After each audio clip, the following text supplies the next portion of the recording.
and welcome to the semi-finals. Wow, I feel really weird saying that. I was not prepared for it. I thought I was. My name's Travesty. I'm joined here with Summer. Summer, how are you doing? I'm pretty good. You know, I've casted from a cleaner room before, as you can see. I'm getting ready for my move. But, you know what? I'm still ready to go. I still dressed up clean for the games, and I'm ready for the semifinals, as you said. It's going to be just such a fun day. Last qualifier, the semifinals, were my personal favorite day of the entire set of games, and I'm hoping that this day lives up to it. Right now already the hype is living up to it, and you know what, they might be taking a note from you here, Summer, and have to pack things up if things continue to go not their way, right? Like, this is a situation where we have one team that could be up for elimination, right? You got one team who has everything on the line. You've got two teams that are going to be playing in our first series of the day that are going to be going in a heated revenge match from the previous qualifier, which was your previous favorite day. Let's go ahead and take a quick look at how these teams got here. And you can see our matchups on the day. Mirage Alliance, Team Ambition. If you think this is a case of deja vu, well, let me tell you, it's happening again here in the semis. And then our second match, Team Coachify taking on the Collegiate All-Stars of Winthrop. Yeah, the quarterfinal day just last Sunday was a very fun one. We saw Mirage Alliance again go completely lossless in their series, taking on Apex Mission Impossible. Team Ambition, though, on the other side of this first semifinal matchup, did have a bit of a struggle. They had to reverse sweep their way through Team E-Turner, and they had by far the most close entire quarterfinal matchup there. It could have very easily been Team E-Turner that was here instead in the semifinals, but luckily for Team Ambition, they are not, and we do get that run back of Mirage Alliance and Team Ambition. On the other side of things, Team Coachify actually still alive in this bracket, the only team that makes things different from the last semifinal day, where it was Lit Esports instead. Unfortunately for Lit, their matchup against Winthrop took place in the quarterfinals this time around. Winthrop still won that game, and Team Coachify will be their opponents in today's semi. It's actually kind of crazy. We're going into our semis, and 3 out of these 4 teams are the first seeds coming out of their group. Team Ambition, of course, being the one that a lot of people push to be that number 1 coming in. And the journey here has been a wild one, but when we talk about the journey, you know, Summer, you and me have talked quite a bit about the journey these teams have had ever since last qualifier, right? Both of these teams have had themselves in a situation in which both of these teams have had a different trajectory, where Team Ambition took down Mirage Alliance last semi. Spoilers, I know. But, you know, there's been a big difference in how they've made their journey to this point in time. Yeah, let's take a look at this individual matchup here for our first game of the day. Mirage Alliance, Team Ambition, our finalists, our winners, our champions, our defending kings. Team Ambition all here with the same roster that they won last qualifier with. They did beat Mirage Alliance last time, but as you were saying, things are different this time around because Team Ambition did have a bit of a mishap earlier. They are playing with, yes, the same roster, but Porsche was on vacation for much of the group stage, and Hoarder was stepping in, and Team Ambition very clearly did not adjust to the roster swap very well. They didn't adjust to the meta change very well, as we did jump ahead a few patches, and since then they've looked very rocky, Travi. I mean, we were looking at this earlier. They quite literally have the worst possible game record that a team could have in order to make it to the semifinals. They went 6-5 overall, just barely above 500. Well, let me tell you somebody who's been knocking it out of the park each and every single time. If we could take a peek at Mirage Alliance, the team that has been angry, wanting to get their spot back, they said, you know what? Yeah, semifinals, forget about that. It's this finals that's going to matter. We're going to come in here number 1. And look, they've been making an assertive claim to it, right? Last time they got knocked out in semifinals. This time, they haven't dropped a single game, Summer. Not a single game to be dropped by Mirage Alliance. This is a team that's looking incredibly powerful and very defiant against any team that might be looking to try and contest their spot as a number 1 team. And Mirage Alliance, I mean, the proof is right there. The gameplay that they've been exuding has been so good. the undefeated record for this qualifier is the reason why we even bring up Team Ambition's rocky start, because these teams could not be more different in the way that they've made it to these semifinals to make it to the rematch again. I think Mirage Alliance has a lot of confidence in themselves this time. They had a lot of confidence in themselves last time, though, but I don't know. It's just a little bit different here. And I know Mirage Alliance is hoping that the results reflect that difference this time. Yeah. If you want a little bit of a good copium take on the other side, though, right? Like, Ambition, they're used to being the underdogs. This is nothing new for them, so we'll see how that goes. Let's see what the analysts, our casters, had for our predictions here. So let's get a quick idea of what we have here. And across the table, Mirage Grapes. Wait a second. What? Okay. Grapes looking smugly at us from over there with I know, his right? Team Ambition prediction. We're all chose Mirage Alliance. He's like, really, guys? Now, I do have some insight as to why this happened, by the way. For your information, I know we haven't like publicly tallied all the points. However, Alec Battery there, right next to me, on my right, your left. He is currently at a 19 score. I believe there have been 21 series or something like that. He's doing very well. And me and Grapes are at 16. So we literally are 3 behind, and there are 3 series left. So Grapes took the approach to where if I can't beat Alec Battery, I have to at least try to tie him. So he's just going to predict everything that Alec Battery doesn't. And that is why we see the Team Ambition prediction here. Or maybe he just does believe in Team Ambition. That could be possible. You know what? I could see Grapes being in both camps, honestly. Just it's like a happy accident of both, where it's just like, you know what? I see a world in which Team Ambition does. And you know what? Inside of last semifinals, right, history can repeat itself. And that was also a semifinals where Team Ambition were not favored going in. A lot of people were more so towards Mirage Alliance. A lot of people were surprised when Mirage Alliance fell to Team Ambition. So you know what? I can respect the hustle of looking for that good old-fashioned upset, and it's going to be a good stuff. So what we're going to do here, Summer, we're getting ourselves ready. We're getting ourselves ramped up here. I do believe that there is some technical difficulties, so what we're going to do is we're going to throw ourselves over to a short break, and when we come back, we'll be hopefully getting into that champ select to see what we have locked and loaded for the Rift. So make sure you do not touch that browser, as we will be right back.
The LCS Challengers League is brought to you by Turo, the world's largest car-sharing marketplace. Find your drive. Hey, whoa, we're back. We're back into it. Hey, what's up, everyone? Thank you for being around for that short little break as we figured out some technical difficulties. My name's Travis D. I'm joined here with Smats, aka Summer, right over here. Summer. It's summertime, and with summertime, we're getting into August, right? We're getting through it. We're about to start feeling the winds of change this fall. There's been some change here, is what I'm alluding to here, Summer, after the tech difficulties. Yes, there is a pretty rough change, actually, as my camera's having a struggle to catch up, it looks like. But you know what? That's okay, because Alarm's internet is also having some struggles. And with this, he's not going to be here. We have a full shakeup for Mirage Alliance. Dardoch is playing top lane. The Neo is playing support. And they have their sub 80 carry, Viscera, playing 80 carry. Chad and Sudsy are going to stay the same. So that's nice. Yeah. That you know what? They'll be able to stay in their respective roles. You know, on the bright side of things, looking on the positive, I don't know about like Neo's competitive support split. I do know that Dardoch has had time in the past swapping over to top lane, especially when they've been on some of the more chaotic rosters, like their time where they had Huni on the roster, where they would just kind of swap around and roll swap, and Dardoch would get their hands on Rengar top. But I don't know if that's going to be the case. I'm a little bit... I don't know how practiced they are, and this is Porsche, who has now had a little bit more time to acclimate themselves back into playing competitive. They're back from vacation, and my question becomes like, all right, how do you do against Porsche, who is one of the best top laners that you can face in this competition? It's going to be weird for sure. I mean, it's... you mentioned it before that, like, it's kind of just the forces in the universe that are trying to keep Mirage Alliance from beating Team Ambition or something. In the playoffs, anyway. It did work for them in the Swiss, you know, both times. Mirage Alliance beat Team Ambition in the Swiss, so they know they can do it. But something's going on in semifinals. It's doomed. Yeah, it is. As we're here for the draft, as you can see, Dardoch is going to be playing top lane. Viscera and Neo are the bot lane pair in that order, and yeah, we're just going to have to see how Mirage Alliance tackles this difficulty. And this could be their first loss of the entire qualifier. An interesting thing, if this is the first loss, it could be a very interesting case, right? But real quick, before we get too far in deep into the bans here, I did want to real quick bring up Viscera is a long-term sub that's been on Mirage Alliance, so hopefully they've been around, had some scrim time. It's not completely doom moment. This is their first year competitive. They actually played back in the spring qualifier with another team that had like Riverside and Cookie Crook inside of it, so they had a 2-3 record, didn't get to pop off and get into the qualifier, but hey, this could be a moment for Viscera getting subbed into this team that's doing great things. You know, if they're able to continue to uphold that record, that could be a very good thing for them. But this also means that draft probably is a little bit weird here, as we can already see some of the bans coming through. Yeah, it's still focused pretty heavily on the jungle. I think for Team Ambition, they didn't really want to shift things up that heavily. This Ziggs ban is one that I know Viscera has been trying to play a bit in solo queue. So that, alongside the fact that it's just one of the best champions in the meta right now, makes that a pretty solid ban. I don't think anything else is going to change too heavily, at least in the bans. Obviously, things are going to be weird. We're going to have to find out what Dardoch's top lane pool actually is. Hey, look, I'm just saying, Dardoch can probably play a mean Ornn. Just saying, you know. I actually I hope so. I realistically, I do want to see like the cheesier top laners that are like the junglers that get to go up to the top side. We'll keep our eyes posted on that. But something that's not going to be cheesy is Xayah. Xayah hates the cheesiness unless it's coming from Rakan. Then she, you know, deals with it. Yeah, you know, it's just romance. It's a consequence. We have the outfit, like you say. Yeah, of course. Xayah, I've been really enjoying the first pick Xayah on blue side, because it locks you in for that situation where like the enemy team doesn't really want to pick the Rel because it's into Xayah and it doesn't feel really good, but they also don't really want to pick Rakan, and then you kind of guarantee yourself one of those champions if that's what you want. It looks like Mirage Alliance actually did steal away Rakan. This is one adaptation that has been made for a lot of teams, but we are going to have to find out how good Neo's Rakan actually is. This is one of the more mechanical champions you can pick in the support role. Yeah, it's interesting case for sure, and they're going to be going against that rail as you were talking about, Summer. The trade-off has happened between the two, and it's just easy as can be, but Chad just insta-locks into Lilia.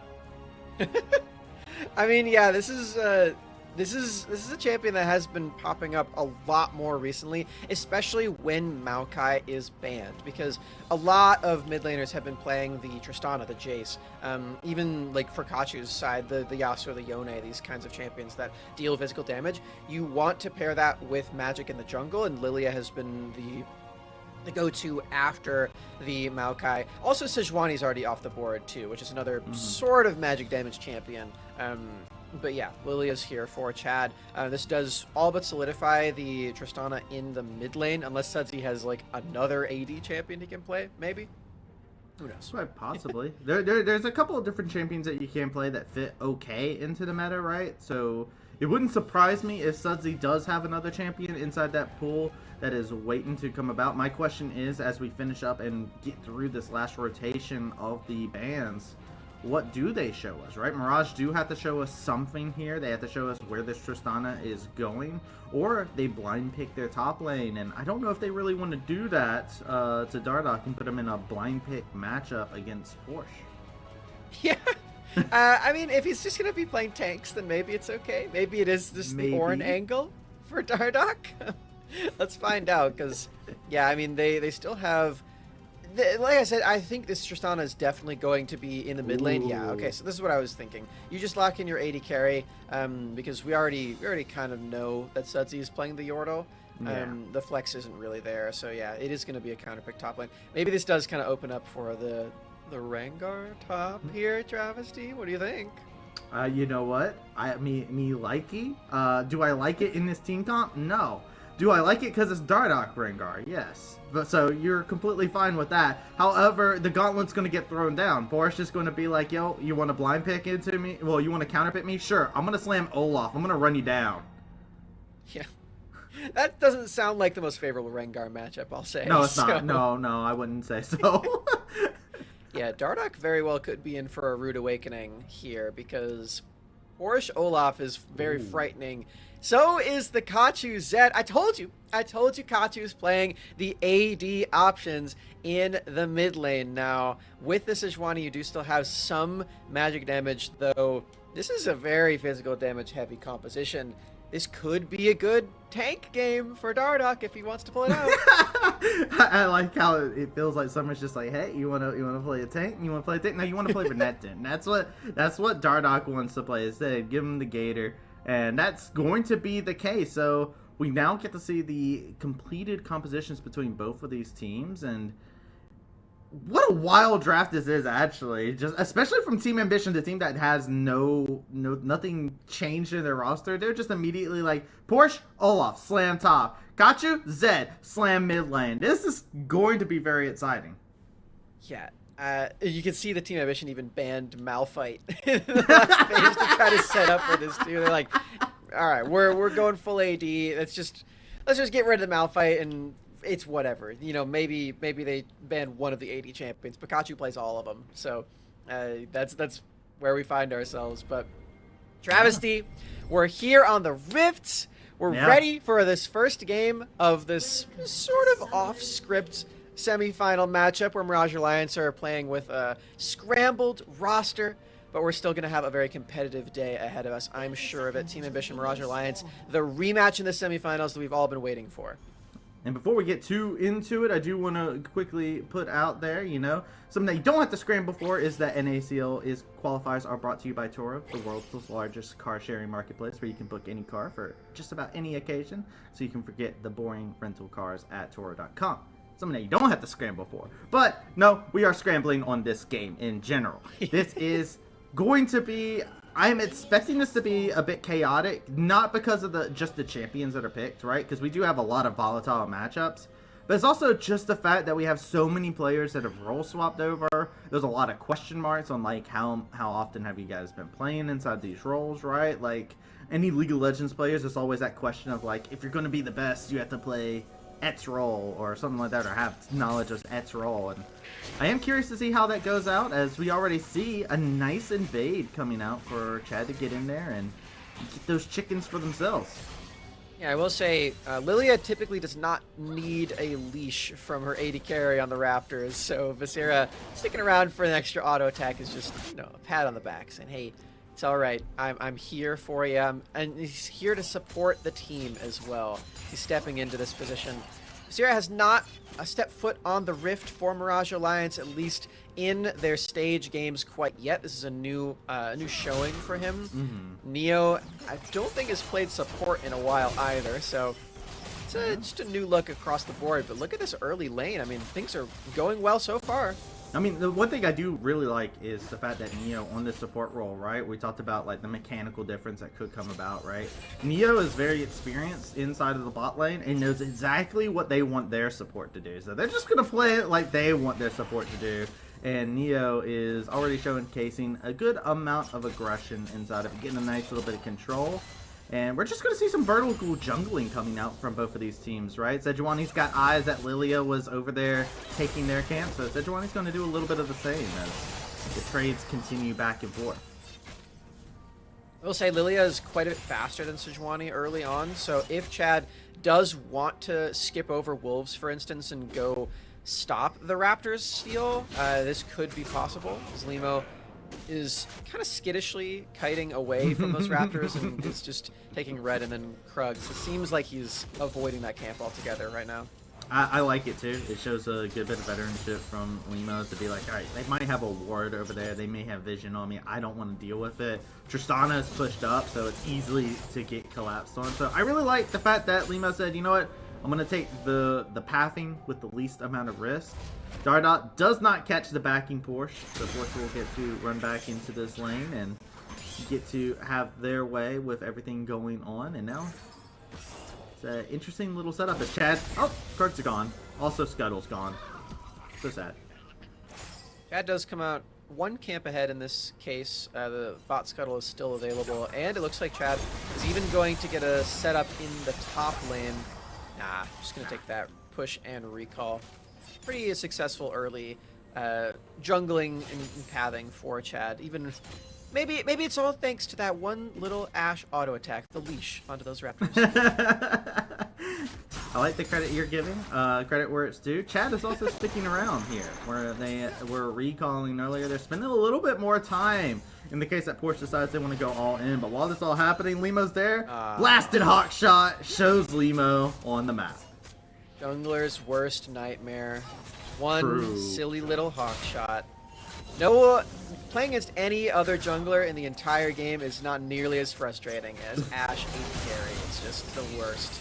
So, Limo can't get a gank off, and his bot lane will be a little sad about this, although...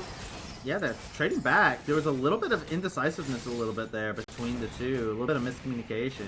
They're not sure if they wanted to go for the trade or if they wanted to back off afterwards. But now, Kachu seeing Sudsy, but that's the bomb ticking away. Oh, Chad!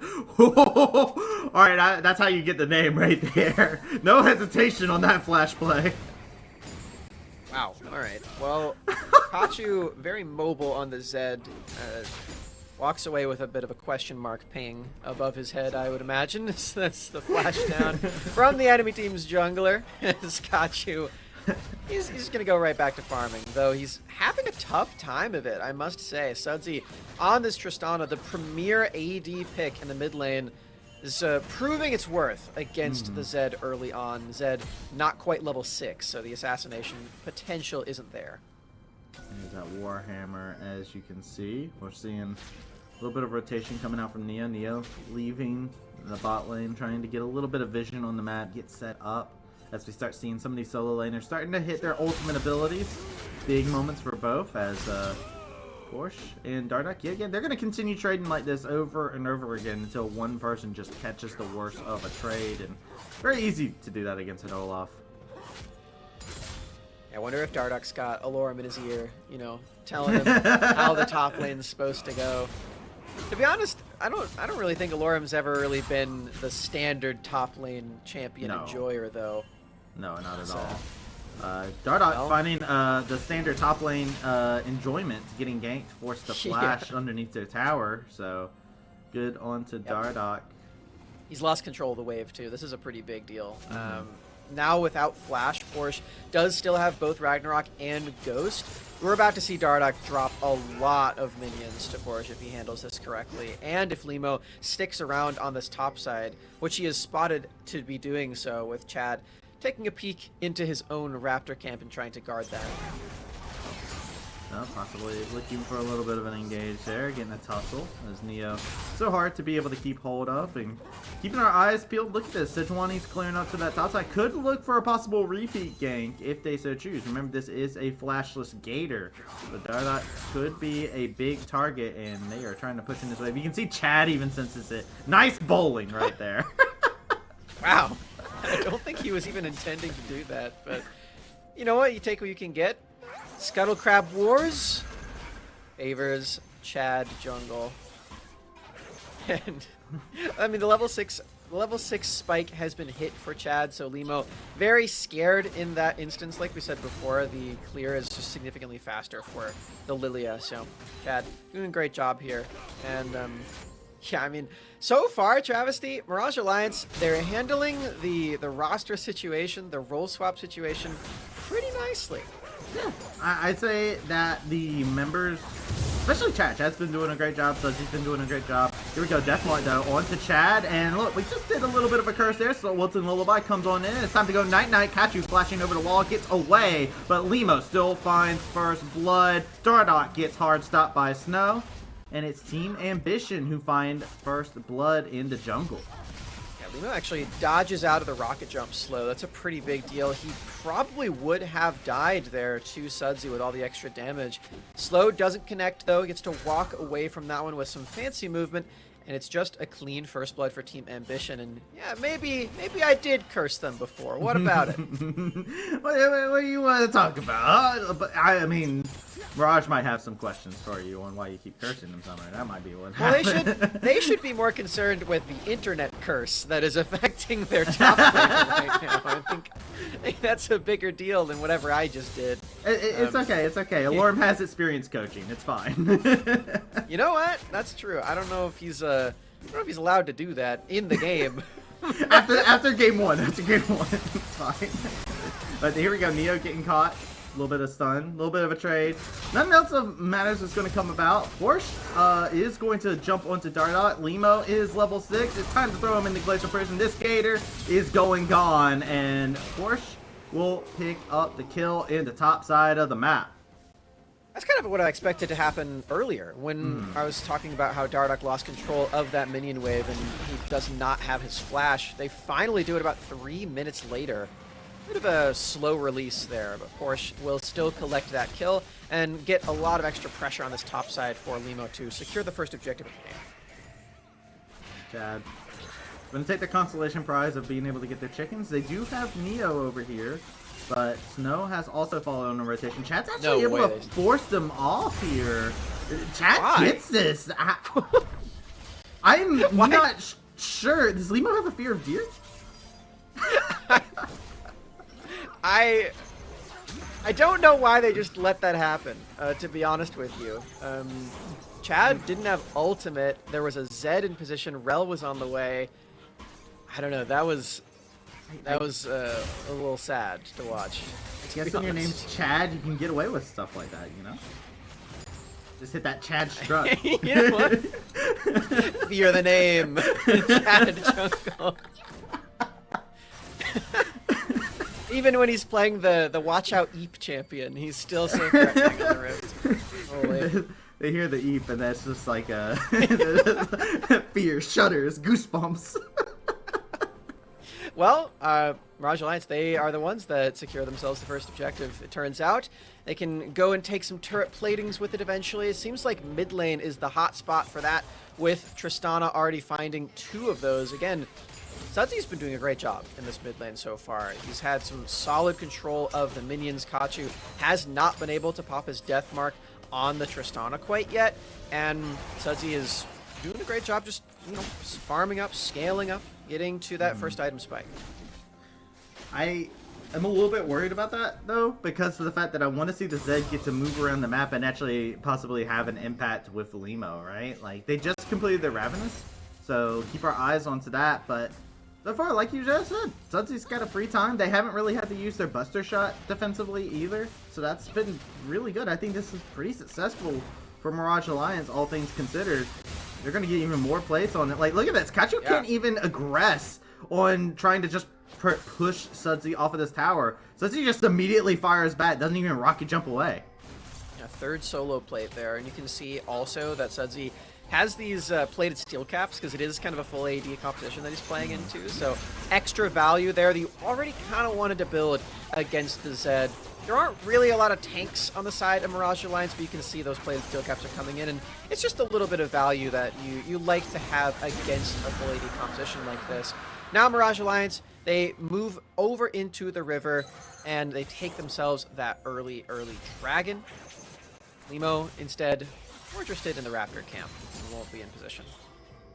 Yeah, it's Ambition are trying to figure out a way to get around. Sudsy getting aggressive, but that's because they know that Neo's right here, and Kachu took the bait. Good play coming out. The Enchanted Crystal Arrow pull finds its mark. Sudsy flashing over the wall is going to be able to free fire onto Kachu. The Wilting Lullaby is there. Will find safety under the refuge, but Porsche finding kills as they come on in. It is Ragnarok, and there's hell to pay as Porsche is looking to clean up the rest of the fight. Dardoch trying to get the kill onto Levitate, but it's done locked up and taken off the map as Viscera gets viscerally taken off. Porsche continues their chase. They want another.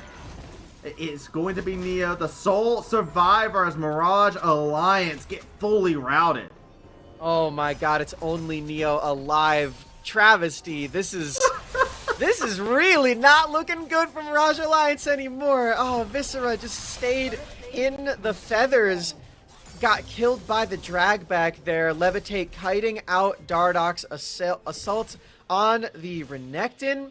This is now a 4-0 Olaf for Porsche too. I mean, Mirage Alliance need that internet to come back for Alorum very quickly.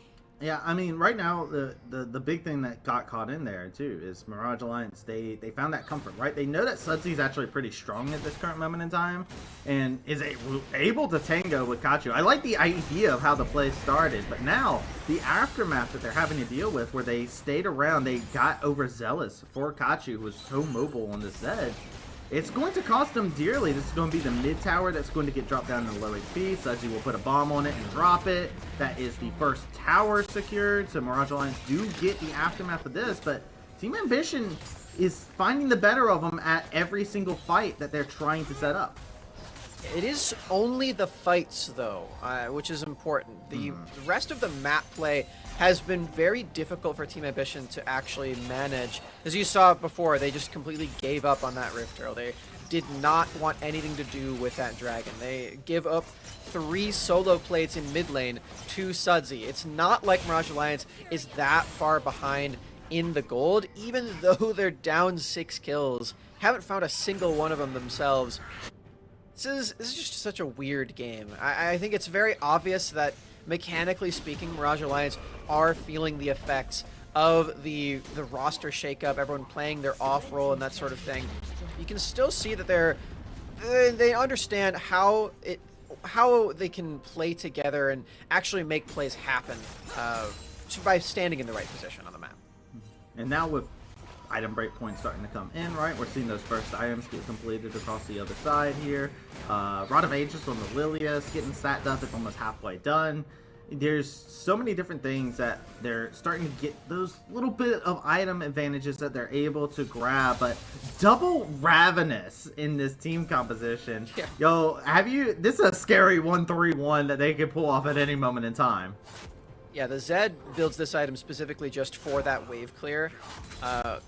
You don't really use the sustain all that much. It helps when you're in that long lane, though. You get the extra Omnivamp on those minions, but you mostly just do it so that you can one-shot the wave and go for these roams, as you've seen Kachu go for a bit. This one's less of a roam, though. Just bring everyone to you with that mid turret. Yeah. Roam to me, guys. It's fine. The weather is great over here. They dip their toes in, get a tower inside the mid lane. Dragon spawns in a minute. Team Ambition look like they're in position to collapse onto Neo. Neo's being a little bit of a pest over here onto the side. Just making sure to let them know that there is a flank that could be exploited at any moment in time, while they're unaware that there is Chad waiting in the wings. Now they know. And they've been very scared of Chad, historically speaking, in this game. So well, they got the numbers advantage. Give him the red buff. Chad is going for a lap here. They are caught in between two towers, and a whole bunch of feathers are going to be plucked out into the back. Chad, they're going to give the thumbs up. Very fast. Wait, go back to that. Is he out? Yeah. What is happening? Chad, where's Chad going? Okay, is this an execute? Oh no, no, it's not. No. He's dead to Glacial Sejuani. Oh, and the minions. Boom! Smite. Lima, that's how you conquer your fears. At Chad, you smite them. Yeah. All right. Well, a 7th kill for Team Ambition comes in the way of a bit of a wild goose chase, or a deer, I suppose. Chad is just donating one of those over. In time for the Drake as well, if Team Ambition can manage to move over in that position. Kachu's kind of on the prowl, though. Yeah, is on the prowl for Sudsy. Has the Shadow Clone. Like the fact they didn't immediately pull it. Limo was over here on the sides. They want Dragon. They want to get themselves some objective presence inside of it. And you know what? When you're 7 kills up, it would be a shame if you couldn't grab that Dragon.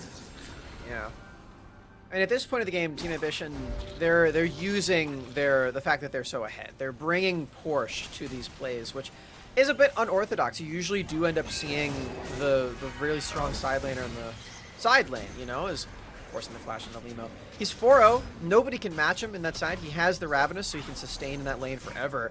And he definitely could just stay up there and pressure these turrets, but Team Ambition, they want him around. They say, hey, if the enemy team comes to this Drake, we just want you to stand there. We don't need to worry too much about the teleport or anything like that. Just stand in the way, and they can't walk in. And that's basically what happens there. I like it too, because we haven't been able to see Viscera have an impact with these Ash arrows, right? Because if they're doing a 1-3-1, it's much easier for them to find those opportunities for a pick onto one of the individuals when they're around. But when Olaf's there, Olaf just kind of pops ult and laughs if they try to go for a pick, right? So I think that right now Mirage Alliance are kind of struggling with the fact that they have a good pick ability with the combination of a Net Den and the Ashe, but they can't find a winning team fight when all the members decide they want to clump together like this. Yeah, it is hard for them to even like find these plays as well when they are far behind. So, yes, they do have the Ashe arrow, and they have things like the bowling ball that you can see do get landed. But who's actually going to get in range and follow up on that is the question. Yeah, I don't know. It's definitely been tough for them so far in this game to actually win these fights. You can tell that they are not as comfortable as they normally would be for Mirage Alliance. Because, again, as a reminder, this team has not lost a single game in this qualifier.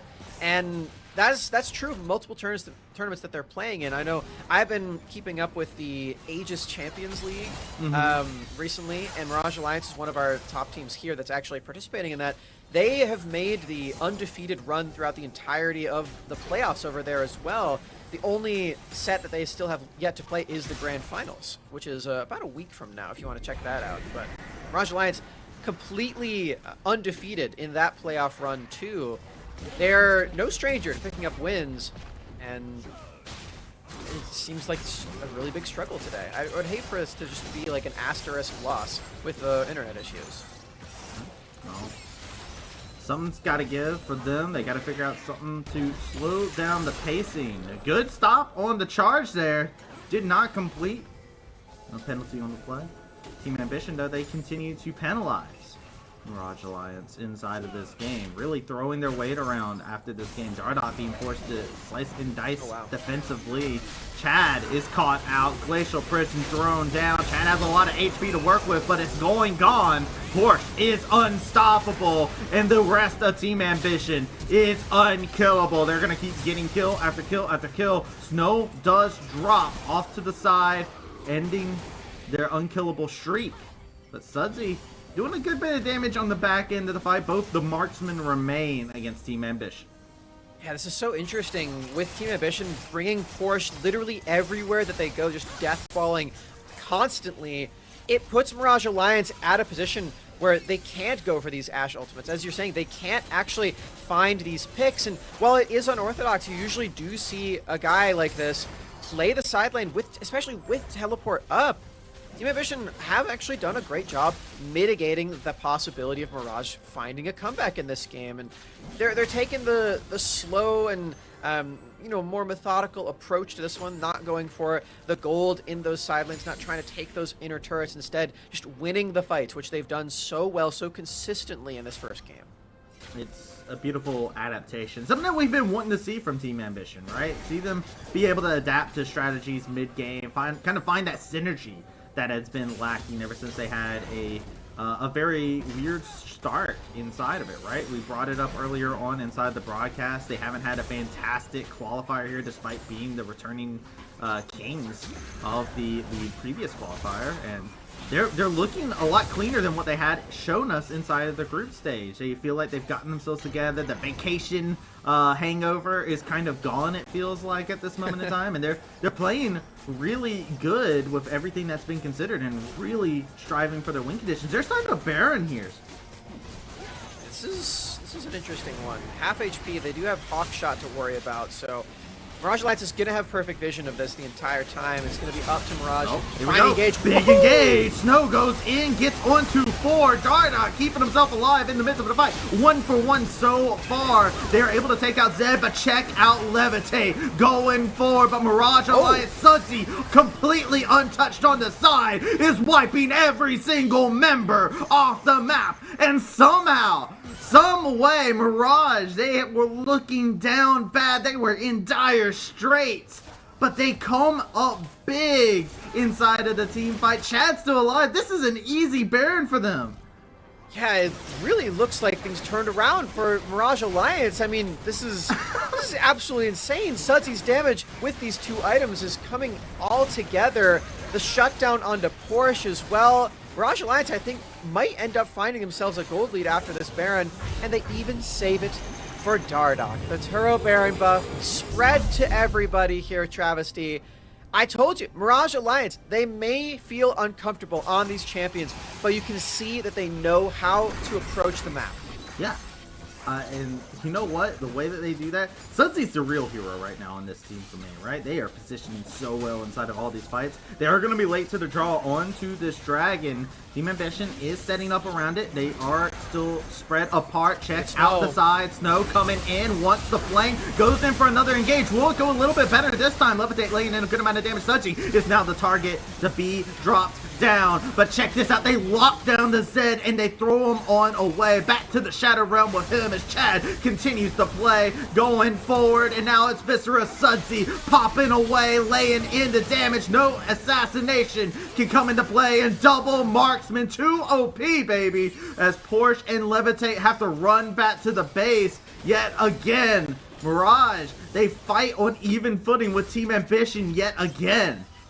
Man, that was basically the exact same play as the last one that we watched, where we see Snow go for this engage. Luckily for him, his ultimate is a shorter cooldown than the quickness, so Neo actually doesn't get to provide much of anything in that play. Chad doesn't really either. The Lilting Lullaby was not available, so just a cooldown gap, it looks like, as Snow makes the exact same engage, but this time Ambition do come out ahead, and they strip a few Baron buffs away from Mirage Alliance as well. This is it's getting pretty tense right now, Travis. Ambition are fighting back. They are, and now we're kind of getting to a spot. Does Team Ambition pull the trigger to say, you know what, team fighting's not working all of a sudden? We go back to 1-3-1, which is what this composition does really well, and we go for it because Kachu hasn't been able to find those assassinations inside of the fights, right? They can't get onto Sudsy, they can't get onto Viscera. So what do you do when you're playing this Zed in this instance? Well, try to force one of them over to the side and make a play happen, though I don't know how they deal with Sudsy still, as Sudsy is incredibly strong. This is the strategy that I was truly expecting out of Team Ambition from the get-go, where they do have the Zed and the Olaf, who are both very strong, and they do have the Ravenous Hydras completed too. Go for these 1-3-1 positions. Make sure that you can spread out the map, because your champions deal a lot of single-target damage. You've got a Zed. I don't understand the idea behind the 5v5 so consistently. I said before, like what we were saying, I think the idea is just that they don't get picked off when they do this. But if Snow is the one who's initiating the fights, then it doesn't really matter if you're getting picked off because you're starting the fights anyway. So yeah. It's just interesting. I think Team Ambition are they're getting a slightly map gapped for this series. It's interesting too. We have Sudsy playing the Tristana doing really well for themselves, but on the opposite side, Levitate's doing really well for themselves as well too, right? They've survived both of those catastrophic fights that Team Ambition were a part of. They're 5-1-3. The Xayah has reaped a lot of benefits, and if there's one thing Team Ambition has over the side of Mirage, it is that their tanks are doing well for themselves. These tanks are looking completely fine. Chad, getting up in the Porsche's face, give them the thumbs up. Isn't going to have anything else come of it, but this is that split pushing that was coming about. Kachu's just going to have a free time in a solo lane. Commit 4 members to one side, and the other turret will drop. This is what these champions are built to do. This is why you go for those Ravenous Hydras. This is why you do pick Zed to begin with. It's not the old days of Faker in Season 3 where Zed is just the best champion in the game. Zed is very niche, and he does just this thing very specifically well. Kachu very well versed in champions like this, and I think Team Ambition looks at their best when they're allowing him to play this style. He does it so well. He's one of the best players that we have so consistently here in the qualifiers.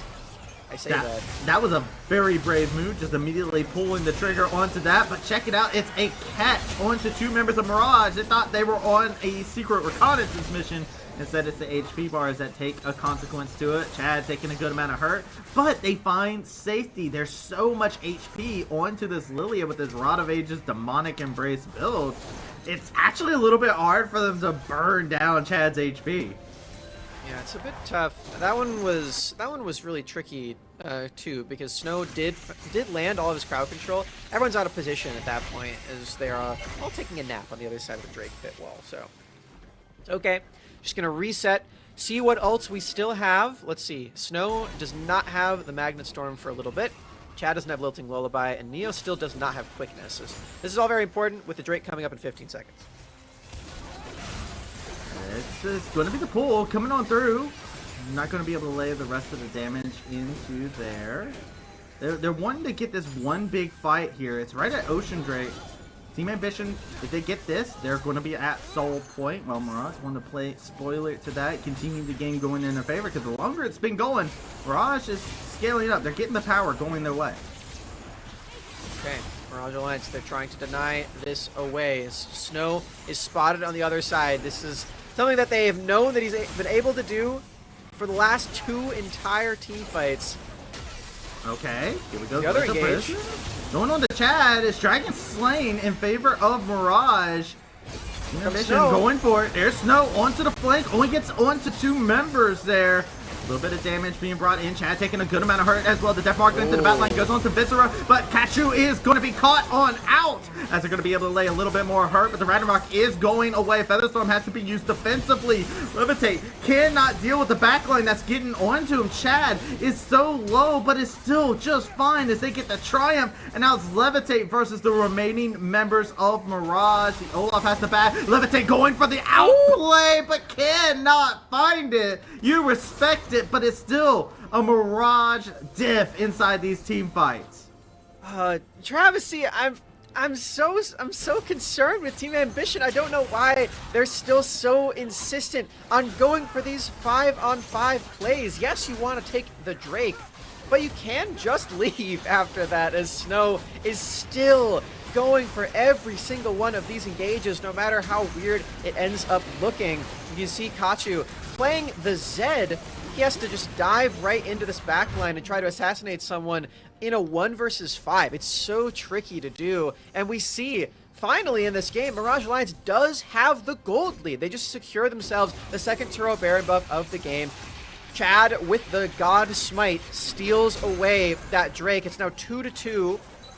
This game is getting away from Team Ambition. Enchanted Crystal Arrow, they're gonna find a catch onto Snow here. Hey, find the pick, and this is what their composition really strives at being able to do. The Ash sees the target, says pull, and they immediately grab yet another member. Team Ambition.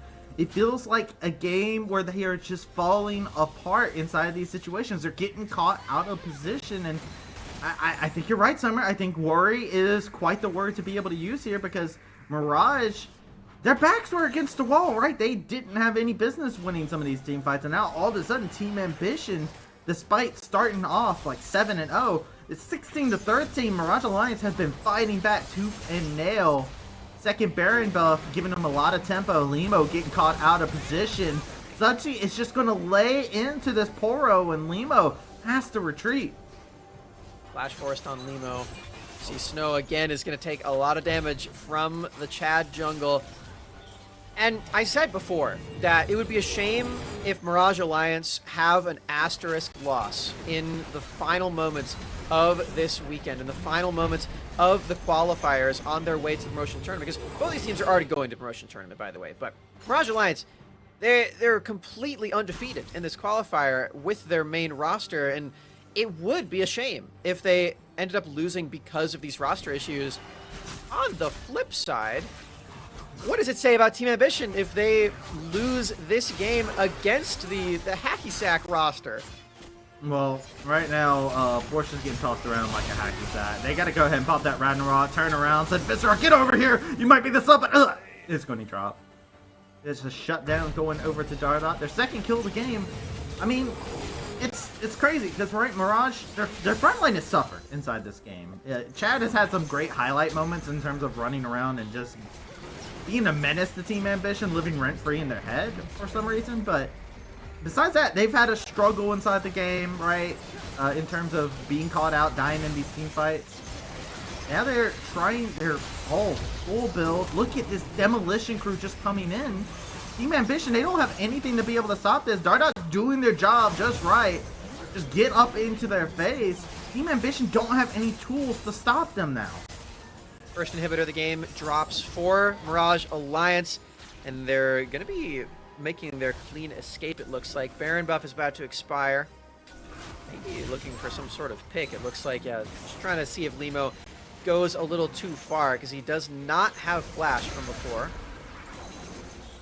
Cheeky little Zed shenanigans from Kachu, but I don't know if it's going to be enough for Team Ambition to claim victory here today in this first game here at Travesty. Mirage Alliance, again, they just prove their knowledge, their wealth of experience on playing League of Legends and doing so as a team in a competitive environment. They know what it takes to get things done on the Rift, and it's proven itself so often. It doesn't really matter if you're not super coordinated on your champion specifically, if you don't quite know exactly what to do. It's not the same muscle memory as when these guys are playing their on roll, but it doesn't really matter. You can be down in these kills as long as you're winning on the map. That's what matters. The bowling, Mirage, they spot out a couple key members. This is great call coming out from them. Chad's over here at the Dragon. If this gets stolen, okay, it does not get stolen away, but still, they're going to be able to stop the members from being able to reset. It's a 3v3 at the base. Sudsy is going to be able to lay in the hurt, while over onto the other side, we got a 2v2. It's going to be Neo and Chad running rampant. Levitate, the star of this roster inside of these team fights, gets dropped. Limo has been hunted down. They will be soon to fall here as well as Neo continues their hot pursuit. The rest of Mirage are cutting them out. And you know what? Limo, you might be able to live for a little bit longer. They realize the rest of them are there to cut them off as a killing spree for Chad. And Mirage are just playing their game so well. Team Ambition don't have a response to such. They've matched the kill count at this point, 2 picks from before, and I think Mirage Alliance are trying to end the game right now with those 2 dead. 2 inhibitors are already gone. They've got some minions here to try to end it. This could be the first game here, Travis. Oh my god. Yeah, here we go. Dominance pop. They're going to go for one last Hail Mary. But Team Ambition still cannot get onto the key members. Levitate has Colin back up, jumps forward, gets jumping back with that flash, but Sudsy continues to shoot on forward. No minions are here just yet, but hey, they got minions knocking on the bot lane, so they're going to pop an inhibitor, get those minions going on in, get that lifesteal pumping. And now, Limo has respawned. A new challenger has entered the fray as they are back onto wave clear duty. Sudsy trying to lay in the hurt, laying a little bit of bombs onto the tower, does a good amount of hurt onto it. Glacier Prison over onto the side, but Sudsy immediately rocket jumps forward as soon as the stun disappears, and the rockets, the jumps, the firing continues to go on in. Sudsy cleans up the rest of the fight, and Mirage from behind with the substitute with their roster scrambled finds himself a clean game 1 end there, with them getting a couple really good fights there. That was beautiful stuff from Mirage Summer. The Mirage Alliance pickup team finds the first win of the semifinals against Team Ambition. Ooh, that has got to sting for TA, Travesty. They were ahead for a lot of that game. They had so many kills in a row to start that one off. I remember it was 10-1 very early on, but they just could not keep up on the map. They could not keep that level of consistency when it came to the team fight initiations. We saw so many times Snow found these beautiful rel initiations, and then it just went nowhere because your composition just wasn't built for the 5v5s, and Mirage Alliance relied on their team fight scaling. They relied on their knowledge. They relied on their macro, and that is what got them the win. We're hoping that Alorum comes back in the second game, but if Mirage Alliance has proved us anything with this first game, is that this core can still win games. Absolutely. And hey, look, Team Ambition, now they have to go back to the drawing board. They got a little bit of time to be able to think things out, figure out ways that they can get onto those pesky carries that are in the back line, just free hitting them when those out there trying to make those highlight plays. We're going to give them that time to go ahead and think about things, get themselves prepared, because when we come back after this short little break, we'll be going into game number 2. So make sure you do not touch that browsers. We will be right back.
The LCS Challengers League is brought to you by Turo, the world's largest car sharing marketplace. Find your drive. Welcome back, everyone, to the semifinals. We just got done with a very fantastic game number one to whet our palate here on the day of exciting games. And Travis, I'm joined here with Summer. Summer, are you ready for what the rest of the series has to hold? Ooh, I think so. I think I'm ready because that first game, it showed us a lot, but I'm not super pleased with everything that it showed us here. Let's go back in memory lane for a moment and just recollect what just happened in front of our very eyes. Because Team Ambition, right? They had a strong lead in that game. You'll remember they had that one 4-for-0 fight very early on where they kited everybody out. They survived the Lilia ult. We saw Levitate pick up a double kill on his Xayah. We saw Porsche go up 4-0 super early on in that game on the Olaf. And then they kind of just threw it all away because they could not keep up on the map and they couldn't go for all the same objectives that we were seeing Mirage Alliance go for. I think the part of the game that really sold that as a concept to me was when we saw Limo take that Rift Herald all the way down to 200 or like 2,000 HP and then just walk away as soon as he saw Chad show up. I don't know what's going on with these guys. Chad just showing up to Rift Herald just like, yo, what's up? This is mine. I'm taking this. Nothing can stop me here. I mean, Yeah. it's crazy. I want to ask you on that one game though, is there a specific play that really sticks out to you, Summer, as like a key moment here that really revved up the aspirations for Mirage Alliance to have that comeback inside of this game? You know what? I'll give you 3 of them because they are literally the same play. Because It was Snow 2 jumping in on Rel, finding the nastiest Rel engage possible onto like 5 members. The last one was only 2, but he still found it. And then they got comp gapped because there's no way that the Zed and the Olaf can like follow up on that, and they have a Xayah who's like trying to engage as well. Like, that's not her role in a comp either.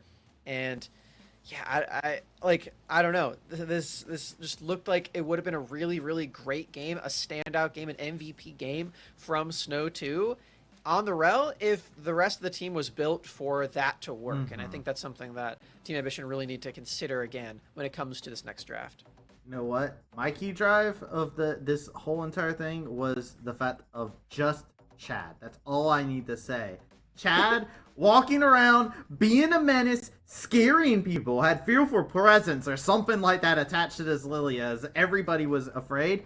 But the one moment that sticks out to me the most was when they were invading inside the jungle and they got caught out and 4 members chased them all the way from the bottom of their boat, the opposing red buff all the way to blue buff, and then tracked them down all the way back into their base. That's my favorite moment because I was just like, what is happening right now? What is Chad's playing a different game. That was amazing. Lilia is just so fast, so fun.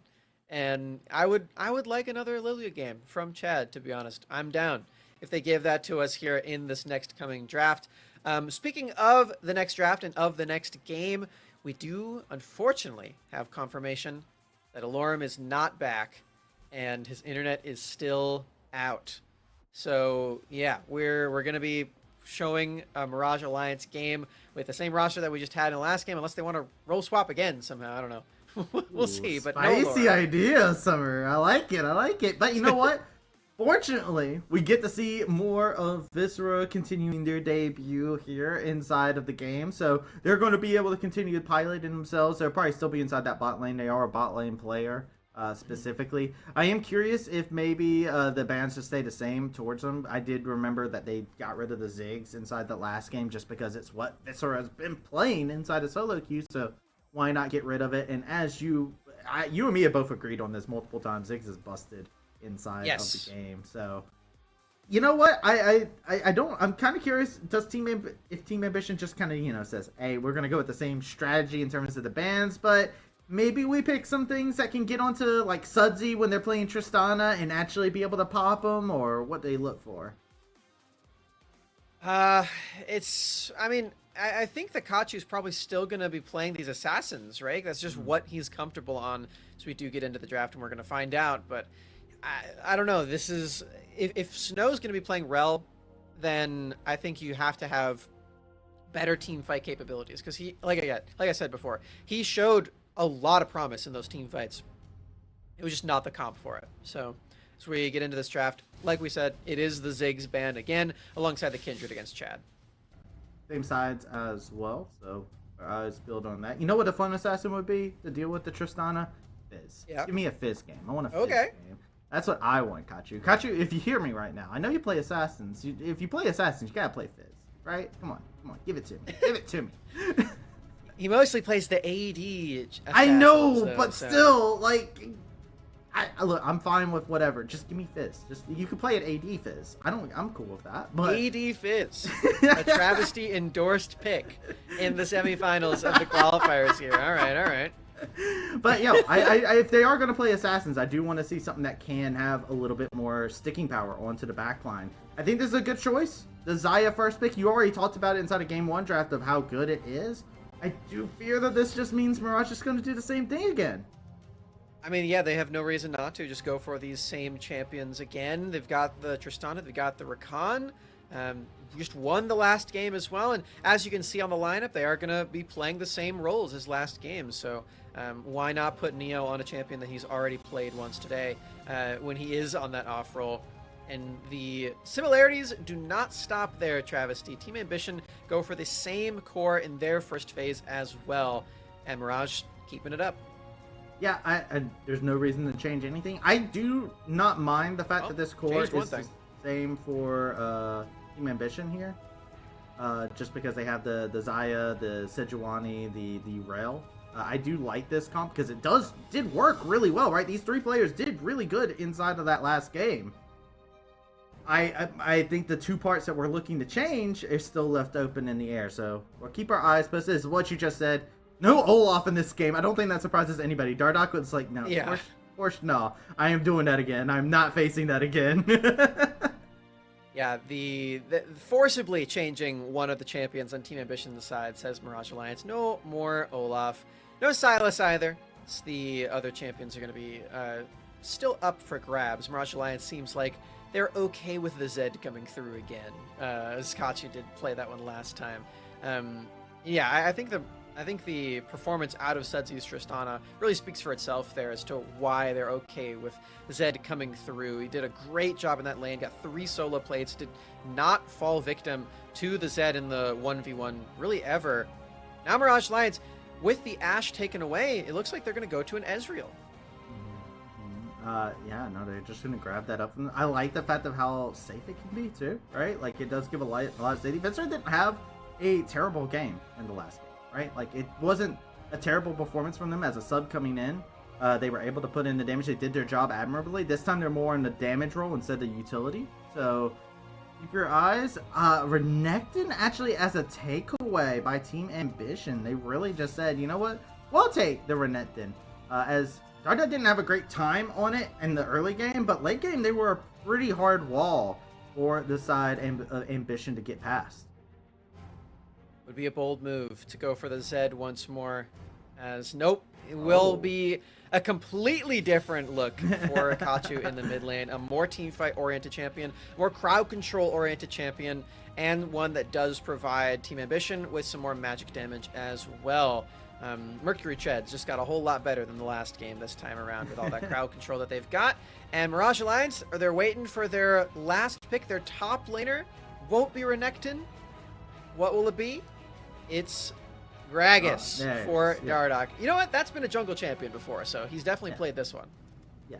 The secret is just like, take a jungler, put him in top lane. It's fine. Dardoch knows how to play some Gragas. I know how to slap people around with it. I always get interested. I'm waiting for the time where inside of the series where they lock in the Lilia and it's just a Lilia top lane instead. And I'm just sitting here just like, please, give it to me. Give it to me. I want it. I want that. But you know what? It's fine. I get it. Gotta go with the standard. Gotta go with what's gonna win you the game. Sure. Yeah. This is a composition here for Mirage Alliance that does deal a bit less damage than the last one, I will say. Unless it is full AP Gragas, which I suppose it could. But if Dardoch goes to the School of Alorem, then I'm expecting the Rod of Ages into a more like bulky version. But we'll see if he actually agrees with Alorem on that one. I think Alorem is kind of the only Gragas top laner that does build Rod of Ages these days. We'll find out. I think he's kind of just missing the days where you could go Catalyst into the Abyssal Mask up top lane, and he still wants his Catalyst item. Still wants it. Still thinking back to it. It would be interesting too because of the fact that last game we did see Chad opt for the Rod of Ages Lilia build inside the game, so they would actually have like a really big timer that we would have to keep our eyes out on if they do go that path, because then we're looking at our top side of the map and our jungler also having that same timer with Rod of Ages. I'm not as worried about the damage from Mirage Alliance because to me it was the Sudsy show inside that last game. Sudsy did an insane amount of damage, and Ashe, while doing a good amount of damage, they are a secondary carry a lot of times. They do damage, but there's the utility that you get for it. My question is, do you get onto the backline with this composition, right? Because we saw Snow have some good flanks. Annie does require Flash as an ability to be able to get into the backline with that Flash Tibbers. Yeah. Well, you don't necessarily need it as much when everyone's stunned up and pulled into the rel that's engaging, so maybe that makes up for it a bit. But yeah, you're 100% right. If it's a snap engage coming from Kachu's Annie, it's going to come from Flash. So for Team Ambition, I'm glad that they have some more initiation tools this time. It seems like they are much more geared towards the 5v5, which they were already attempting before. So why not just double down with the champion choices this time around and really buy into this idea that Snow is playing very well on this rel, which he is. Yeah. Oh, you can't say Snow isn't playing well. You can't say Levitate's not playing well either, right? They had a fantastic game on the Xayah in the last game, which is going to get slept on by the fact that they did have a game where they had a pretty sizable lead and weren't able to finish things off. So, keep your eyes on this bot lane from Team Ambition, because in that last game, they did get pushed in quite a bit by that Ashe Rakan combo, and we did see a little bit of bullying happen there with Chad just being Chad going around the jungle. It's one of those things, yet again, Levitate is having a good time, and inside the series, though they're being aggressive, Neo's being very aggressive on Rakan. Yeah. Levitate's still finding windows to pop off inside of team fights. They're still finding those moments. They're still getting those pulls off onto the side of fights that are actually eliminating certain members out of the equation. So, eyes on Levitate. But here we go. We're on the Rift, Summer. This is a good time to remind everybody that the last time these two teams played in the semifinals, it did go to a Game 3. So, Team Ambition, they've already proven it to themselves that they can at least make it to that Game 3. Not only that, they've also proven it to themselves that they can beat Mirage Alliance in a best of 3. They did it just narrowly the last qualifier. So this series is all but over. This is far from it, in fact. And Mirage Alliance still needs to respect their opponents. They are still playing a man down, playing in the off roles.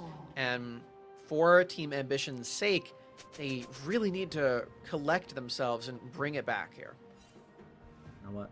Chaos of it all, doing good for themselves. As I am looking over here, we're not seeing that same pathing coming in from Chad early on, by the way. No early aggression, grabbing at the chickens and doing some vertical jungling. Looks like we're going to see a little bit more of a standard path here between these two junglers here. Chad's not the one aggressing just yet. Yeah, no early Raptor invade this time. Although it was warded, so Team Ambition would have found out early this time. They learned from the last mistake.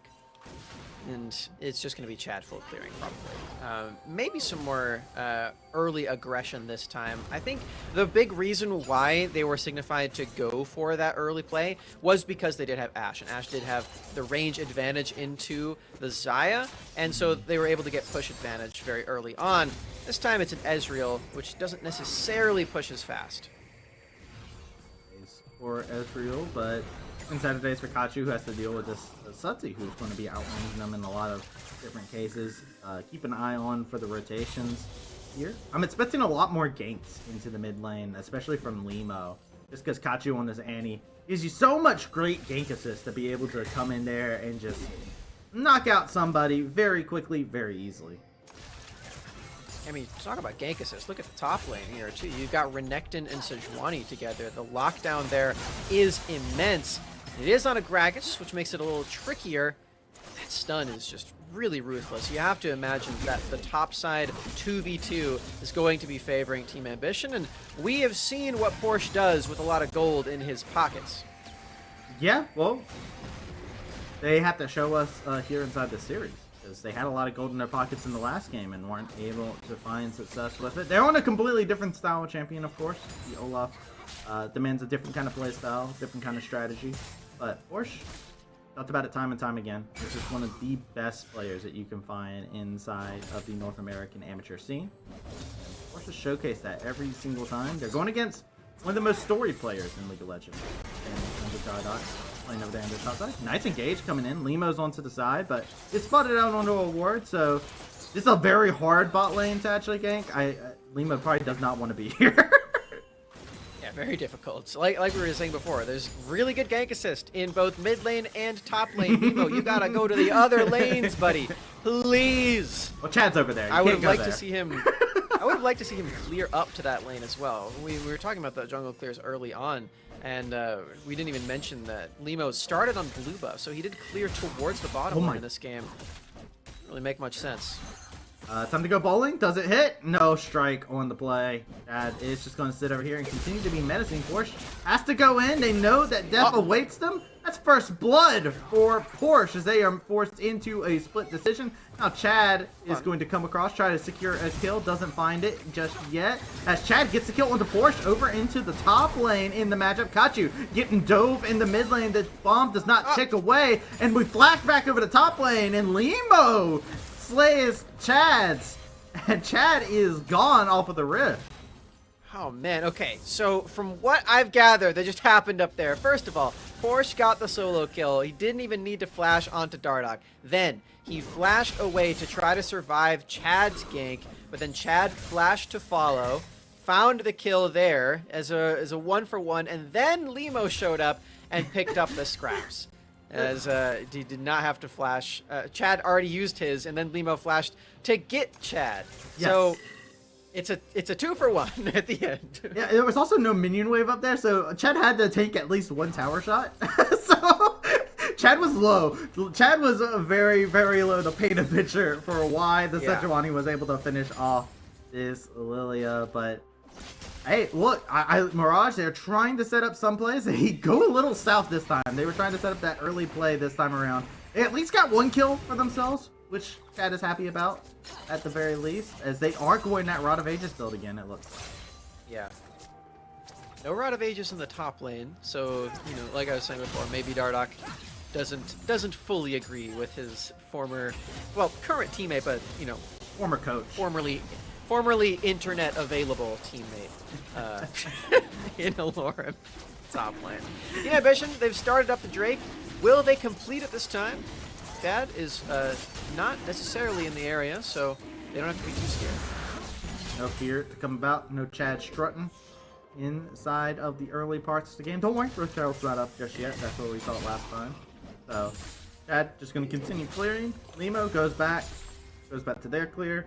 All things are good as they can be here. Team Ambition, yet again, though, starting themselves off with a nice little early lead off the back of catching off guard Mirage as they try to start off a play. Will they keep up this level of momentum, though? Because, I mean, Team Ambition, they've got Limo in the area. This is again, you're ganking the lane that has the least amount of gank setup. Yeah. And it's an Ezreal. Yeah, like, how do you... Please go somewhere else, Limo. Anywhere else. Yeah, like, all your other lanes have such great setup. It's so... Limo is really focused in, and now Dardock is taking full advantage. Dominus has been popped by Porsche. Chad's coming back up here towards the top side. They're only level 5, so no Wilting Lullaby available just yet. The dominance is going to go away. Fury, Matt, Stat. Porsche is going to lay in a good amount of damage. They're going to try and see if they can trade, but this Gragas is so hard to take care of. The minions gave level 6 to Chad. Dardoch gets back into melee range, and Porsche finds 1 kill. Can Chad finish this off? Porsche gets a little bit more sustain for themselves. They're calling the meat, and Chad is going to go eep, gets the kill up into the top lane. Almost a disaster scenario as Porsche almost gets the 1v2 clip. But what a dangerous game being played on the top side of the map. Yeah, 1 for 1 at the end of the day. I don't know. This really comes back to what we were saying about Limo ganking bot lane. Imagine if Sejuani is top there. It's the easiest 2 for 0 you've ever seen in your entire life. Now, I do want to highlight Chad's play there in this exchange because he played for the minion wave most of all. And on Lilia, you can use your Q to stay in combat with the enemy champions, but also clear out the wave, which was essential because he was only level 5 at the beginning.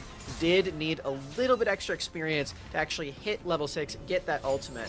And that is what secured him the kill at the end of that play. That is what secures him an 8-minute Rod of Ages, mind you. So very early spike on the scaling item. And even though Porsche is still outplaying up here on the top side, Chad is going to be scary soon. Chad's getting pretty terrifying. There's now a timer that's set onto Chad. Limo was looking up there like, all right, maybe I go up top. Scuttle's there. Says, all right, never mind. They know I'm right here.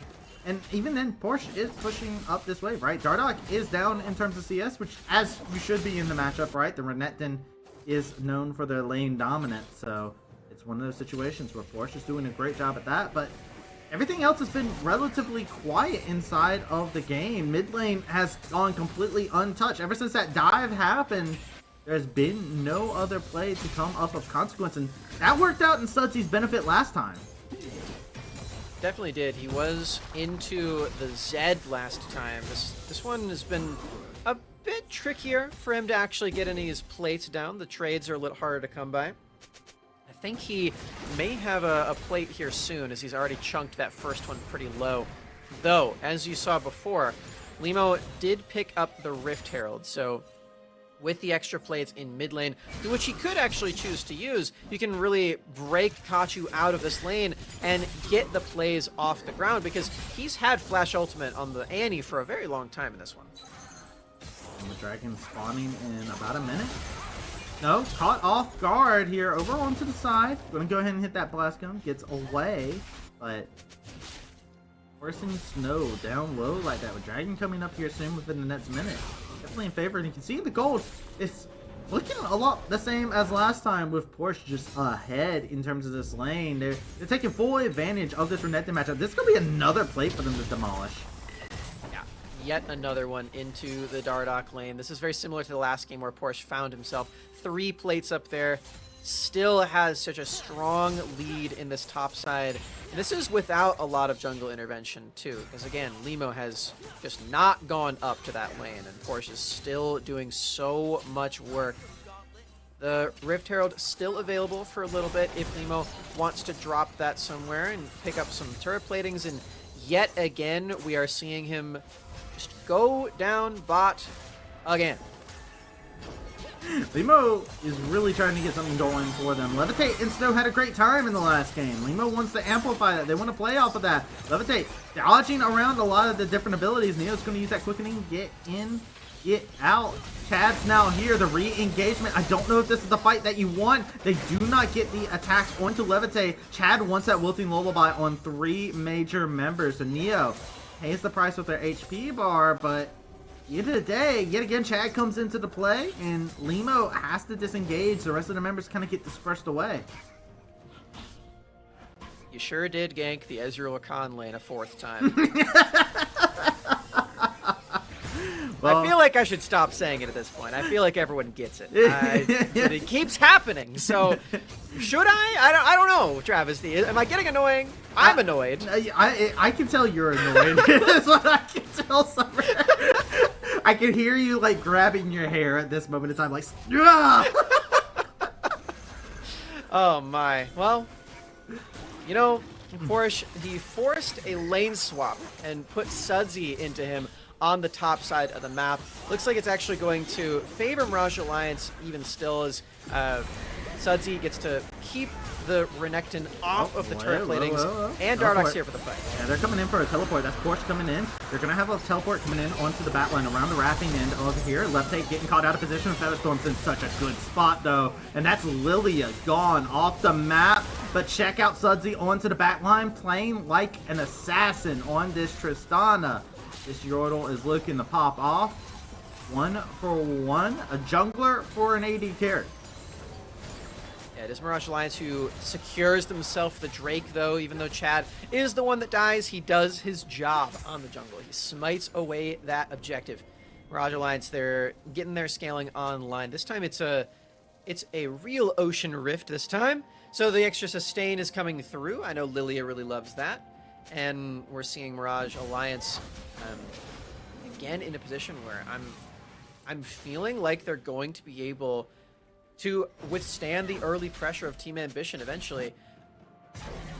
Did they even ever drop that Rift Herald? I'm not sure. They dropped it mid. Oh no, it was mid lane. It was mid lane. Yeah, they dropped it mid lane right before the play. I do really like the fact that Mirage Alliance, they said, you know what?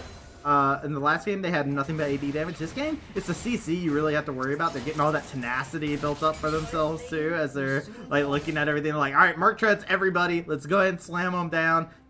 There's so much CC on Team Ambition's lineup, as we got to see in that last bit. One person gets hit, you get followed up with another by Team Ambition. Is a premium item for this game for sure, as Team Ambition are gonna have to deal with the extra tenacity. Neo caught out of position. The Fog of War is not your friend. Definitely not. Wow. Yeah, not enough tenacity in the world to withstand all of that. As just the meek little support Team Ambition. They get the mid push right now. I think they're going to be able to take 2 turrets at the same time. One top, one mid. Will Porsche get the first one? Yep. Yes, he will. Of course he will. All by his lonesome. Look at him go. Full of gold. You know, Zaya will get it shortly after. That'll be nice for Levitate to be able to have. Team Ambition starting off kind of not as explosive as how they did in the last game, but their gold is on their carries, right? Porsche has a good gold lead, and Levitate has a good gold lead for themselves. And that's kind of how Team Ambition started off last game. They were able to get good gold leads, not just for the Porsche, who's going into somebody who is not normally a top laner, but also is just able to get Levitate going, get the gold pumping through them. Unfortunately for them, Mirage is pulling the same strategy they had in the last game, which is the Sudsy Wrecking Crew that they have hired on out, and Sudsy is having a time on these towers. Taking one of those for himself. Sudsy has a lot of gold in this game. He will again be the main damage threat for Mirage Alliance moving forward. Team Ambition certainly favored on that trade, though. Even without the mid lane turret, it was super close, and so they can just, you know, look at it funny later on, and then it'll drop. But not only that, they did secure themselves the Rift Herald, so they have some more turret taking capabilities later on into the game. And Porsche got first turret. They're looking pretty good. Yeah, I do wonder, because the difference in composition here, right? Like, Mirage did also have a much more heavily, like, hey, we're going to pick out members composition, and the Olaf kind of group together. I wonder if we might see Porsche kind of do the lone job here inside of this game, try to force down these solo lanes, because they didn't do that in the last game. The game kind of called for it, for them to just, you know, be in their face and Ragnarok in front of the Ash Arrow. But this time around, you know, it's kind of hard for this team to answer to the Renekton at this current stage. It's pretty true. It is similar to that last game, where they couldn't answer the Olaf, but as you said, Team Ambition still made the call to group up, even with the teleport available. Porsche going to be recalling here pretty soon, and then I think we're really going to see which angle they take, because that Drake's up in 50 seconds. Yeah, Drake's up soon. See Dardoch and Porsche continuing to tango over here. They both have their teleports available. Same for the mid laners as well. Their teleports are back online. And we could see a little bit of a scrap. You can see Limo eyes on Sudsy, but Sudsy had eyes on Limo, said nah, not trying to get thrown in any glacial prison today. Oh no! Oh, that's good. So Mirage Alliance, I mean, they reveal themselves that Chad is on the top side of the map with Drake up in 15 seconds. Clearly, Mirage Alliance does not care about this next Drake. He even used his smite to no avail, unfortunately. I mean, but yeah, the problem is Riptail's not even up. So like, if you're going for a cross map play, there's no other objective to get. Riptail's gonna get dropped down here. This is a nice take. This is good. They get the Gromp, Travis. Oh, yeah. That's a huge. Look at Chad. Look at Chad over there. Chad just Gromp. killed a frog. Your mission are actually kind of dilly-dallying here, though. They use this Riptail. They're trying to get another push and delaying the Drake take a bit. A little bit of dilly-dally. Last time. Dilly-dally. Nope. Don't stop it mid-charge this time around. But now Team Ambition, they have a good stranglehold. I really like the vision that they've secured. They've got themselves a nice little bit of layout. The Fog of War is the friend of Team Ambition so far inside this game. And see it. Inside of it, they're keeping eyes. Snow in position to be able to stop Chad from being able to go in, as they have been peerless when it comes down to smites.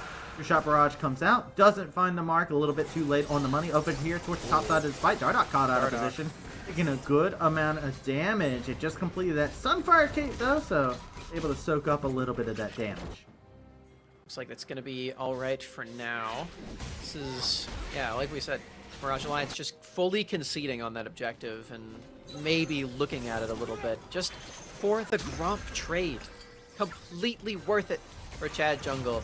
I don't know. The real reason why they did that is because everyone did need a recall eventually just to get some more item spikes. And Mirage Alliance feel more confident in the oncoming fight than what they were looking at in the initiation there, which I don't blame them about. Team Ambition does have a really strong gold lead in this game, and they are a composition that does thrive in these 5v5s. Viscera is getting close to that second item power spike on Ezreal, right? Once they get that Maramana, it's going to be looking really nice for them inside these fights to be putting out a good amount of damage. Good catch out onto Limo to be able to lay in a good amount of hurt. No Wilting Lullaby, it's only on one. Here we go, Snow with the flashing gauge, and check it out. Tibbers found by Mirage Alliance, and the retreat has been called. Wilting Lullaby onto 3 members as Viscera continues to fire out shot after shot. No members fall from either side. Okay, Team Ambition, if they can't kill people with that combo, then they just need more items, because that's the whole composition right there. Yep. They use the Sejuani ult, the Rel ult, the Annie ult, everything. Levitate not quite in range to follow up on it, so they don't have all of their damage in position there. But you gotta expect some more fireworks when you go for a play like that. Team Ambition showing what their composition can possibly do as Mirage Alliance actually just walk away. You know what the problem was there? None of neither marksman was inside of that whole wombo combo inside of that. Right? Tristana, Ezreal were not in the clump. You got a Gragas, a Rod of Ages Lilia, and a Rakan. Yeah, no, you ain't doing no damage to those 3, and that is a worrisome thing in its own right too, right? Because if those 3 you're having trouble getting onto them and finishing them off, right? Chad could possibly run amok as a secondary carry that can emerge inside these fights. Getting into the back line, getting those Wilting Lullabies off, if you're not able to burst them down. So this give you a little bit of a cause for concern, even though they gave you a little preview of like, imagine if your squishies were in that combo.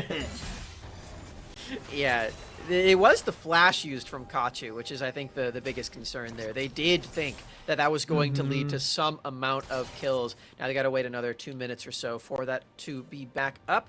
Limo also flashing on that play. This is a couple of really big cooldowns that they no longer have for a Baron that's actually being started up. And they know. Okay. So vision has been gained. Team Ambition say, okay, sure, we're back up. Scuttlecraft almost stolen, but not going to happen today. Nemo is not going to have to worry about the tilt of having Scuttle stolen from him by an Ezreal ult. That sounds very tilting for any jungler to have to deal with. And now, Mirage, they're just going to say, okay, you know what? We'll check Baron again real quick. Make sure you didn't go back onto it. Neo, yet again, Dark War, not your friend, but this time doesn't get caught up with all the CC that could be layered on. He doesn't quite have his first item yet either, so he's not super tanky on the Rakan at the moment, especially with no summoner spells. And yeah, he's got some tenacity. Well, we saw before what happens. You just get one shot when Levitate is in position. Speaking of Levitate, 2.5 items already on this marksman. Has a good chunk of gold on him and a chip on his shoulder too. As that guy who's been here before, he's made it to the finals. Even against this team, he made it to the finals, and he's still kind of getting doubted in these situations. Yep. Yeah, Levitate's a star player for sure inside this roster. It kind of gets overseen with some of the other players like that just pop off and demand attention whenever you see him inside the laning phase. But Levitate is just consistent inside these team fights, showing it yet again inside the game. They're going into this. Got red buff. They're going to have another fight coming up soon as Porsche is continuing to do their thing over here onto the side lanes. And still, nobody really able to contest them. Has that Sterix completed for themselves as well. Itemization points hitting at this current moment in time. We're seeing a lot of the core members really, really strong. Ooh, nice catch out in the chat. That has a lot of HP though. You ain't bursting them. Really not. Deal a lot of damage back as well. I mean, he's got 2 items on the Lilia. This is a whole lot of DPS if he can run rampant in these fights.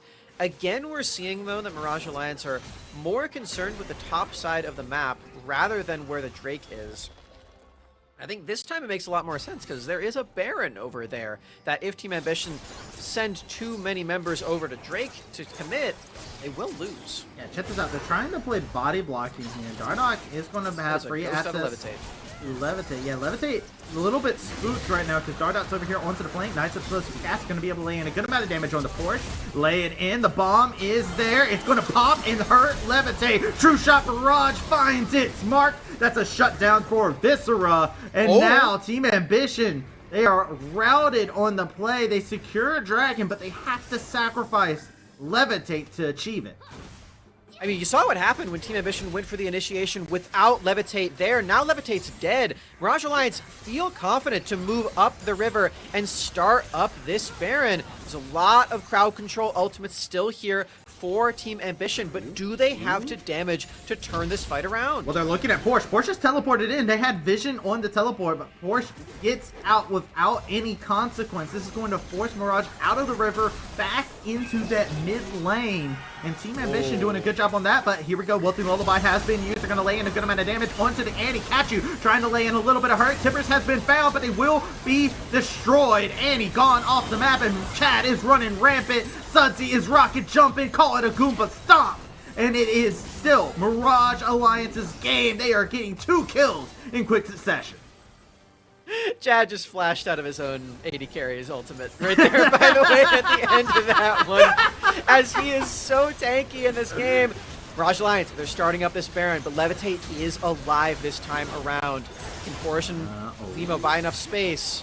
Once the cast has been used, that's going to be enough to push him around, but Baron is still up. It's at 2k HP. They do not have Smite, and Lima's going to jump into the pit now. A new challenger has appeared. They're going to go ahead and restart things on. Sterix has been popped. Levitate laying in a good amount of damage onto the fight, and they're going to be able to secure the Turo Baron buff, but the rest of the members of Team Ambition, they need to get out of dodge. Look at Viscera eating forward ever so confidently on this team, shooting off these mystic shots. True Shot Barrage comes on in. The Featherstorm doesn't find his mark, and Levitate finds themselves popped. Sudsy over inside of the pit. Porsche finds the kill, but now it's Sudsy alongside with Neo. They're trying to get that Baron recall going in their favor. Sudsy going to be popped, and the sole survivor of Neo keeps the Turo Baron buff alive. Oh my god. You see Levitate, he does deal a lot of damage in these fights, and when he is present, Mirage Alliance does have to be a bit more concerned. They do drop all 4 of these members. Just Neo left with the Baron. As you said before, the Baron power play not looking so powerful right about now after losing that fight in a really big way. Team Ambition, they're still finding ways to find advantages in this game, and a lot of that is just off of Porsche. Look at him. He's 5-2-3. Yeah. Looking good. Renekton is popping off inside the fight. Levitate gets to join back into the fray. I feel like Team Ambition might also be able to call Baron a temporary teammate inside that fight, because Baron did a lot of damage inside that fight to Mirage. And that's true. I feel like Mirage, they kind of got to think back and be like, okay, we only have Baron on the 1 member. It was gold just about even now. That's great. We're winning inside of team fights. Team Ambition's on Soul Point and Dragon spawns in about 2 minutes. Your Baron buff's going to run out about at that same time where the Dragon spawns. What's your plan to make sure that you be set up to keep Ocean Soul away from Team Ambition? You need to kill Levitate again. You need to actually force him away from these fights. You need to make sure he's not able to auto-attack freely and stack those feathers onto all of your members if you are Mirage Alliance so that you can avoid all of this DPS, because yes, Porsche is doing a great job in these fights, but the consistent damage that is so threatening is all from that AD carry position, especially now that Levitate has a third item. This is a very, very scary marksman. Siege continues. One Baron buff is all it takes to push down this wave. Look at Porsche over there. Laying into hurt. Porsche's an inhibitor turret. halfway there, yeah, and I mean, they can just back up, right? Like, Mirage, they're the ones that have to play a little bit defensive. They don't want to lose out on an inhibitor tower right before Dragon starts up. It's absolutely true. Seeing the recall came through from Dardoch, and that was threatening enough for Porsche, especially with the Baron recall available from Neo. He could have very easily turned into a 1 versus 2 for Porsche. He does not want that. He is that guy on Team Ambition. He has this gigantic shutdown. You can tell he wants to be defensive about it. He's got the Stair Escape. He's got himself some components for a Guardian Angel, including a Stasis. He knows how important he is to the oncoming team fight, and how important the oncoming team fight is for Team Ambition to actually win this game. If they can secure themselves the soul, they actually are pretty favored all of a sudden. Keep an eye out on play. Mirage is just barreling down the mid lane. They're not contesting this just yet. True Shot Mirage comes in. A little bit of vision. Not starting this up just yet. Here we go. Levitate's now on it, so they'll be laying in some hurt. Mirage is calling for a play in the mid lane, but look at this. It's a separated play. Chad is over here. Neo as well. They're going to get bursted down as a result. There's 5 members, but they're just calling for the marksman to barrel down the mid lane. Who cares about Ocean Soul if you do not have a base to be able to defend? Mirage gets the better of the mid lane, but Team Ambition are not going to let that happen for free. Soul was collected, and now Ocean Soul on Team Ambition. Can Mirage fight back? They have 4 members up inside of this exchange. Team Ambition, their escapes are getting cut out. Look at Sudsy over here onto the side. They're going to be free hitting. Does the Buster Shot take Team Limo on out of the fight? Viscera gets the kill onto the Sejuani. Good cleanse to be able to stay alive inside the fight. Levitate only going to be able to find hands onto Dardoch. And it's going to be a 1-for-1 trade yet again. This time that trades the Limo for Dardoch. Oh, this Ocean Soul makes things so interesting all of a sudden, Travesty. Team Ambition very well could walk away with this one. That is a gigantic buff to the sustain, to the 5v5 capabilities. They might still have some troubles dealing damage, but how is Mirage Alliance going to deal any damage back? They have to go through all of this sustain. You can see that they're already looking at those 800 gold items, the Oblivion Orb, the Bramble Vest, 2 of them already here. Can this be enough to cut back all of the extra sustain that Team Ambition now has on their members, and the confidence that they have too, because Team Ambition, they know just how powerful this objective is, and they know that they can win these fights now. Made it. Inhibitor down. You have to think, does this fit into Mirage Alliance's equation for success inside this game? Baron does spawn in less than a minute, right? Their eyes have been set on the big purple worm all game long. Mirage have been playing topside all game long. They have the idea, is this being the condition? Remember, in game number 1, they secured that Baron buff twice to be able to secure a W inside of that game. They're looking to see if they can replicate that same statistic inside of game number 2 with this Baron spawning up soon. This game is so important for all of these players as well. I know Mirage Alliance, they want to keep that undefeated streak going. They want to make it to the finals, which Team Ambition robbed them of in the last qualifier just a few weeks ago. And Team Ambition, they're playing against the pickup team. They want to show that they are still a competitor in not only this event, but also the promotion tournament, where the competition is going to be even tougher. As the Baron gets started up, it's Team Ambition who are in the pit. They're already in the pit, but they're not burning it down. There's only 2 members that are onto it. Levitate Limo taking a good amount of damage from the Baron. Keep our eyes. Kachu trying to find the wraparound for an angle to be able to find a nice little plum. Check it out. They're going in. They're going to flash Tibbers. Not going to be able to find anybody big inside the fight. Viscera gets out of harm's way as they're fighting off Tibbers. Dardock spreading out into the fight. Levitate getting burned down, but they're able to fight off the defenders. Sunsy, though, is wrecking havoc on the base. Sunsy's not even there for the fight. They said, screw Baron. We want your base. We want the Nessus. We want dubs. Portia's going to have to go to be able to answer back. Sudsy going to lay in a good amount of hurt, and now another teleport to come in to be able to back him on up. Pikachu not going to be able to find the stun. It's going to be double marksman. Dardock coming into the fray. Going to find a little bit more damage onto this tower. Going to have bombs into play, and Sterix has been popped. Portia's HP also popped, and the base is being ravaged by Mirage Alliance. Screw your neutral objectives. We're just going to take the whole map while Baron is started up by Team Ambition. Mirage Alliance, they don't have enough firepower. They can't actually finish off the game. They can't even get the second Nexus turret. It's Team Ambition who keep everyone alive, and they secure themselves the Turo Baron. This is another neutral objective, another huge buff on the side of Team Ambition. Mirage Alliance, they may be trying to give Team Ambition a taste of their own medicine from the last qualifier where they got backdoored in the final game. But can they withstand all 5 members of Team Ambition with the Baron, with the Ocean Soul all equipped? It's a standard game of them trying to use Sudsy as a wrecking ball, but on the opposite side, fortifications have been made by Team Ambition. Ocean Trade to give a solid foundation to keep regenerating, keep that HP up, and now the Baron to help them try to continue to build upon this foundation to get themselves more presence on that map. These towers, they have not taken a tower in such a long time. Team Ambition is hungry for it. Can they find an instance to do it without Mirage saying your base belongs to us? That's 2 inhibitors down off of them going for plays where they said, screw the objective, we want your base. Team Ambition is stronger than they've ever been in this game right now. They got 4 items on Levitate. The front line is there and ready to cast these ultimates and deal crazy damage in these fights. They've got the Baron, they've got the Ocean Soul, they've got the Siege ready. Can Team Ambition keep these fights going, or will they end up losing their base? You can see Sudsy, he's on that side, he's looking for something. He's not really interested in these fights anymore. He knows that Mirage Alliance might not win these fights anymore. Yeah.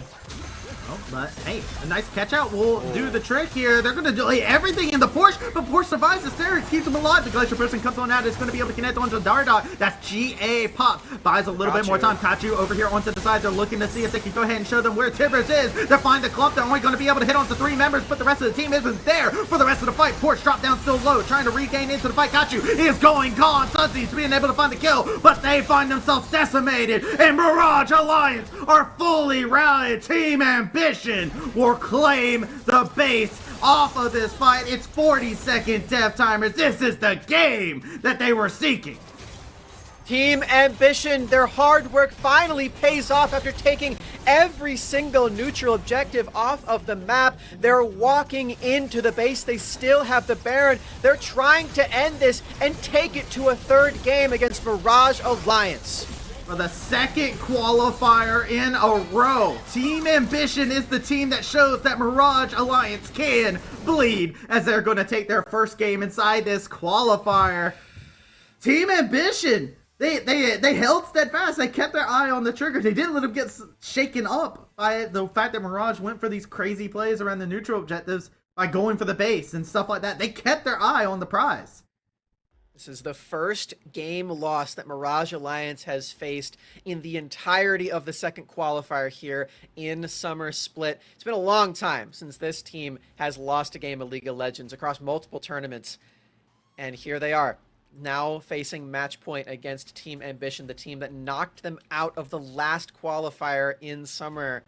And this last game is going to be the final showing until the promotion tournament of one of these extraordinary teams. Yeah, well, We are getting ready. Take ourselves a short little break, get ourselves a little bit of a breather, get ourselves ready, because you know what? When it comes down to Mirage Alliance and Team Ambition, there's one other thing that goes really well for them, and it's always a banger series. So make sure you guys do not touch that browser, as when we come back, the third decisive game, one team moves on into the finals and still has a little bit more playtime to contest for that first seed, and the other one has to wait until the promotion tournament to be able to show up again. We will be right back.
The LCS Challengers League is brought to you by Turo, the world's largest car sharing marketplace.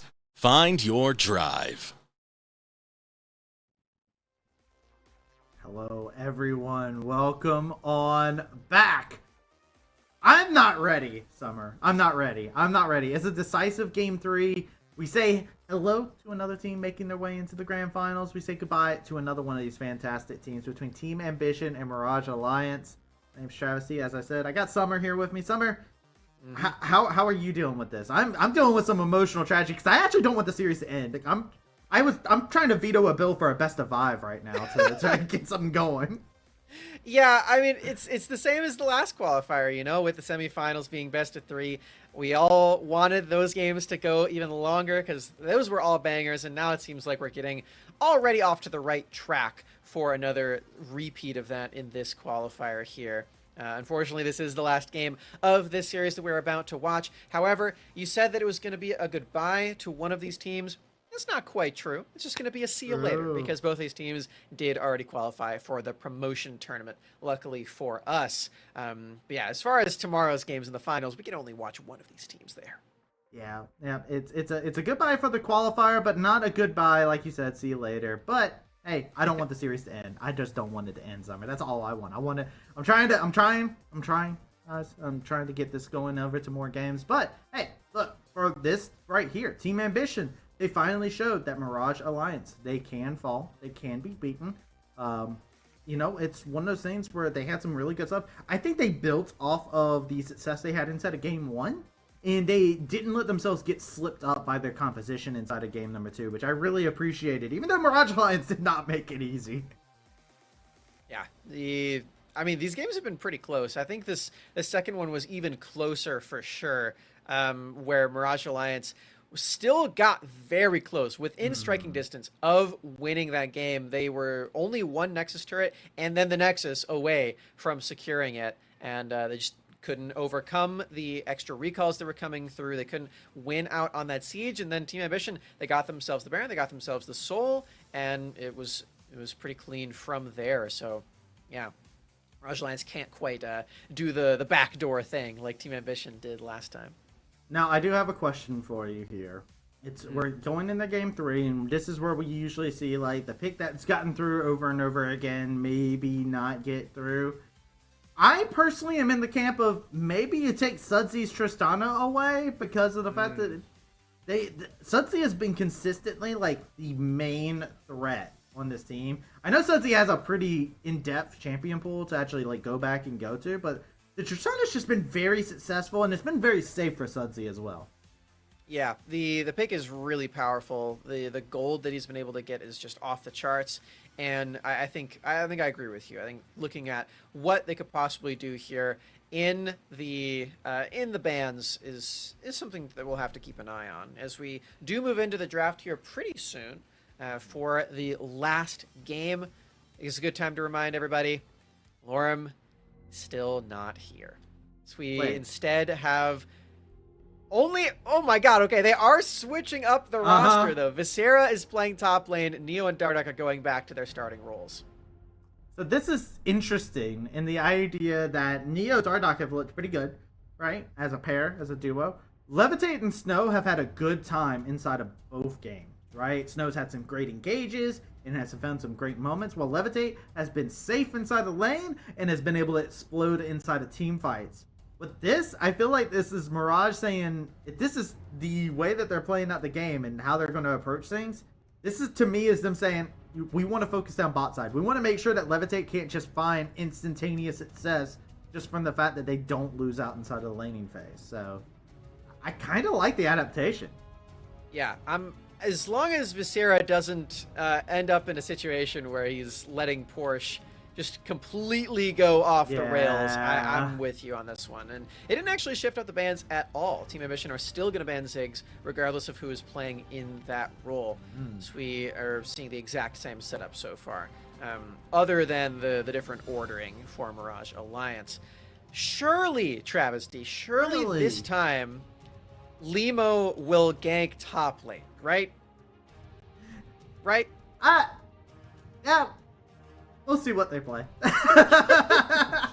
I I mean, this is Come on, guys. this is probably, in terms of just the players, right? Viscera is a bot laner. They do not play top laner like that, right? So you're expecting probably something that's going to be weak side top lane from Viscera. I'm not expecting anything crazy up there. I don't expect Chad to be like, all right, I go top lane because this is where Dardock is or anything of that sort. But yet again, history is going to repeat itself, it feels like, because they're going to get that same core yet again. The difference being is they do have the option if they do want to switch things up to Dardock and get the Rel this time. And so this time they say, all right, yeah, you can take Rakan. We're done with them. Yeah, wow, okay. Removing the Rel from Snow2's hands, I think, is also a pretty wise move. Just making sure that he can't go for those pretty sick engages that did a lot for Team Ambition in the first game and did even more as they did win the second game for Snow. So happy to see that one. This will, of course, signal to Team Ambition the move over to Rakan instead, as Snow and Levitate will have the Lovers duo. Still going to be a Sejuani for Limo, though. And again, like I'm saying, is this going to be the game where they gank top lane, please? I don't know. We're going to have to keep our eyes peeled. The Lilia locked in. So the only thing that's changed is a handshake that's going on between both sides here, saying, you know, Rail for Rakan. We'll switch that up. Everything else is pretty much the same. I'm not entirely sure. Like, right now, you do have some great assists here to actually pop off. And you do have the ability to move around the Tristana still if you do decide you want to do that. That is an option that you have. If they want to go for that adaptation, I don't see why you would, though, because Sudsy, as we were talking about pregame, is doing really well on the Tristana. I think they've only died like 2 times the entire series so far. Yeah, it's been a great performance from him for sure. And yeah, I mean, you mentioned that it was maybe something that Team Ambition wanted to ban, and they didn't. So, yeah, we'll see what comes of that one. As Mirage Alliance, they will go ahead and ban away the Sylas again. I would expect that they ban Olaf again, too, unless that's something that Viscera wants to blind pick on 4. I don't know what champion pool Viscera is working with in top lane at all. Maybe he just picks Vayne or something. I mean, I'm curious too, right? Like, they're getting rid of some of the AD carries because Neo is a threat that you have to realize. And I do wonder also if Team Ambition may have not noticed that Neo was in the bot lane role too when they started doing their bans. Yeah, that's what I was actually about to say. If you don't get rid of Malphite here, I actually think Malphite's really good in this idea just because it's just like, all right, we need you to run around and deathball with us. It looks like they will still give him the comfort pick, which I do agree with because you do not want to give Porsche counter pick on blue side. They take the Zeri.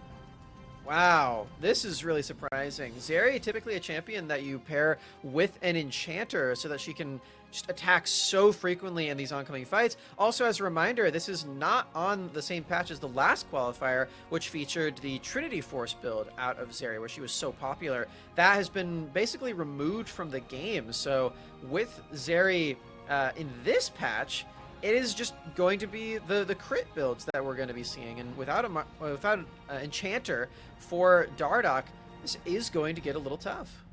Yeah, I am most curious on what this is, and I do like the idea that they, from Team Ambition, they're kind of trying to figure out things that still will work for them, right? They're still trying to figure out like what are some options that they can grab to be able to go into this mid lane Tristana and make things happen. They go back to the Annie.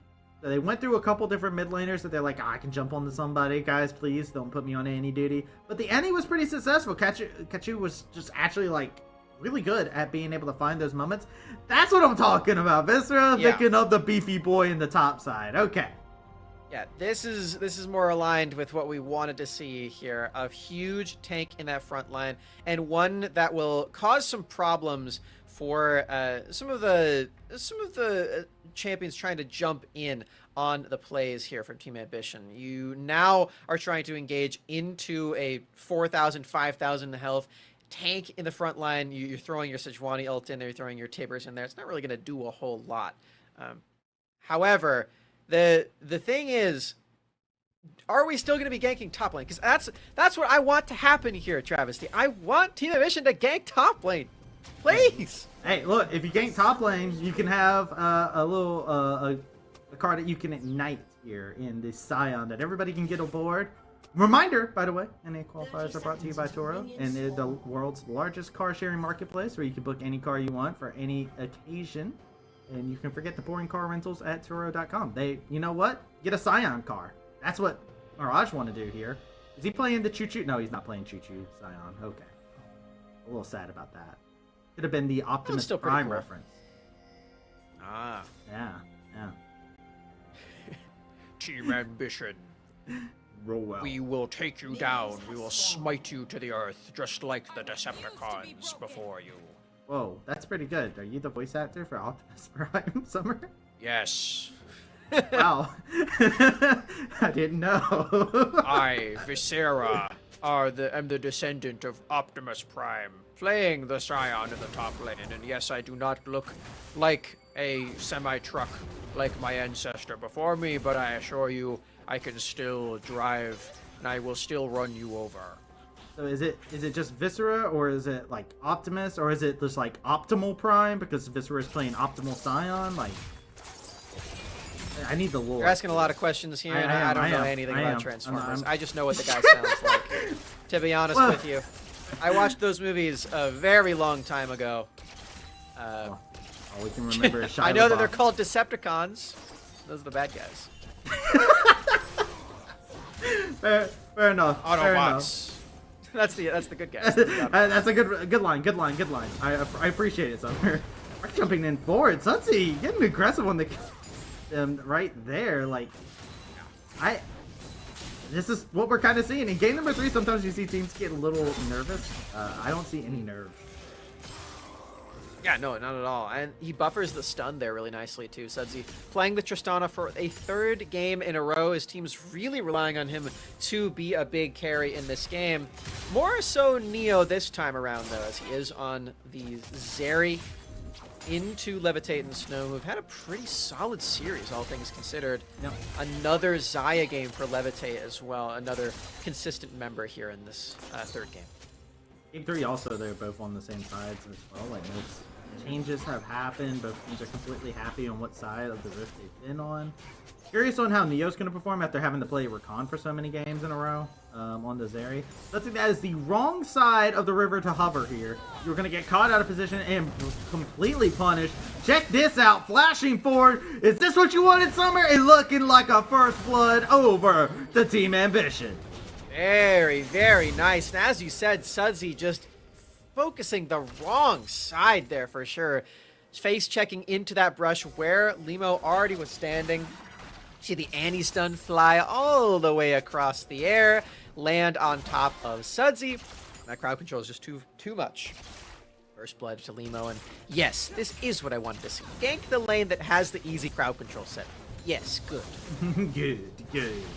And Limo get themselves onto the map early on. This is what you've been wanting to see, right?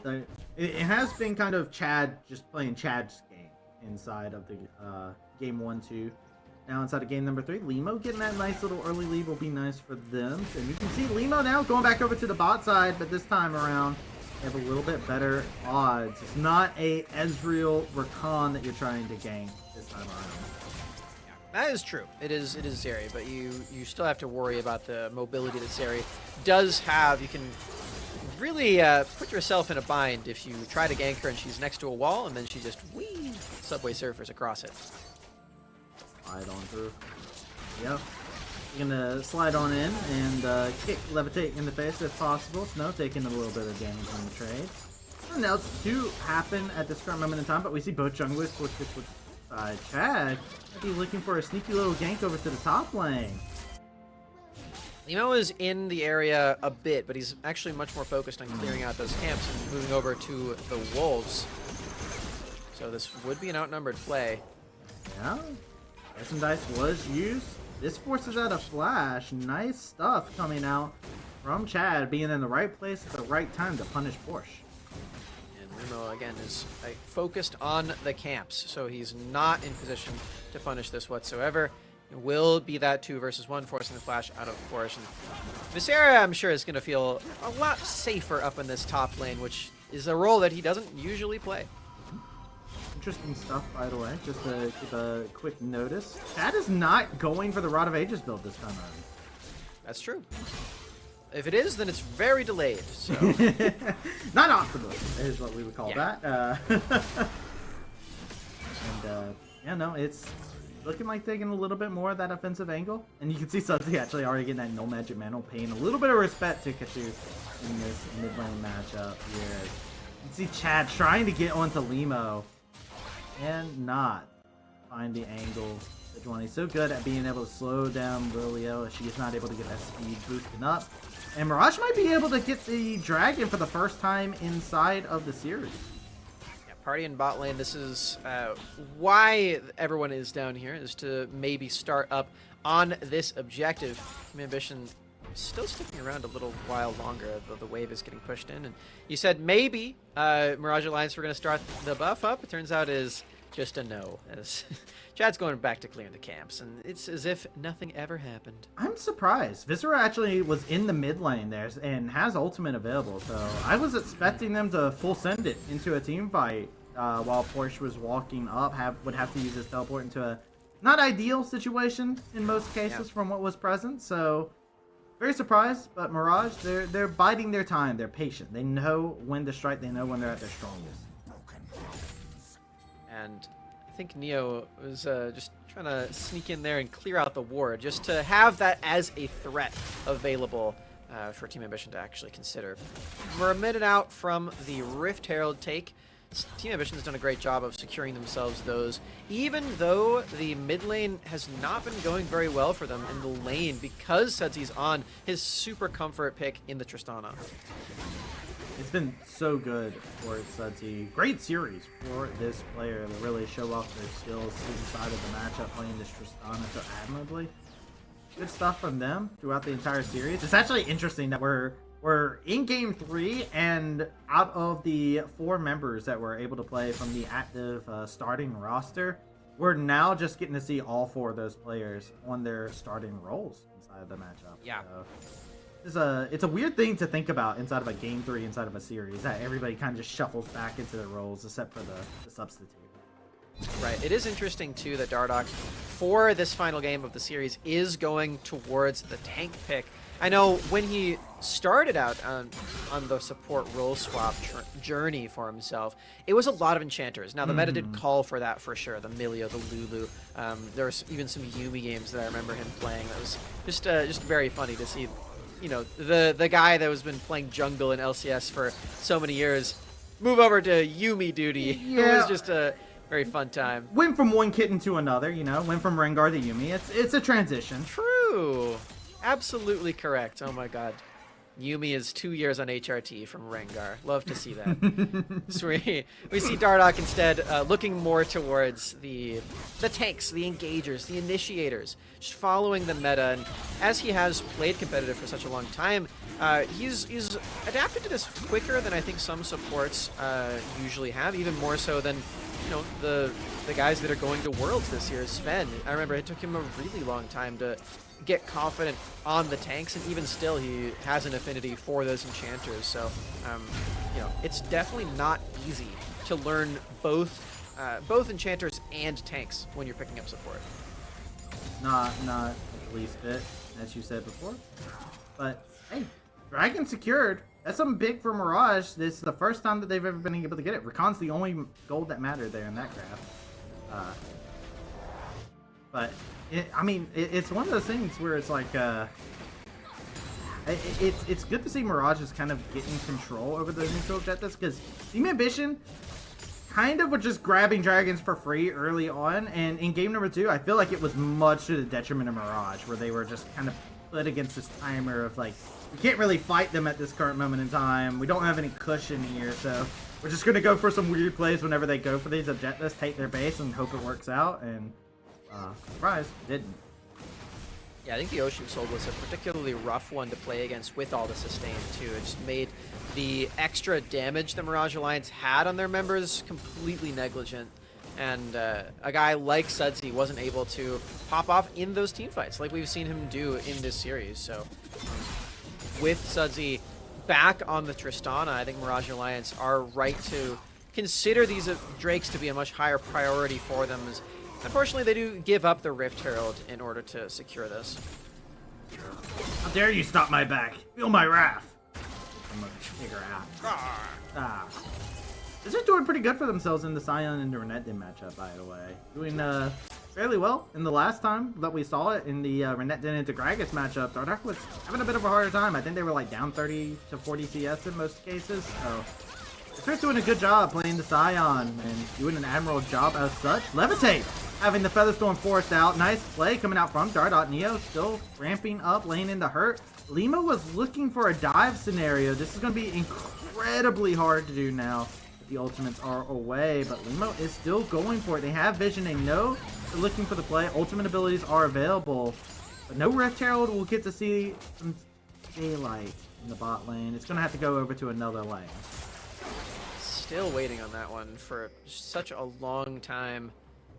I'm feeling the effects of the gankless Renekton again, Travesty. Oh, yes, yes. I'm feeling it. Where, you know, like you said, it's an easier gank angle this time. You're not into Ezreal. Still, though, that's why you have a Renekton up there. You could just go at least up once, you know? Off the Rift Herald. It's also just like, I know that Sion is a beefy character, but also it's just like great gank assist, as you were talking about. And it's also a new player that doesn't really play that role. Oh, this is my God. beautiful. Oh my goodness, why would you go for that play when you're still around? Yeah. The Flash Tibbers, immediate punish by Team Ambition. Wow, that was some of the greediest looks that we've seen ever from Mirage Alliance. Underneath the turret into the Annie ultimate, the Sejuani ultimate, like it's just so much crowd control. It's so greedy to go for. Mirage Alliance, they're bringing up multiple members to try to compete in this river and deny the Rift Herald from getting too much else. War of Scuttle Crab. Travesty, what did we just watch Mirage Alliance do underneath that term? What was that? I don't know, honestly. It's a bit curious, and we've seen sparks of this throughout Mirage Alliance, especially inside this series, where it's almost like it's overzealous, right? They go for a play where they show too much of their hand, and then their hand gets chopped off, and they're like, well, what do you mean that happened?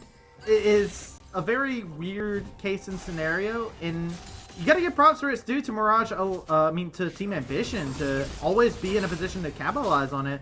And this Annie pick has been great for doing such. Inside of all 3 games here, 2 of those, we've had that Annie that's been able to come in there and just stun up a group of the members here. Just make sure to say, hey, here's Tibbers.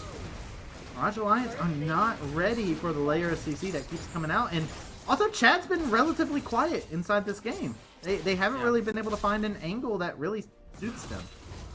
Apart from that ult attempt there underneath the turret. Yeah, that was pretty loud. Everything else, you're absolutely right. It's been a quiet performance for him. I know Sudsy is still getting a lot done on this Tristana pick, though. He does have his Kraken Slayer now. He got a couple of plates down in the bottom lane. He got some in mid before, too.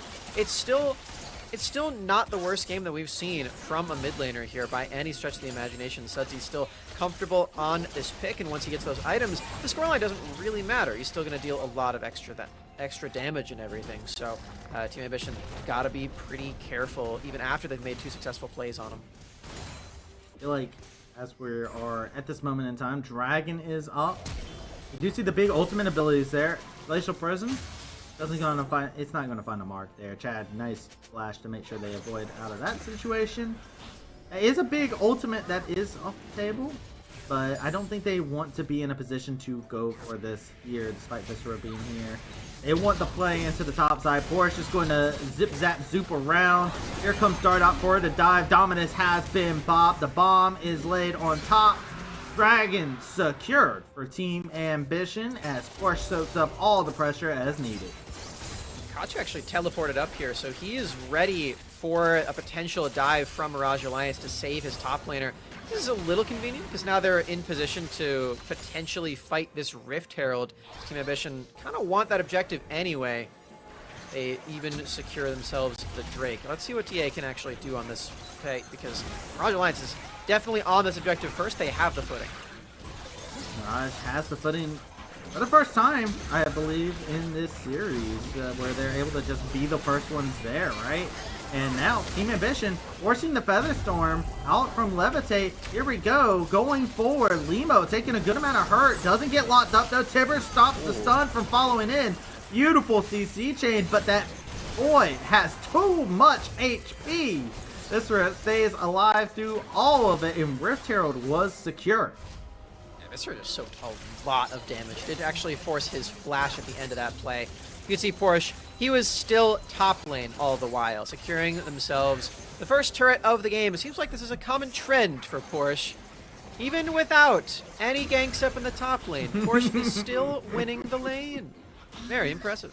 Very impressive. This is why Porsche is one of those players that everybody keeps their eyes on to you. Whenever it comes down to the North American scene just in general, whether it's amateur or collegiate, you see Porsche on the Rift, you know a threat has been detected, and that's just how it goes. Derrick's will be the second item of choice for Porsche as well, so this Gator is going to be even more dangerous as we continue to proceed through the game. And Team Ambition, nice gold lead secured for themselves here. Yet again, third time inside of this series where they have found themselves in early lead that they've been able to secure through being able to get those kills as needed. Now Sudsy caught out of position possibly here, but good on Chad to be in the wings to make sure that nothing else catastrophic can happen.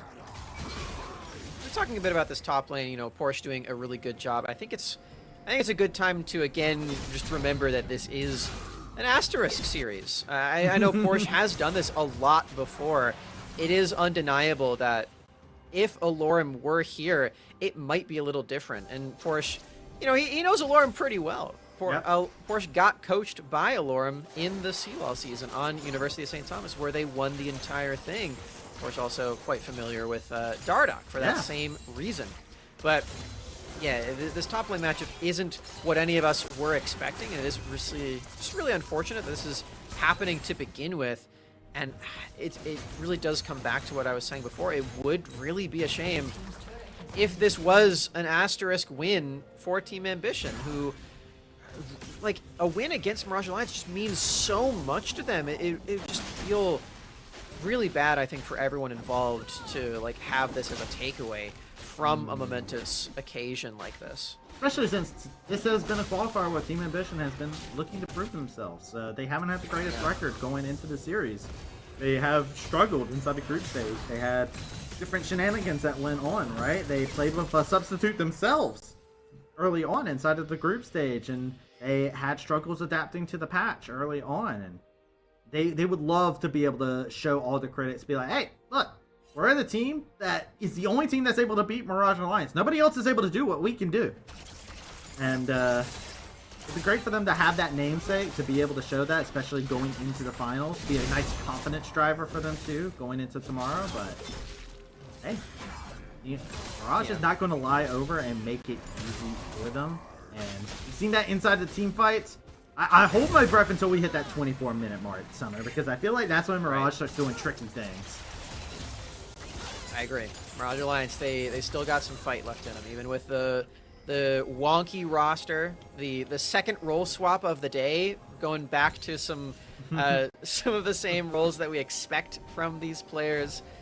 Just subbing in Viscera for the top lane.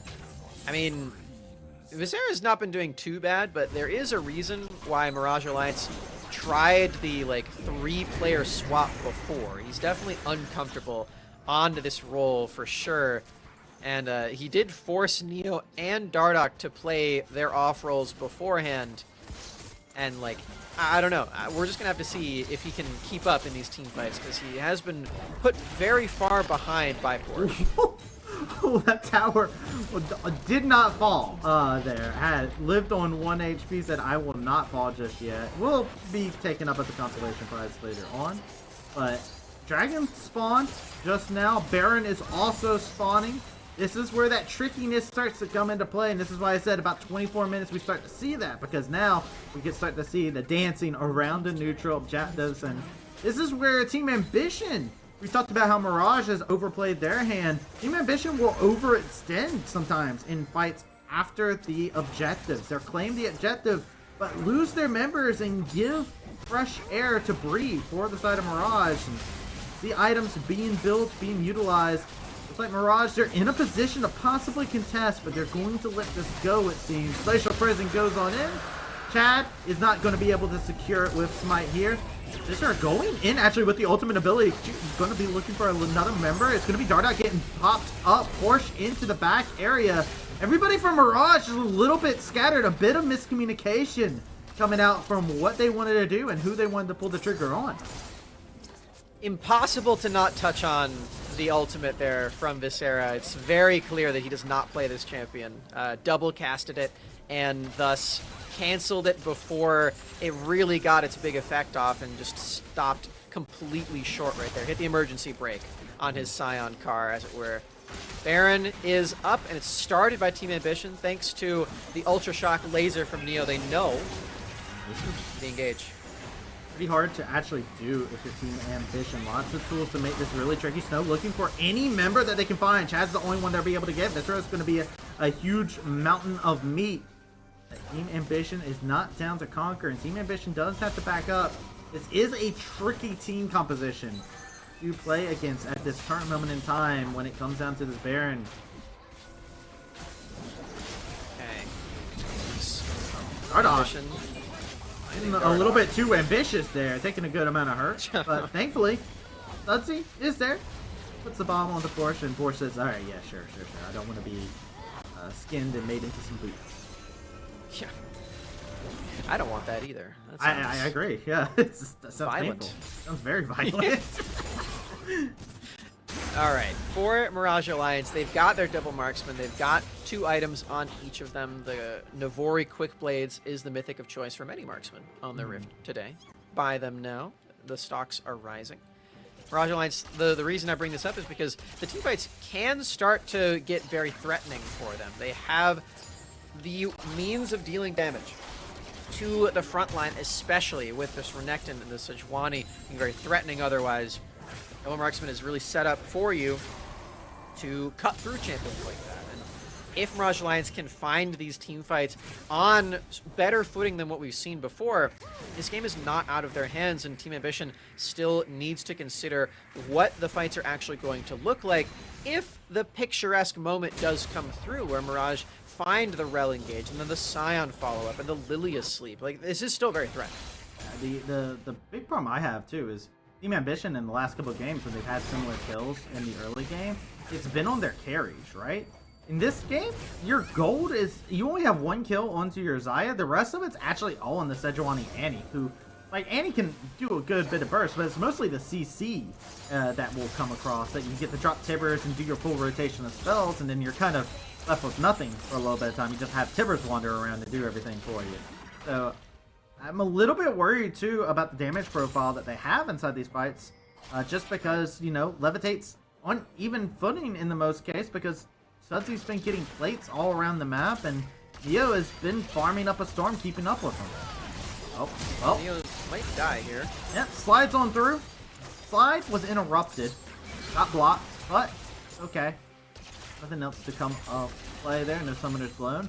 They are dancing around this Baron, though. They really want to start this. Yeah, I mean, no Zeri flash is a really big deal. Again, there's no enchanter to keep the Zeri safe this time around. It's really just frontline that can walk in. You can see Mirage Alliance. They're trying to walk in right now.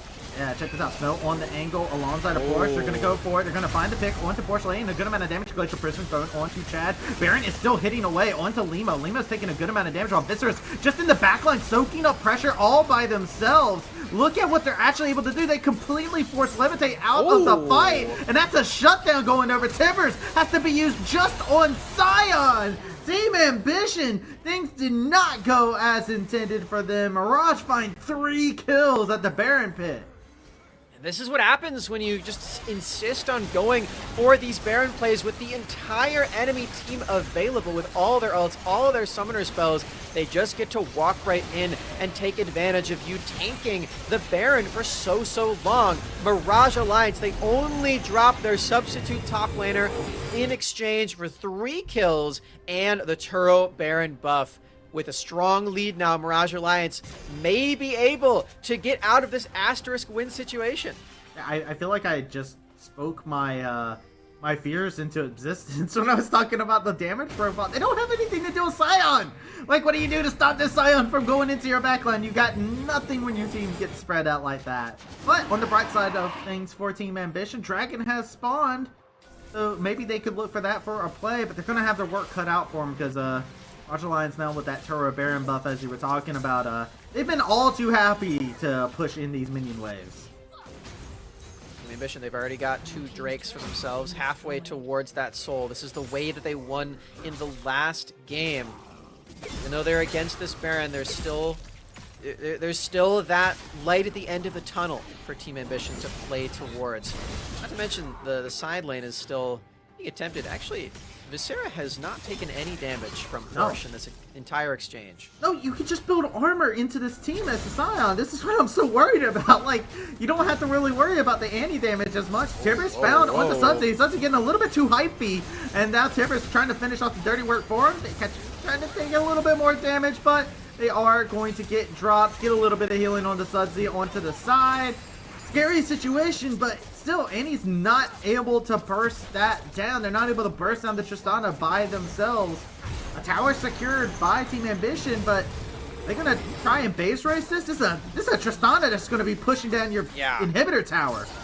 Yeah, you're base racing against a Tristana with Baron buff as well. You're going to lose that. Now with Neo in the mix as well, Mirage Alliance, they're just going to take your full inhibitor here at Team Ambition. You got to do something about this. You can't siege into the Scion, and now you're getting engaged on. Yeah, and now Scion says, all right, sure, we're engaged now. We got Chad here. That's all the damage we need. What is Limo going to do? Wilting Lullaby comes on through. They're going to go ahead and turn their attention over to Limo, and that's a jungler down, which means Dragon is in the near future for them, as there is no smite available now. The Team Ambition, within the last 2 minutes, things are just falling apart.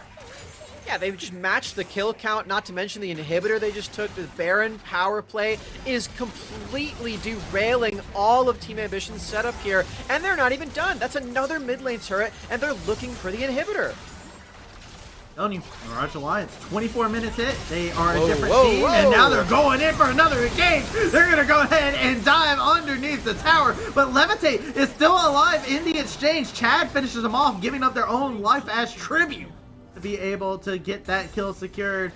2 members of Mirage still surviving here, but Limo has came up, so maybe they might just turn around and say, all right, maybe we take our dragon while we still can.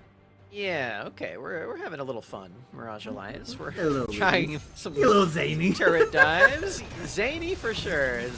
This era is not interested.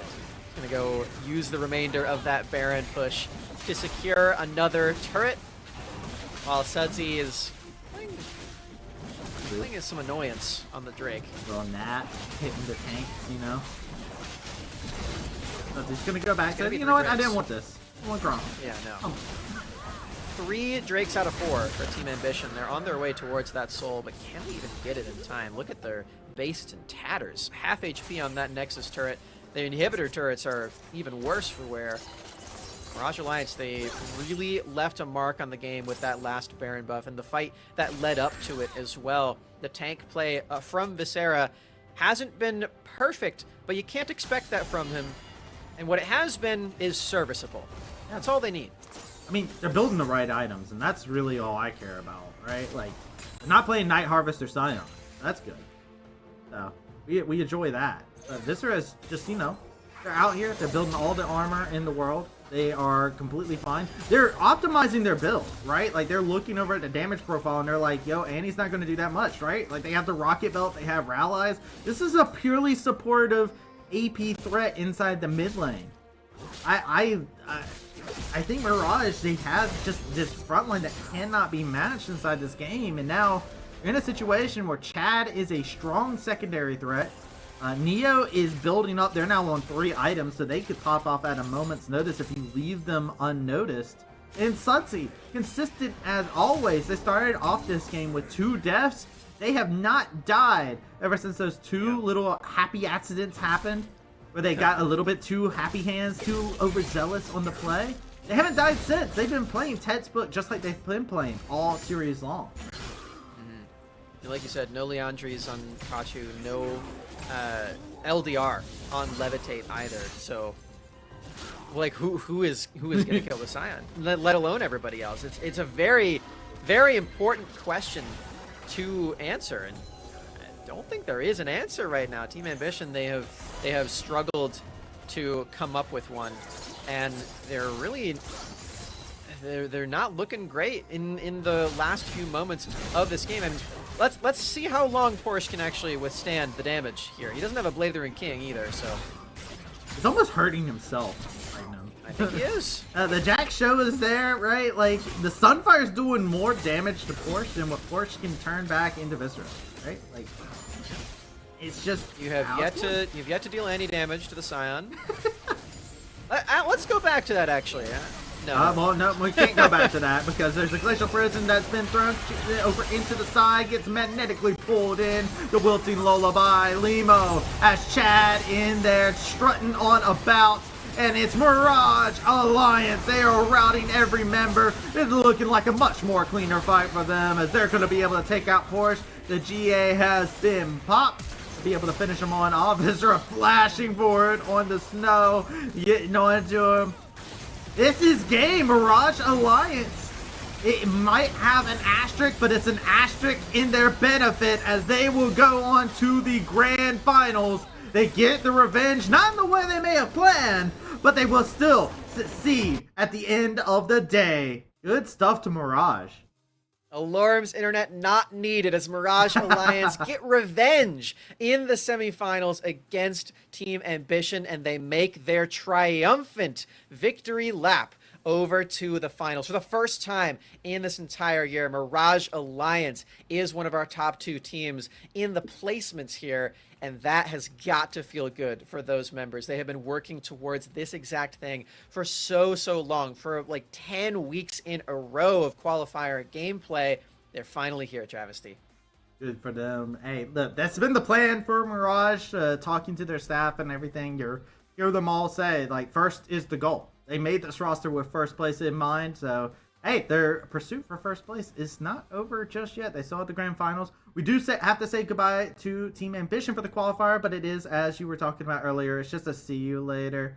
We're going to go ahead and I believe we should have an interview with a member from Mirage, so we're going to see if we can set something up for that and get everything taken care of. So we're going to take ourselves a short little break while we get everything set up, and we will be right back. Don't touch that browser.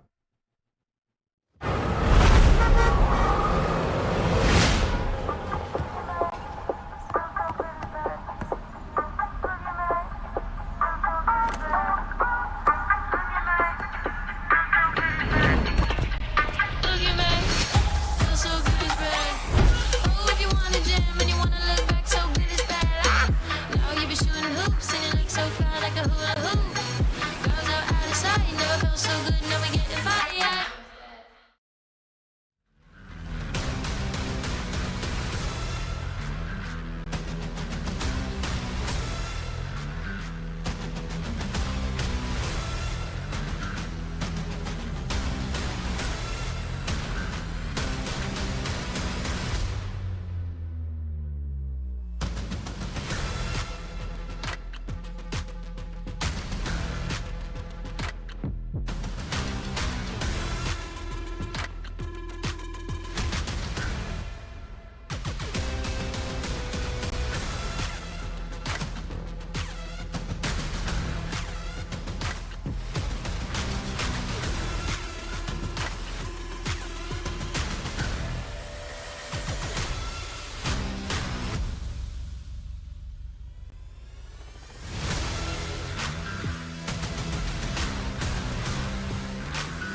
The LCS Challengers League is brought to you by Turo, the world's largest car sharing marketplace.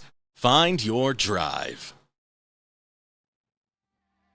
Well, welcome back, everyone. I'm Travis D. I'm joined here with Summer, and hey, we got the player who can play apparently any role that they want to. Dardoc, how are you feeling? I'm feeling pretty good after that win. I won't say very convincing because it was honestly a really stressful, close series as expected. But yeah, I mean, I'm just glad we persevered because I think a lot of the early games in these games were pretty bad for us, obviously because some certain complications, but we all pulled through and our experience really showed in the end in the mid and late game. And I think we did really well. Yeah, I mean, let's talk about the situation here in this series because it's a pretty big asterisk for us in our semifinals. Alorum is out for the entire series, and like Travesty said, you ended up playing top lane for a couple games before moving back to support. Tell us a bit about the decision that went into you guys like having these off roles here and allowing for Viscera, the sub, to play on role AD. So yeah, essentially we've had these complications come up in the past with a bunch of our different members, whether they have to miss scrims or an official match. And essentially every time we go through a scenario is either we have one of our two subs, Maniac or Viscera, sub in, and they only play jungle and AD, at least what we thought. When Viscera joined the call today, he did mention that he played top lane before, so I was like, yeah, whatever, and then I was like, I'm going top lane anyway, like, my experience and my ego kind of taking over and just being like, I'm going to make myself the most uncomfortable because I think I can handle it, and I'm going to let my teammates be as comfortable as possible was my mentality on it. But after game 2, I was like, yeah, this Porsche guy is pretty good at top lane. Let me not bother up here. And then Viscera's like, yeah, I think I'll be fine playing anything in Alorum's pool. So we sent him up there on the Scion. He drops most damage. He plays extremely well the whole game, and honestly, it was a breeze playing. We played just like we did normally with Alorum, to be completely honest, and yeah, I'm extremely thankful and proud of Viscera for doing that. Yeah, I want to talk about that matchup against Porsche a bit because you guys, former collegiate champions together, currently reigning collegiate champions actually. Was there any fun moments that you had playing against him where you're like, that's classic Porsche? Well, I mean, the Olaf in the first game, like we all knew that was coming. Like that's been a tried and true that both I helped him. I won't say I helped him, but I was a big Olaf fan when we were on UST together, and I would say I complained a bit about Olaf and said how OP he was, and that I would love that to be on my team. So Porsche is a very good Olaf, and I mean he's just a very good top laner overall, right? Like I have a lot of respect for him, and obviously we won CLOL together, so not going to do that with him per se. So yeah, it was a really hard matchup in top. I'm not going to lie. Not that I'm extremely practiced in the role, but yeah, he's a great player. I was almost expecting for comfort for you to take the tried and true Rengar. Last time we saw you play top lane in competitive was Rengar in the top lane. So was that ever a thought? You said comfort. I want to know is the Rengar something that you were like, I've been playing support for a bit, but I got a little hankering here to break out the knife cat again. Yeah, no. When I originally was going to play top lane, I said in our team call that I'm only going to entertain playing Rengar and Gragas because those are my two most comfortable top laners. In the first game, I ended up taking Renekton, but that was because we had planned on sending me mid versus the Zed instead and putting Tristana into Olaf, but that didn't pan out because we did that level 1 invade on the Raptors. So I kind of got jailed in the bad matchup, unfortunately. But yeah, maybe next time if Xfinity hits Alarm spot again, I can bust out the Rengar. Yeah. Well, good. Well, I hope that doesn't happen, but it's good to note for us. Speaking of next time, you guys did make it all the way to the finals this time after losing in semis to Team Ambition just in the last qualifier. What does this journey to the finals mean for you, and how is the team actually feeling, actually making it to this far and going to be playing tomorrow? I think the win obviously means a lot for all of us because it's not only us. Well, personally, it's my first finals appearance in the OQs, and I've been going since the first OQ1 and OQ2 on Team Fishtaco. So for me personally, it shows that I made progress not only as a jungle player because I couldn't make finals as jungle, but I'm also doing it as support now too. So to me, it's a big step for me because I never really honestly thought I could play other roles in competitive play. I always thought I was going to be a jungler.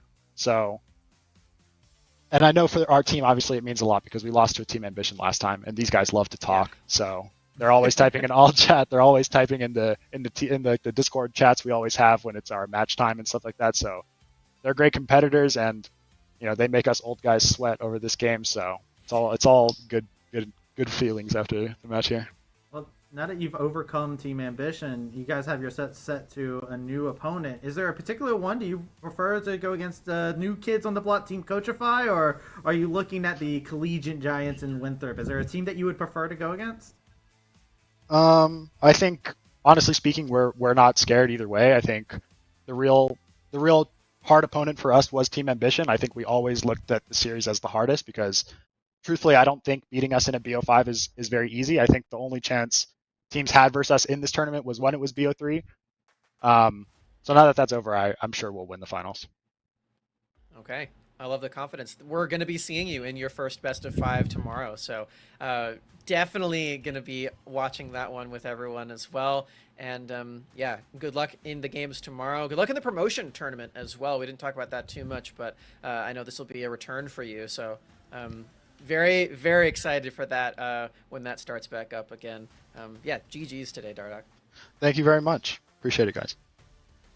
Anytime. And thank you to Dardoch for coming on out and hanging out with us here. We're going to go ahead and send it over to a break because we're not done just yet. We have ourselves another series on our hands. It's a semifinal showdown, the last one to determine who will make their spot into grand finals to go against Mirage. So we're going to take ourselves a short little 5-minute break, and when we come back, we're going to be going into game or series number 2. So do not go anywhere.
The LCS Challengers League is brought to you by Turo, the world's largest car sharing marketplace.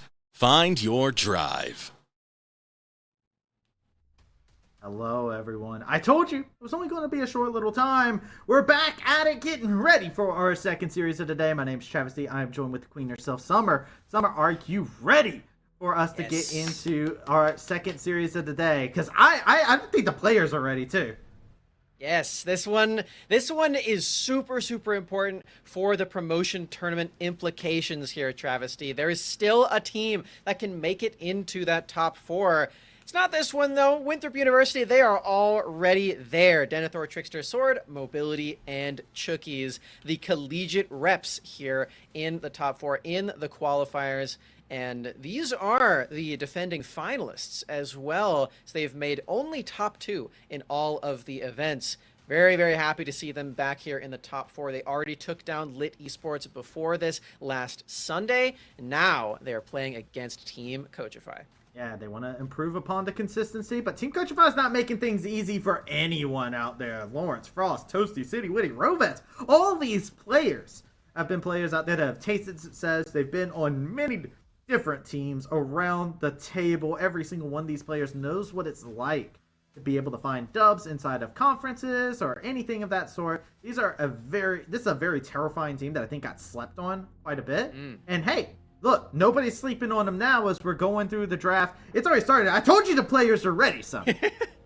Yeah, there's a lot to talk about in this series as well, so I personally cannot wait to get into it, but let's take a look at what's going on in this draft first of all, because we have both Tree Boys in the jungle, Ivern for Trickster, and Maokai for Frost on Coachify.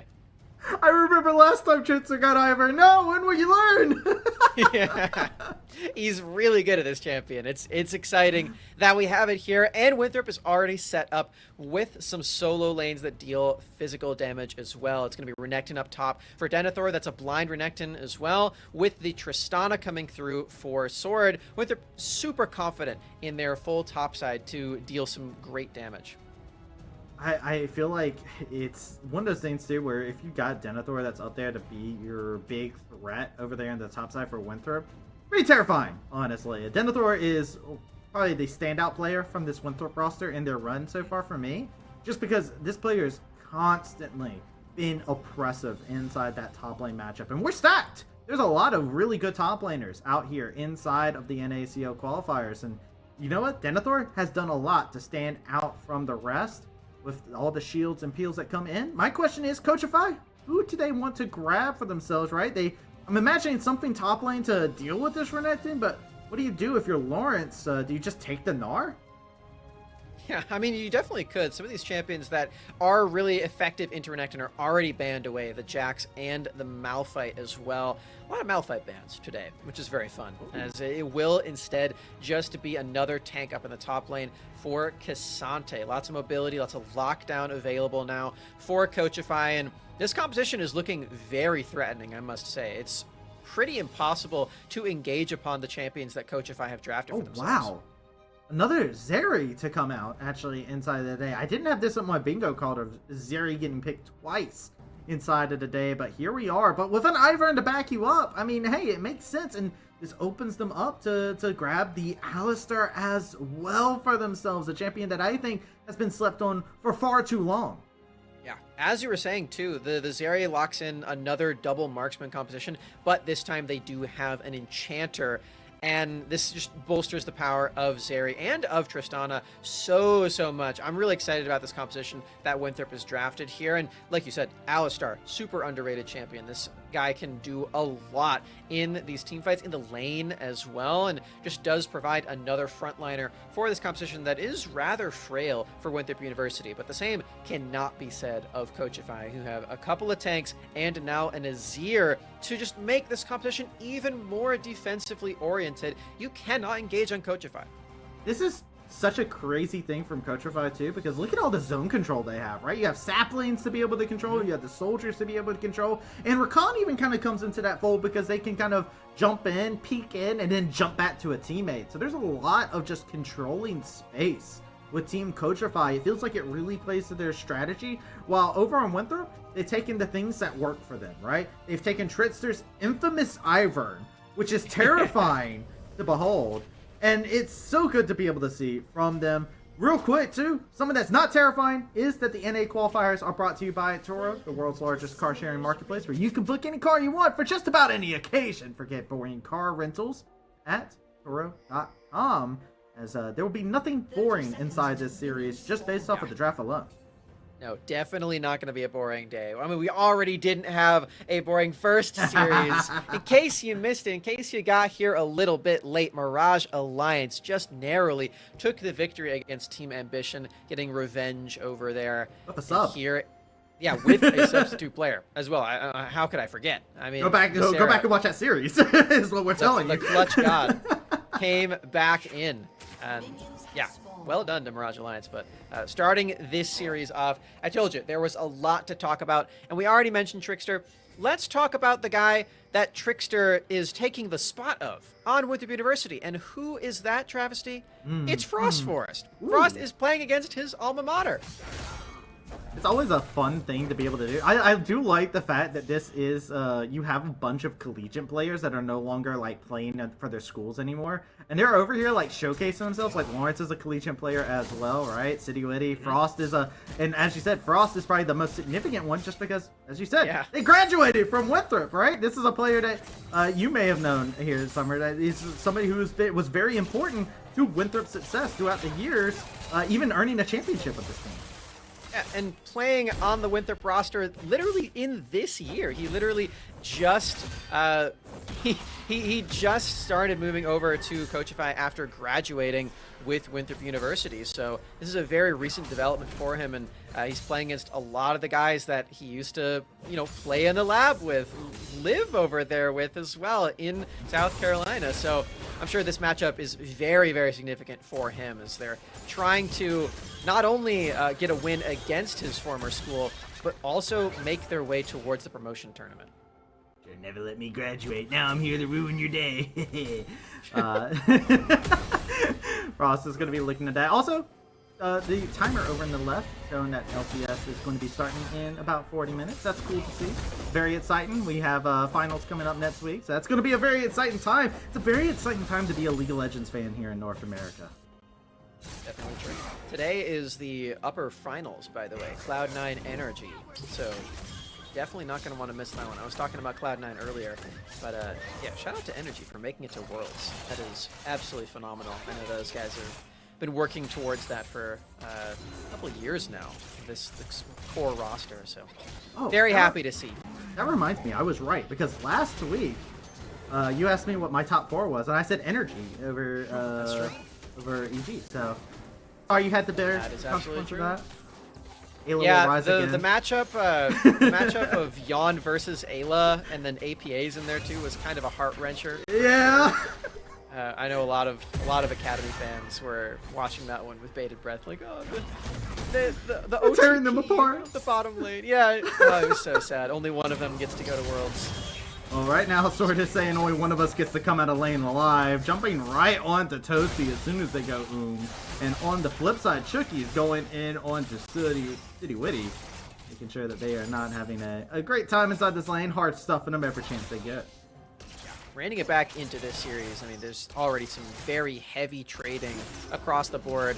I think the stakes for these two teams are a little different. Again, Team Coachify needs to win out for this weekend. Yeah, and hold on, City Witty's getting aggressive on. Lots of damage being Stunned. traded back onto him. Not going to get the solo kill to heal, and the potion ticks away. And barely able to survive. Team Coachify's bot lane is getting thrown through the ringer. Brought to you by Chickies. Yeah, a little scary there too, because on Rakan, when you cast your shield, you actually fly through your ally. So he ended up not tanking the Zeri auto attacks anymore because of this. So it got a little scary there for City Witty, who is remaining in this lane at about 100 HP, just trying to secure the rest of these minions. Still has flash. Oh, look Not at good that! enough. Beautiful stuff from the veteran Chuckies. Going in for the tower dive. 6 is not needed to complete that play. Rovet's trying to lay in the hurt. And you know what? This is fair. This is the price you pay for not matching skins when you play Xayah Rakan. That's the reason they died. Yeah, absolutely. The synergy is you gotta have that ready for you before you even load up for the game. No, City unfortunately dying there. It didn't even get to use his flash thanks to Chucky's crowd control. Mobility has been ignited. That's the slide in mobility.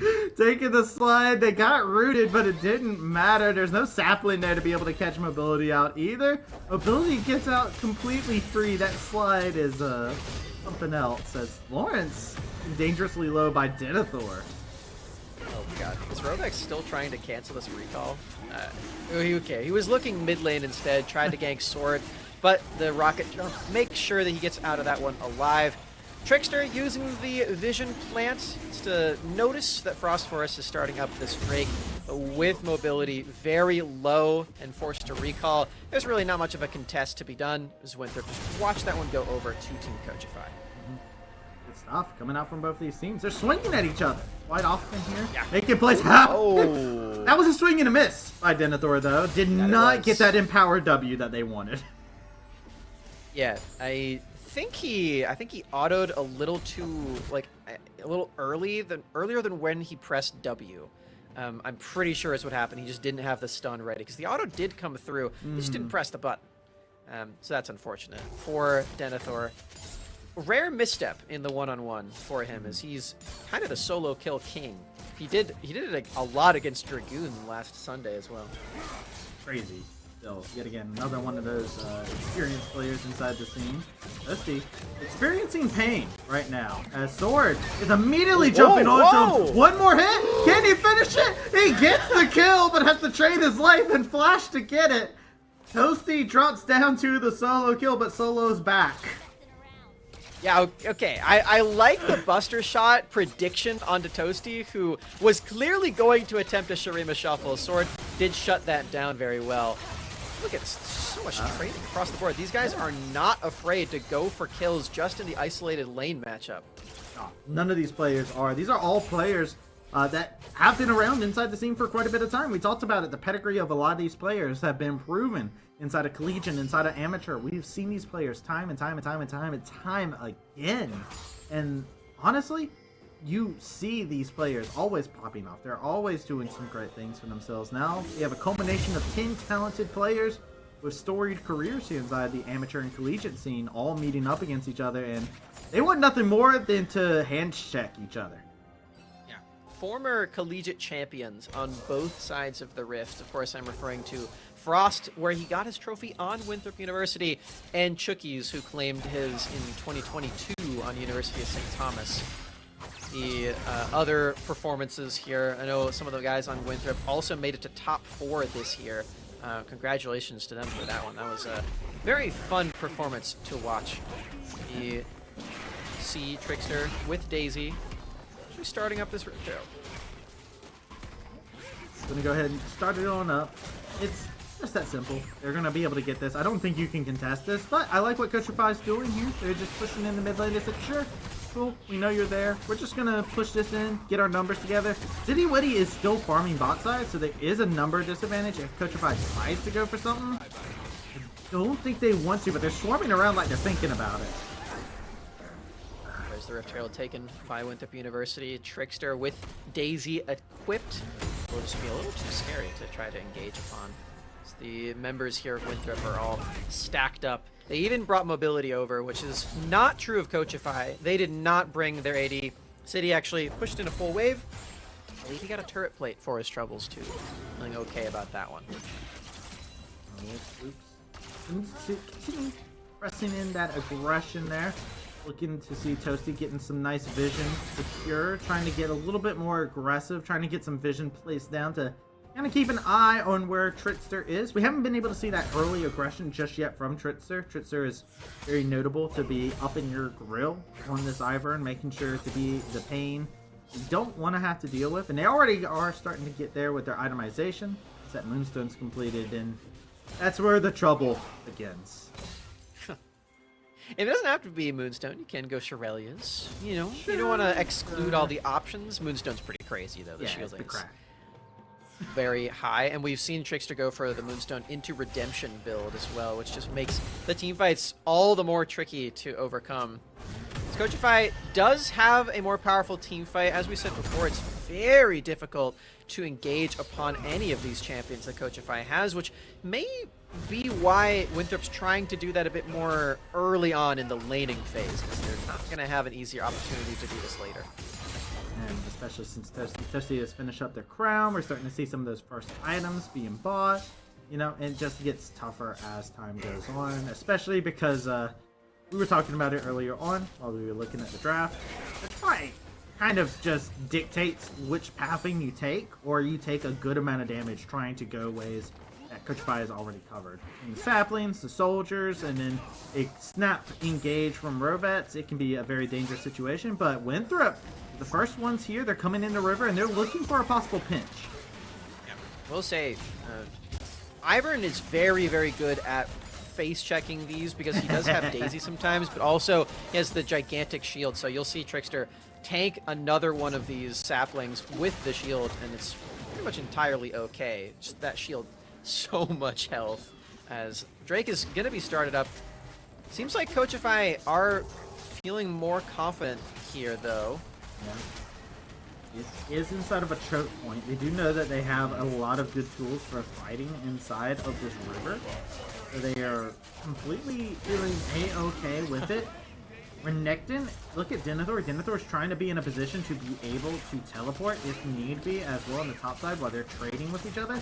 Winthrop has slowly but surely muscled their way in. Here comes the engage. They're going to find a catch on the Chookies, but Chookies is not the target you want to be able to jump onto. You're not going to be able to take down that Alistair, and it's going to be secured. Here's the team fight. The break out. Shurima shuffle into the back line, lay in the hurt. The Featherstorm comes in, and they're going to go ahead and have that teleport come in favor of Winthrop. Sword is still alive and well inside of the fight. They're going to be able to continue dashing in. Denethor in the fray while Lawrence is up there. No TP. They cannot join into the fight. So this means Winthrop is going to run wild, and Frost is going to have to feel the pressure applied inside of the fight to ensue. I'm glad you talked about the top lane there for a bit, because Denethor was actually struggling to find a teleport engage. That's why Team Coachify were able to open the fight so well. But eventually Denethor said enough's enough. I'm just gonna recall so I can teleport from the base. That's exactly what he does. Secures the team a couple of extra kills. 3 of them now onto Sword. Winthrop still have a solid gold lead and a solid morale lead when it comes to these fights. You have to imagine Coachify do instead just focus more on that Drake, which they do end up locking down for themselves as they're halfway towards a soul. Halfway towards a soul, but big amount of gold that was given over that Tristana, I think, is a very scary thing when there is an Ivern on the map as well. So, I mean, double marksman comp with an Ivern is a little spooky, a little scary, and now Winthrop, they have a little bit of an advantage bought for themselves in terms of that. See if they can carry that over to try and muscle their way into the Dragon Pit yet again, like they did inside of that last time. Plenty of time still remains onto the clock, but these teams have some scary failings that can come into these team fights. The plates are about to drop, and the ones that have been taken by Winthrop are going to be felt a little bit, as they did have that Rift Herald from before. I do believe they used it in mid lane. Even with the Tristana, though, they weren't able to take the full turret, which I think is a little unfortunate for Winthrop. You really expect to be able to do that with a huge sieging champion like the Tristana. And as you can see, even with that mid lane pressure and with the Rift Herald, it was matched fully by Coachify. Denethor's not letting Lawrence back either, so you can see Coachify is having to come over and be like, all right, Lawrence, go now. You have teleport, you can come back. Rift Herald is spawned. They want to try and contest this. Both teams are trying to get themselves into a decent position for this. Lawrence just got that gauntlet, so they're going to throw it down. And with this next fight, that could be a pivotal moment for them, but it does look like Coachify have been able to burrow in and get a good position inside the river now. We'll see if Trickster can walk in, or if they even want to. It looks like Chucky's actually taking a reset for now. and Winthrop is much more interested in securing themselves the first turret in the bottom lane rather than bringing Sword up. He does have teleport, so it was definitely possible. Just taking what they can get, though. Again, you don't want to have a siege war against a Tristana because look at this. Sword is just taking the entire turret by himself, and he's even going to push another wave because Coachify did commit everything towards this top side. Yep. Old goes over to City Witch, that's good. So the marksman that is going to be a huge threat inside of this Coachify comp is going to be able to get a little bit of resources, but this Tristana getting a little bit scary for me. Yet again, we're seeing a theme here where Tristana's getting piloted just like this, where they're able to move around and punish you very swiftly in these side lanes if you let them go unnoticed.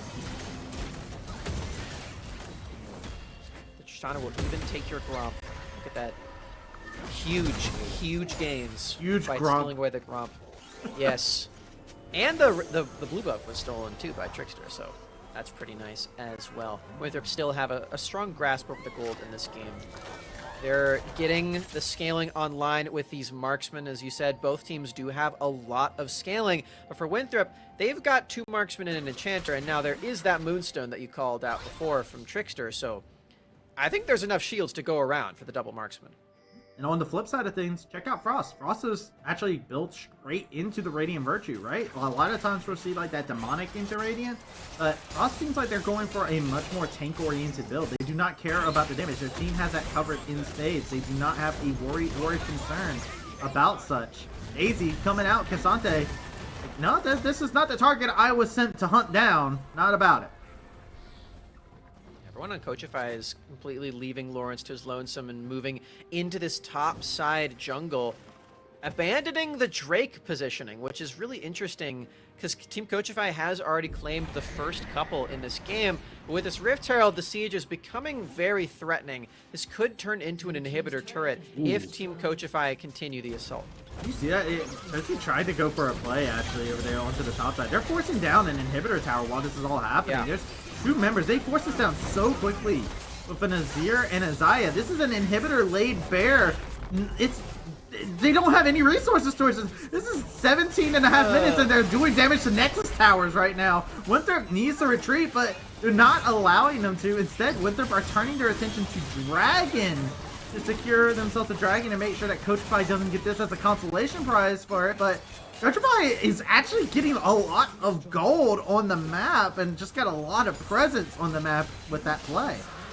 Yeah, early inhibitors are a little funky because now you're giving over some extra golden experience to whoever is able to kill those super minions, and there is a Shiv on mobility, so it's not like he's going to have a very difficult time killing those.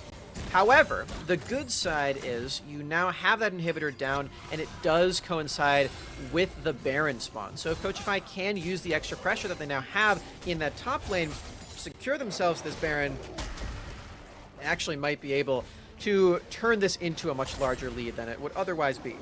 Yeah, this is good stuff. I like this decision making from Coachify. They didn't lose anybody in that exchange either when they go for such an aggressive play like that.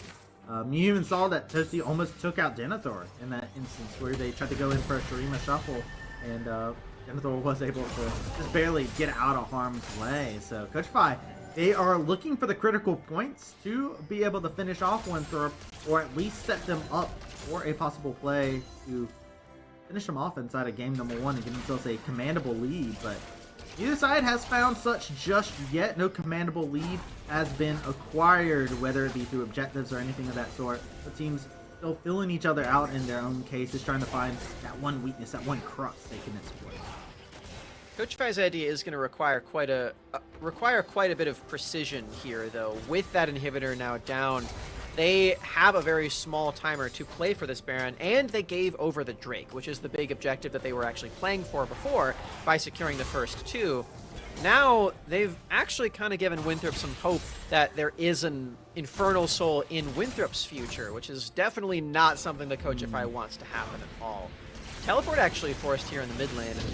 See that Winthrop are not too keen on giving any footing in the gold variety because Coachify they've already taken all the turrets in the top side. All the Turrets have gone over to the top side of the map, so pressure that can be applied there is different. I like how Sword has pushed up this wave, so they have themselves a nice little cushion built up. But Baron spawning in the next couple seconds.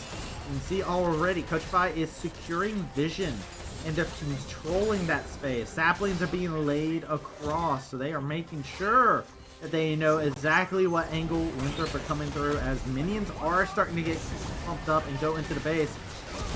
They have to act now, and they're going to find it just here. That's going to be a shutdown going over City Witty, getting the kill onto Tristana. Sword gone, Trickster to follow. They're continuing the aggression. Mobility still left standing with Chookies and Denethor. The minions are piling up right outside the base. Winthrop have to decide if they're going to look for a pick, if they're going to look to go back to the base. It looks like they need to just lick their wounds and accept that Baron is over to Qualifiers. Never, ever, ever underestimate the pick potential of a Cassante. He will drag you all the way into his team from wherever you are standing. Lawrence commits his flash to find that crucial pick, that crucial shutdown onto Sword, who cannot use that lead that he's been able to build up for the entire game at all in this team fight. Trickster falls as well. There's no threat of a smite steal at all, and the Turo Baron buff is taken by Team Qualifiers. Just a really clean initiation by Lawrence. It's so good. It's so good. And this is a player who I feel like a lot of times they've gotten the disrespect of being like, this player only really plays Gnar insanely well. But this is a player who's grown quite a bit in the recent years. I've really been impressed with how Lawrence has grown as a player, and this Cassante has been really good. They've been an expert at being able to find those team fights, and look at how Qualifiers is utilizing this. All 5 members. You were talking about precision earlier, Summer. I don't think we have to question that after what we just saw from that play. That was very highly coordinated from them, and now they are taking advantage of each flow they've made over the past couple of minutes, and Winthrop's looking a little concussed. It's looking really good. Qualifiers using that timer of the inhibitor very well. Oh, we go. Going for a little bit of an engage, going to lay in a good amount of damage, but check this out. Chucky's in the midst of them all. Is taking 3 hits, and they might be able to take a lot of damage, but there's just too much to compare. Toasty has teleported in. There is minions crashing into the top side of the map. Yet again, City Witty going to go ahead and use that Featherstorm to be able to lay in a good amount of damage. Toasty. And the Stream of Shovel. Toasty is so clean in these fights. 2 members dropped off of a clean shuffle. They find 4 members. Only mobility here to stand against the rest. Frostfires will fall. But still, the siege is continuing. Minions are bearing down on an inhibitor that just spawned into the top side of the map. And this is going to cost them so much. Qualifiers getting a nice lead for themselves. Oh, the Toasty ultimate on the Azir was just picturesque right there. That was a beautiful Emperor's Divide. Now City Witty, former jungler, he knows how to take a Drake. He will secure that one for his team. 3 of them now for Team Qualifiers. They may have given Winthrop some hope of the Infernal Soul. I don't think that hope is still there anymore. Team Qualifiers looks so good in this game. They are still winning out on these team fights, and every single member is pulling their weight so well. If hope was a candle, it has been blown out by Qualifiers. Qualifiers is continuing yet again. I feel like this is just their strategy, their way of being able to play the game. All these players are on champions that they're very comfortable on, and they're moving around so well as a unit. Each move feels like it has a purpose on the Rift, where they are moving around. They're not doing things just randomly. They are taking advantage of different moments that are applying inside of the Rift and saying, okay, yeah, sure, we can just keep doing this. We can keep playing to our win condition, which is just controlling the map better than what Winthrop is. And Winthrop, it's weird to say that because Winthrop's a very good team at actually being able to control the Rift. They're very good at being able to control things. And usually when we see Trickster on this Ivern, there's nothing but control to be shown. Ooh. Now look at this, a catch out from down the river. Trickster is gone. This is an enchanter. You're not going to be able to take advantage of things when they just catch you out like that. Toasty's so lethal this game, man. This is a great showing in the first game. And we heard in the interview that we had with City Witty just last weekend that he's been very impressed with Toasty's growth. Showed again. Well, if he's caught out here, is going to find the HP slim down. Chickies is able to survive thanks to that ultimate ability, keeping him a little bit more reliable. Tower has been summoned. Now the constant aggression of Coachify. While this is all happening, Lawrence is just pushing bot side too. Yeah. This is a masterclass from Coachify. Really just manipulating the minion waves, making sure they're all good. There is an open inhibitor in the top side if they ever choose for it. The base is starting to take some damage on these other inhibitors, and Baron spawns in a minute and a half, Summer. Yeah, full court press here for Team Coachify. It's very, very nicely done. That inhibitor is open, like you said. They have not been able to secure it again after the last time. They haven't really needed to, though. The worry that you often have with an early inhibitor is that you're giving more gold and experience over to them. But that really doesn't matter. Coachify, they've taken all of this experience, they've taken all this gold, and they have just a solid lead. And the time that it took for that inhibitor to spawn, they took a full Baron, they took like 3 more turrets off of the map, they got a bunch more kills in this game, and they've given themselves more time to scale on their Azir and their Xayah. What a run this is for Coachify here. Game number 1, making a statement. These are the new kids on the block, right? Like, it's full of players that we all know. We have heard their stories many different times throughout the time period in collegiate, inside of amateur, but Coachify, they were not inside of the top 4 last time around, right? This is a team that is trying to barrel their way in. They're saying, all right, we won a grand finals. When they got first seed out of their group, a lot of people were going around being like, that it's a weird time inside their groups. Maybe Coachify isn't as good as what they showed. Maybe they aren't that first seed for each team. They are slapping around Winthrop here inside of game number 1. Runs like this is why that new rule was put into place, where if you win the entire second qualifier, you make it to the promotion tournament. Team Coachify has that as a thing to play for in this event. They need to win today, and then they need to win against Mirage Alliance tomorrow. But you can see that they know that it's possible. They know that they can do this, and they're showing it in this first game. Go. Wanted to dodge out on the engage. Shookies doesn't find its mark. Daisy has been summoned into the map. Shookies at half HP. The ult has ticked away. Toasty laying in a good amount of damage. Check out City Witty. This player just came out the jungle, played marksman, showing everyone how it's done. And Toasty with lethal precision gets into the back line and incinerates all the HP bars of Winthrop. A teleport has to come out. But guess what, Sword? You're barely going to be able to survive. You will live this day as the soldier does not get the final shot. Lawrence is walking around. Like, where did he go? Where is he? It is going to be the Baron. Starting it up, though. Coachify are going to be able to secure this bad boy.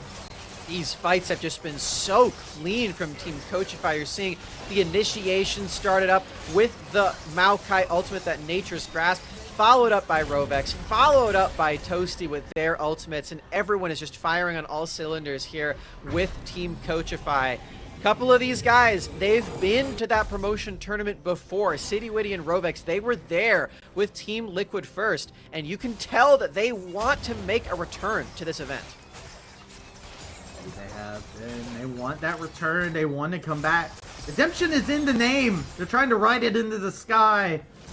Winthrop, they're the ones that are standing between them and possibly being able to continue storyline to continue showing people that it's not a pumpkin, it is a carriage that they're taking its press, and it's going to be Toasty who is driving it on forward. It is yet another beautiful Emperor's Divide. Lawrence is into the back line. Denethor's trying to do what they can, but City Witty is able to kite everything out and check out mobility. Over here onto the side, they're answering back. They're actually laying in a good amount of damage into the fight. City Witty was taken away from the fight. Chookies is going to get dropped down very low. That is a double kill for City, but mobility is actually zapping the HP bar so quickly, so easily. Dragon secured. Soul has been secured. Ooh. Mobility flashing forward. They take out City Witty. Mobility versus the world. And they are liking those odds at this moment in time as mobility stays alive, sliding on away from the sapling. Winthrop continues to remain hopeful. That candlelight has not been snuffed yet.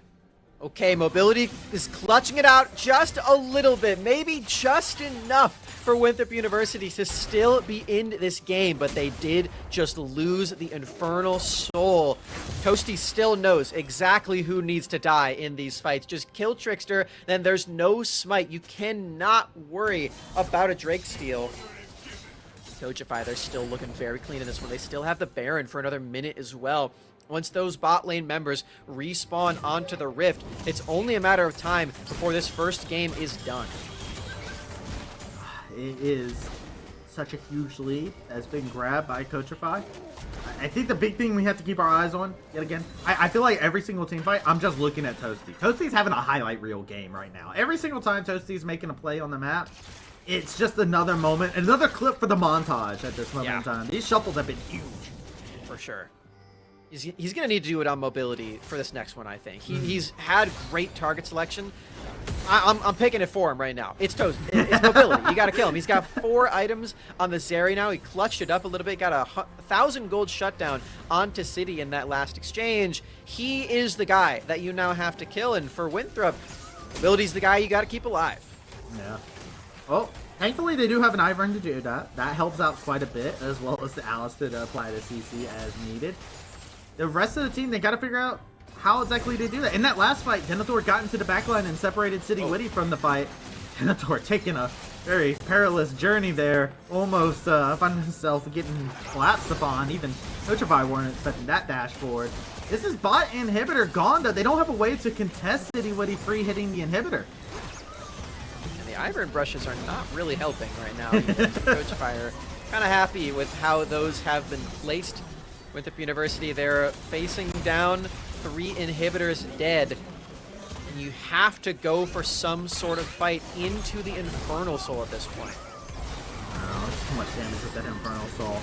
It is actually ridiculous. I don't know how you come out ahead in this. A fight under 2 hours inside of the Nexus.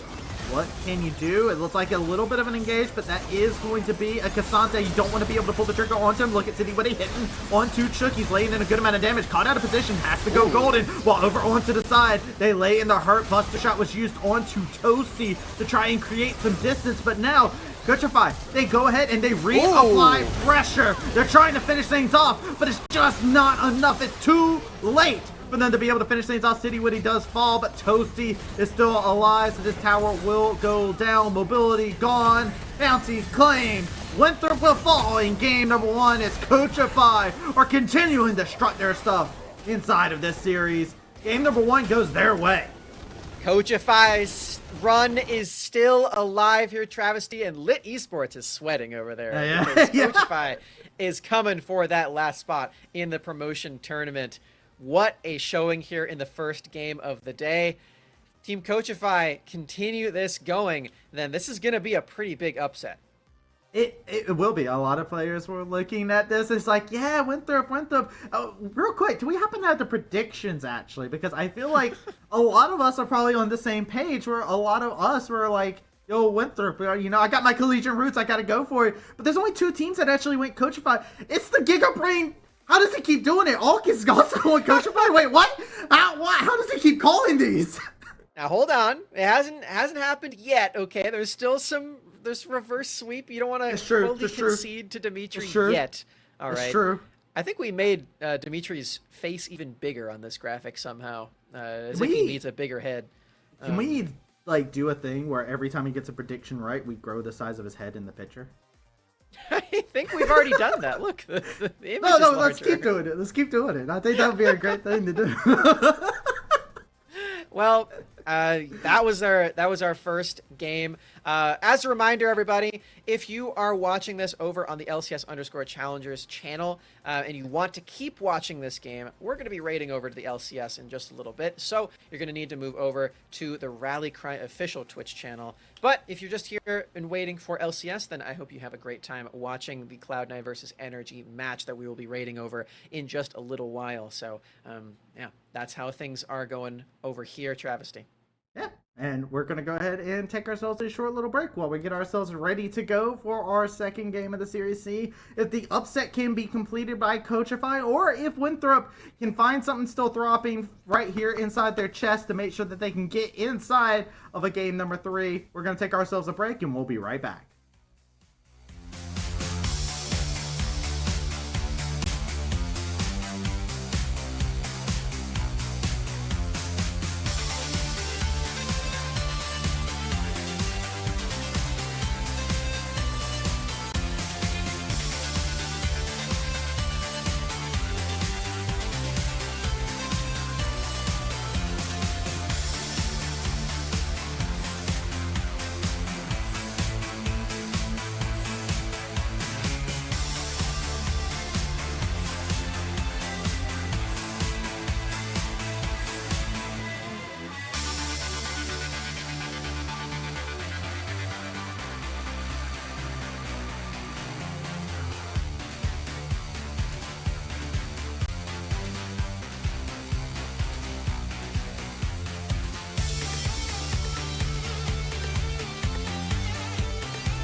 The LCS Challengers League is brought to you by Turo, the world's largest car sharing marketplace.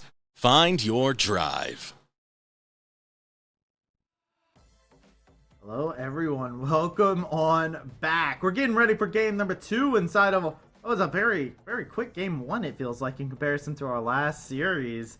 My name is Travis. I'm joined here with Summer. Summer, are you ready for game number 2? Are you prepared? Have you been able to get yourself mentally prepared for the fact that Coachify are in striking position to get into the grand finals? I might have been able to, but again, I don't know if Lit is feeling too good about this right now. Shout out to Lit Esports. If you're watching this, good luck, because you guys might be on the chopping block, depending on how the rest of this goes. As a reminder, with the points breakdown, we have 3 teams that are already locked in for the promotion tournament. Those are Mirage Alliance, Team Ambition, and Winthrop University. And the last spot, the 4th little spot there, is between Team Coachify and Lit Esports. And that is because Team Coachify may not have enough points right now to make it into that top 4, but if they win the entirety of this tournament, then they qualify as first seed with the new ruling system. So this series, and then the next one, if they win it, matters so much for Team Coachify's chances to make it into that promotion tournament where some of these members have already made it before. Yeah, Coachify are looking to do that, and you know what? Hey, we got to talk about that last game just as a quick recap to kind of think of some of the things that happened. And for me personally, I'm looking at that last game, and I'm just thinking to every single one of the times that Toasty would go into the back line, flanking on the Azir, those shuffles, those Empress Divide, they were chef's kiss. It was really good, and the Maokai setup was beautiful as well. We mentioned how Ivern can be really good into that Maokai to tank up those saplings. He really doesn't do anything into the Maokai ultimate, which ended up being a huge problem in a lot of those situations where it did set up for these gigantic Azir moments. The entire competition was really set up for that to happen as well. I mean, the Rakan follow-up was amazing from Rovex too. And I think we're really starting to see what these guys have been talking about with Toasty's improvement over the course of this entire year, because he's been a guy who's been bouncing around a few of these teams in the qualifiers for the last couple of years, but this has easily been his best showing all throughout that time on Team Coachify, as they are on that precipice to making it into top 2. And I do like the fact that we did hype up Toasty quite a bit, because well deserved, of course, because they've grown so much as a player that has had a lot of hype as a young player here in the North American scene. But I also think it's funny that all this started from Lawrence kidnapping one person around the Baron pit, and then it's just like it's the Toasty show from that point forward, just immediately, just ult after ult after ult. It was a highlight reel game. It was so good from Coachify. But Winthrop are no stranger to being on the back foot. They're gonna have to strive from this point forward to winning everything in this series, and they're gonna first pick themselves a Maokai. Yeah, like you were saying before, the Maokai got locked in. Winthrop did have to reverse sweep Lit Esports to make it to the finals in the last qualifier, in the semifinals. So even in this exact instance, Winthrop is no stranger to picking up wins, as they do go over to the Maokai. Like you said, they will be against the double marksman of the Xayah from City Witty, same champion, but Toasty is switching instead over to the Tristana. And this is a very threatening game, but it's going to be a very different one from Toasty. He can't pop up in the same way that he did on Azir. I'm actually very curious, too, because, one, Trickster or Maokai, if you guys are not familiar with Trickster Maokai, plays a very much so damage variant. Leandri's demonic is what we expect to see. Third item will probably be a Morello. Yes. This is what Trickster plays. Trickster plays the damage variants of just about every carry that you play, where they see like they do like a pseudo build. No, Trickster ain't about that. Full commit into damage. On the other side, Swords Azir is actually a disgusting pick for them. Sword is actually so good on this champion. It's been banned away from him actually several times throughout the qualifier. So now it's Sword's turn to do the highlight reel. Winthrop University is playing Mr. Steal Your Comp right now. Has the full exact top side that they just lost to. Well done to Artemis. Very unique draft that we're seeing out of him. Copy my I'm mostly homework, just but kidding. don't make it, you know. Yeah. like you're saying though, these are all champions that Winthrop's players are very confident in. I mean, I think Denethor is probably our best Cassante that we have in the entire event. Might be a little harder to say after we just saw what Lawrence did in that last game. I'm still confident that that is going to be true. And with the damage build from Trickster and with Swords Azir coming through, I think this is a top side that Winthrop can feel very confident in, and one that Team Coachify is probably going to be pretty worried about because they also clearly felt confident in these three champions. I wonder if Frostforce has something specific they would want to play into the Maokai in this situation too, that they would want to pilot into it, because like we said, it's a more damage variant. It's not something that you play against every day. It's another thing when you play against Maokai. It's another thing when the saplings just chunk you every single time you walk in to clear your jungle. So I am actually a little bit curious on what Frostforce's adaptation is going to be. Hey, it's the sleeper OP Poppy that's been rising up in popularity recently. Yeah, if you're a team that plays tank jungles and you look at this draft, there's really only one option that you have here, and it is that Poppy, because Rel's gone, Sejuani's gone, even the Amumu that Frostforce pulls out sometimes is gone, and Maokai. All of them completely off the board. Poppy really is the natural next option. The other ones that you could go for are like Jarvan, but Jarvan's really not very good with a team that has a Xayah on it, because Jarvan can lock Xayah out of the fight pretty much entirely with that Cataclysm. So very big anti-synergy there. You don't want to pair those two champions with each other. So Poppy, a very natural choice.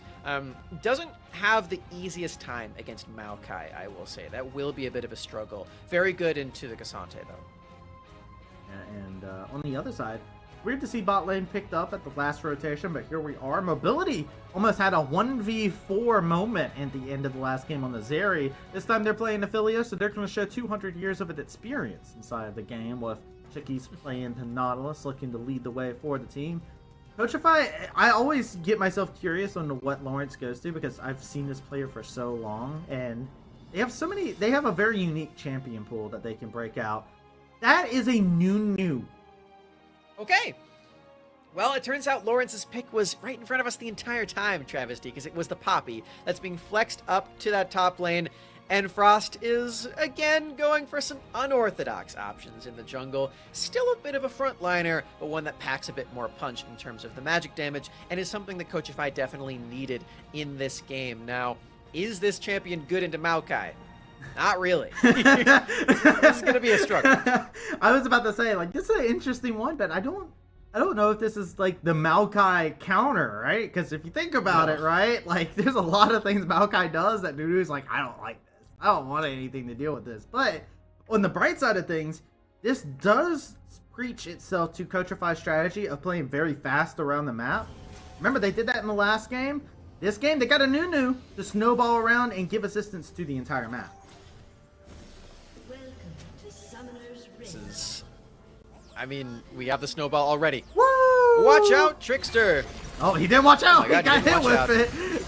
He's going to take a lot of damage. You're going to have to flash over the wall there. They're going to continue chasing City Witty. What's that kill? But City Witty's not going to be able to find it. Rovets finishes things off. First blood. What a big snowball. Yeah, you gotta be careful about that at the level 1 with the home guard movement speed equipped and everything.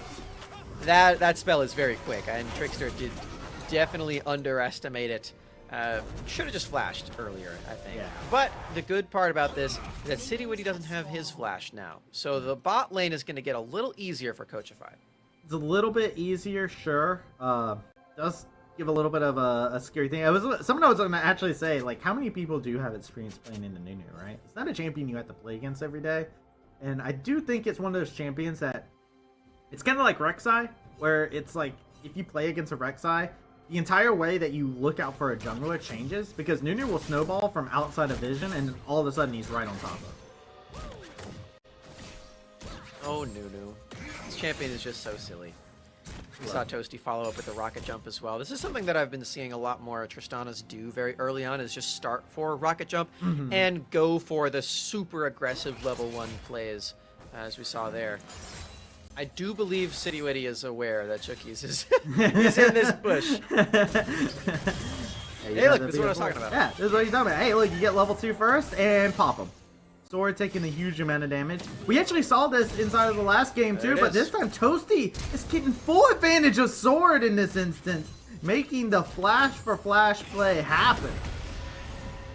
There's some good flash patience onto Sword. Very good timing there to make sure he does not get hit by that last auto attack. That was basically the exact timing that Sword had to have in order for Toasty to also use his flash. So making the best out of that situation for sure. He's probably going to have to recall very soon, though, as he's now out of potions, and Toasty can very easily just do that again. Continue, rinse, repeat, oh, again and again, and now so many summoners getting blown. Yet again, this is another scrappy game. Game number 1 was very scrappy. Game number 2 is continuing to impress to the same standard. Look at Frost going in for a deep wraparound. Trickster did not spot him. They do not know that Nunu is coming around. Here comes the snowball. Mobility is going to be the target of it. The dredge line does not hit. They're going to be able to get a huge knock-up. A lot of damage. Mobility is down. That's a kill for Frost Force. There is no dredge line either. Chookies is going to have to flash. Great stuff from Frost against his old collegiate team.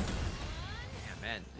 The hook is very irregular there from Chookies. He's usually very on top of things, but I guess the nerves might be getting to him there, or just the unfamiliarity with a champion such as Nunu and Willem. This is one that it takes a master to pull out, and I mean, it seems like Frost is already proving his mastery 101 on this champion, quite literally taking him to school. Again, lots of damage being put out, but yes, Frost Force is probably the jungler with the largest champ pool, right, in terms of the qualifiers. They just thinking over their career. It depends on if you count Dardoch or not. Well, Dardoch's a support, technically, unless... Well, he was a top laner today. Well, alright, listen, maybe a Chad's internet goes out tomorrow. We can consider that. Oh no, don't curse him again. But, you know, Frost has an insanely large champion pool, and I think that's just one of the cool things about this player who's been around in Collegiate for a very long time. They've had a very storied career. They've been in the scene for quite a bit of time, found success on many different rosters, a Collegiate champion in their own name as well. Like, this is a player who has made their name by not only being really good at jungling, and being really smart, showing really good jungle IQ, but the champ pool is insane as well. Yeah, you can tell he's smart because he graduated from Winthrop University with a full degree. Yeah. And now Proven. He's showing him who the real Winthrop jungler is. Trickster.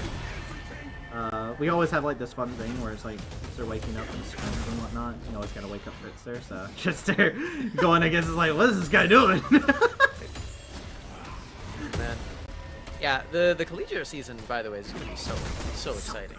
If this is what Winthrop University's roster is going to look like, then it's going to be a good time. I know we saw the Ole Miss announcement for Shogo. That's pretty cool. We saw Surdy is going to Converse. Like, it's going to be a great year. That's I wild. hope everyone is ready to watch that. That's wild to think of Converse having things, right? Like they're even having big announcements like Surdy. That's just crazy to think about, as they were a team that was not really noticed until, you know, last year in terms of the collegiate scene, and now everybody's like, oh wait, hold on, Peach Belt, looking kind of cool. So, good to see. Could be big. I love collegiate. Yeah, me too. And college is cool. That's the emphasis of what we got here. Yeah. Hot take. Cool. Hot take. College is pretty cool. Here we go. Someone else that's cool. Snowball. Yeah, here comes the snowball coming in, and pretty cool indeed. Frost laying in a good amount of damage, but they're turning it back on its head. They smelled this gank coming out as they are waiting in the wings for Frost to come rolling in at the speed of sound.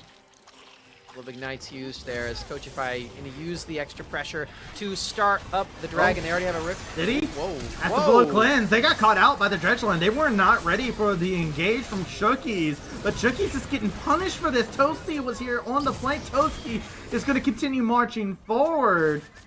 Great stuff. Coachify punishing what looked like a moment of error from City Witty. And Toasty is there in position before Sword is too. That's the really crucial part because the extra damage is so important. Now Chookies falls. This is the third kill in a row for Team Coachify. Yeah, they can't really use that pressure to actually secure themselves the Drake quite yet, but you can tell that they can go back and do it again, especially once Frost Forest hits that level 6 power spike too, because then you have that gigantic absolute zero pop in the middle of a fight as well. Ooh, now with a 2-0 Nice Nunu pump. that's going for it. Thank you. I want to bring up something that has been forced here. This is the first time I think I can recall saying this, and I called the entire of Trickster playing Maokai inside of NEC. Trickster has a Cinder. I don't think I've ever seen this before. I don't think I have either. Yeah, highlight that. Yeah, This- zoom in, enhance. This is a tank Maokai build for Trickster, or at least the beginnings of one. That Ruby Crystal is kind of... I'm eyeing up that Ruby Crystal. If that turns into a Giant's Belt, and then, you know, we get some tomes in there, and then it's just gonna be the same old, same old. We'll see. We'll keep an eye on it. Keep an eye on to it, but see the adaptation coming out. Trickster wants this win.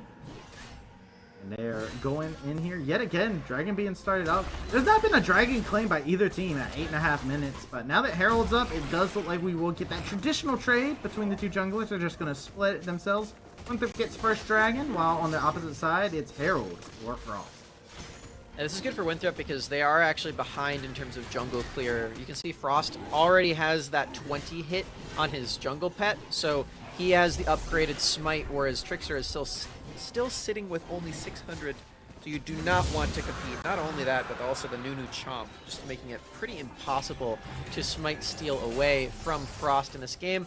That's basically the best you can get for Winthrop University is no contest on your Drake. And maybe a blue buff for your troubles. Thor looking to contest Lawrence. Lawrence doesn't have any mana. And then Thor said, you know what? Sure, come at me. Let me show you what I can This do on this jungle right champion. now. As there's a little scuffle happening in the bot side as well as we're looking over the top lanes trading. There was a little bit of a kerfuffle down there. Yeah, Frost and Trickster just crossing paths a bit. I think Frost played good enough defense to where that blue buff was taken. Oh, here we go. Okay, Engage great. coming in. They're going to be able to lay in a good amount of hurt. Look at Nunu coming in onto the side. They're looking to see if they can get the snowball onto Trickster, and they will find just that. Frost is going to be able to lay in a good amount of hurt, and here comes the absolute zero, and that just happens to be the odds for Chookies to be able to survive as they finish off the kill. Coachify. Good stuff from this team. Yet again, it's Winthrop who start, but it's Coachify who finish. Trickster, he actually used his Bramble Smash a little too early. He needed to save it in order to cancel out that Nunu ultimate. Once the Bramble Smash is used, Frost knows, okay, now it's time. I can pop that ultimate and make sure that Chookies cannot escape the second kill of the game onto the Winthrop support. Now, Team Coachify, they can extend this lead. Very different from the last game that we saw, Travesty, where Winthrop actually had a strong showing to start things off, and then Coachify had a comeback. It's this time that Coachify is the one who's setting the pace. Yeah, and you know what? After game one, too, right? We've seen what happens when Coachify gets a small moment to start setting the pace, right? Like, in the last game, when they set the pace, Winthrop could never play the game at their pace from that point forward. They could never start anything off on their own terms and conditions. They had to just abide by what Coachify would set up. And now Lawrence playing a little bit of game of cat and mouse with Denethor. Denethor needs to watch out, though, because there is a big snowball coming up their way. They go unstoppable, they go all out, but you're just going to get pushed up against the wall, and now you're playing Coachify's game. Trying to dash away. Will successfully live the gank attempt, but still a scary scenario to be inside as yet again on the prowl is Frost Force. The big goal there for Denethor is just keeping his flash, which he actually does pretty well. I don't think he was ever going to die if he used his spells correctly, which he ended up doing. So well done to Denethor. He even gets to keep the flash. Can probably just teleport right back up there. Yeah, that's what he's going to do, and keep the waves coming. Oh, the snowball's coming too. Look at this. Frost is Around the map. having a party. It's almost like having a global as an ability, because you're just zooming around the map, especially if he has a Phase Rush too. So when you get in there for the gank, you're immediately like, all right, cool. I go gank another lane with a Phase Rush now on my W, right? Like it's actually crazy how quickly Frost is able to just move around the map on this champ. Unfortunately for Frost and Toasty, Red and white, usually they want to fight with those colors, but mobility in a rough way. But it's now a City Witty 1v1. Featherstorm comes on out. One more auto can't finish it off. Great timing on Sword to be the cavalry as needed. That is a critical blow to go over in favor of Winthrop. Yeah, we got to highlight two things that happened there, both of them on the 80 carries. Firstly, City flashed forward just to get the extra movement there from Rovex and follow up mobility on wherever he decided to go. That was really interesting to see. You usually don't see that level of aggression from the Xayah, but it was really cool. But then mobility responds by actually having the heads up play to use his Severum ultimate, giving him the extra HP to survive that play. And Winthrop walk away with their first kill of the game onto City Witty, a huge priority target. It's kind of crazy to me to be like, yes, mobility versus City Witty is such an insanely good matchup in terms of just marksman. Just because City Witty was not an AD carry until this recent split, right? Like, this is a player that they've seen their success inside the jungle. They've played in the marksman role. Like, we've seen them play in all sorts of different roles, but you're inside the support role, you know, I mean, in the AD carry role, they've been like, okay, wait a second, this player's hopping off here too. What can City Witty not do, right? Is becoming the question.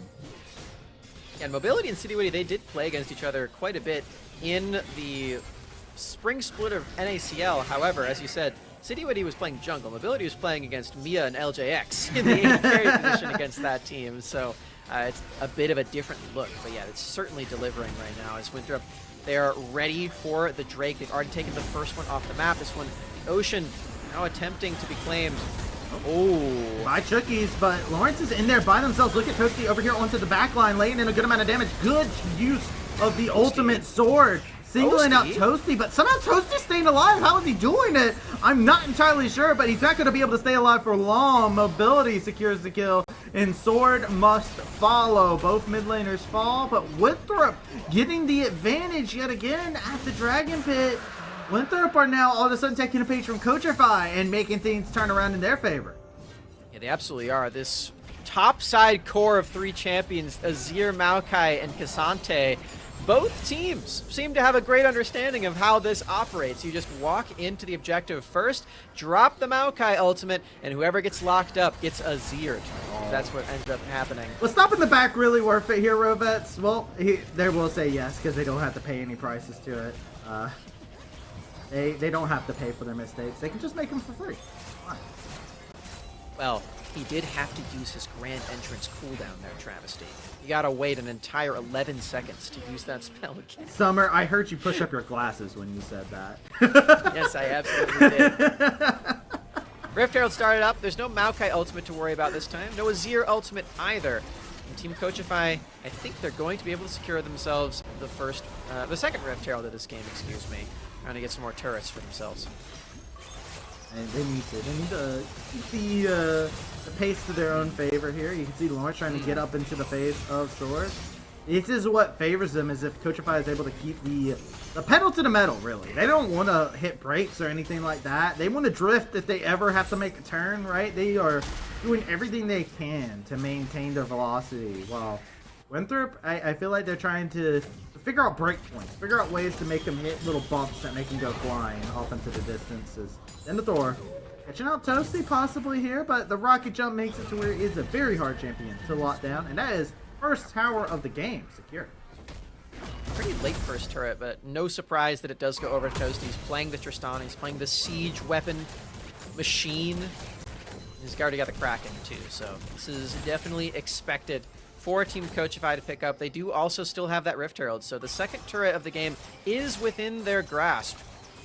Maybe something that they're going to look at in the mid lane right now with everybody looking near that direction. Frost, you want some wolves. A little bit going on over there, and a moment of relaxation, really, for the side of Winthrop to kind of see what's going on. But Coachify's laners are not letting that happen, right? You see it, Lawrence don't really have to worry about anybody on this team composition deal with them. By the way, Peep Sword going for that Leandri's inside of the game. Last time we saw the crown, this time it's a Leandri's tank. So looking to eviscerate those HP bars. Ross trying to make something happen. They're not going to find such. Denethor is a hard target to lock down. Yeah, Chucky's is too. As you see, Coachify was trying to jump on that Nautilus. Runs a little tanky here. There's that Rift Arrow that I was mentioning before. Team Coachify going to claim their prize of the mid lane turret. They even have a snowball coming in to try to make things a little dicey as well. Snowball coming in. Sword does have teleport. Keep your eyes on a possible teleport flank. Sword is fine with being able to show up to a fight lane if they go for it. Here we go. Dredgeline hits onto one target. Chucky's laying in a good amount of damage. Check out Toasty hopping forward, dodging out on the Maokai ultimate. Sword is taking a wide angle. They won't be into the fight just yet, but they're going to be able to slide on in. They're going to dash in, get into it. Toasty is toast, and they will fall down. Double kill to Mobility. Winthrop finding exactly the action as needed, and a great engage. That was all started by Chucky. Yep, up to 5 kills now for Winthrop University, and they might be able to respond in the turrets too in the mid lane. The wave clear is a little too strong, but as you said, that teleport is just so threatening where Sword swoops in on his Azir, brings everybody in, and Mobility finds himself a double kill. Now so strong in this game on his Aphelios. I mean, if you're looking at somebody, like if you looked at game one, that rascally chicken literally came over from the round and stopped the recall. But if you're looking for a hero from game number one, you were like, all right, Winthrop, they lost. What was good about game number one for them? Look at Mobility. Mobility, game number two, still looking good. Now they got this Aphelios that is a massive team fighting champion. It's not a nerf champion by any means in comparison to the Zeri. It feels good, right? You're looking at this pick and you're just like, wow, you know what? Mobility can continue to pop off, and we got ourselves a game number 3 we might be looking at. This could be true here. A game 6 Poggers, Ooh. in fact. Game We 6 already had Poggers. our game 3 from before. Drake spawning, Winthrop are ready for it. They've got all the ultimates, well, at least soon. Trickster's got to wait a couple seconds. I don't think Coachify knows that, and I don't think they want to risk going for a fight, although Denethor was just seen teleporting away from this. Yeah, this is going to be an interesting play. Dragon has been slain. They do have to give up a member of the team for this, but looks like they just take those odds. They're like, sure, we'll take a sacrifice, but Baron is spawning here in the next little bit. They're going to jump on the Denethor. You can't contest a Nunu. Mobility caught out of position by Lawrence. But Sword is here, keeping them at bay. Whoa, That's whoa. a shutdown. Lawrence is an actual menace. Coachify's going to start up Baron because of this. After Lawrence solo kills Mobility, teleport coming in. Lawrence ain't done. Lawrence wants more fighting, but it's Baron secured. Coachify. What just happened? I think Winthrop just kind of fell apart in their communication for a second. They tried to get everything onto the map. They thought they were way further ahead than they actually were because, like we saw, Winthrop, they did start up the Drake. It was certainly theirs. They've got 3 of them now, but what happened there was Denethor teleported away because they were just way too confident that that objective was actually theirs for the taking. And the Nunu engages a little too strong, and it forces the flash out of Sword too. I mean, this is what I was talking about earlier. Nunu can just snowball from a mile away, and all of a sudden, before you know it, you're like, I have to flash. I have to get out. It surprises you every single time. And right now, I mean, Winthrop, you talked about Winthrop thought they were further ahead than they are. They have never been in the lead. The gold leads always belong to Coachify still, even when they started finding fights in their favor. Coachify are still showing up in the gold lead department. City Witty and Frost are just menaces on the map. First fully taken in that bot side. City Witty has a huge minion wave ready to strike again. You can see that lead here for Team Coachify is reflecting in their pressure on the map. And like you saw before, Lawrence, his engagement was crazy. Something else that's crazy. Schritzler trying to contest for the red buff there. Let me tell you, you're a tree that's going to get shot down to size, and City Witty is the one equipped with the axe. Schritzler has fallen, and those tank stats are not coming into play inside this game. Winthrop it's in a dire strait. Yeah, they really are. That bot lane turret is going to fall with one more minion wave arriving. And look at Frost. He's just flying every which way, trying to make things so tricky for Winthrop to even feel safe underneath their own structures. And the structures are just going to be turned to rubble. Yeah. And look at this. Even Orange using that Keeper's Verdict, charging it up. You do get part of the majority of the cooldown refunded if you charge it like that. So good stuff on Lawrence, because it just completely says, all right, if you guys try to stop us, we'll just kick you out and take it anyways. This is so big for Team Coachify. The way that they've been able to tackle this series is huge and something that they can feel very confident in. We saw earlier today that Mirage Alliance, they did actually lose their first game of the entire qualifier. Now, they were on a completely different roster in that game. But I think Team Coachify can look at that and use these next 24 hours to maybe keep their hopes alive for that promotion tournament. Now, this is all assuming that Winthrop University cannot make a comeback happen. It's still possible. They have got 3 Drakes for themselves, only 1 more remaining where they get that soul. This game is still not won for Team Coachify. This is just so important for their tournament lives, and if they do lose this series or tomorrow's, then their entire competitive year is over. They're donezo. They are the only team that's not going that has made it into the top 4 that was not into the top 4 in the previous qualifier. So they don't have the points to really back them up, right? Like, they are in this situation where they've shown immense growth. They've shown so many positive things. This young player Toast can compare it together with players like Lawrence and City and Frost, who have no strangers to success. They are guiding the way, and now Coachify, they are getting forced off of a siege. There is some scaling advantages for Winthrop that Coachify does need to be worried about, especially since you were talking about earlier, Third Dragon was claimed earlier by Winthrop. Yeah. So Soul Point is a viable win condition here.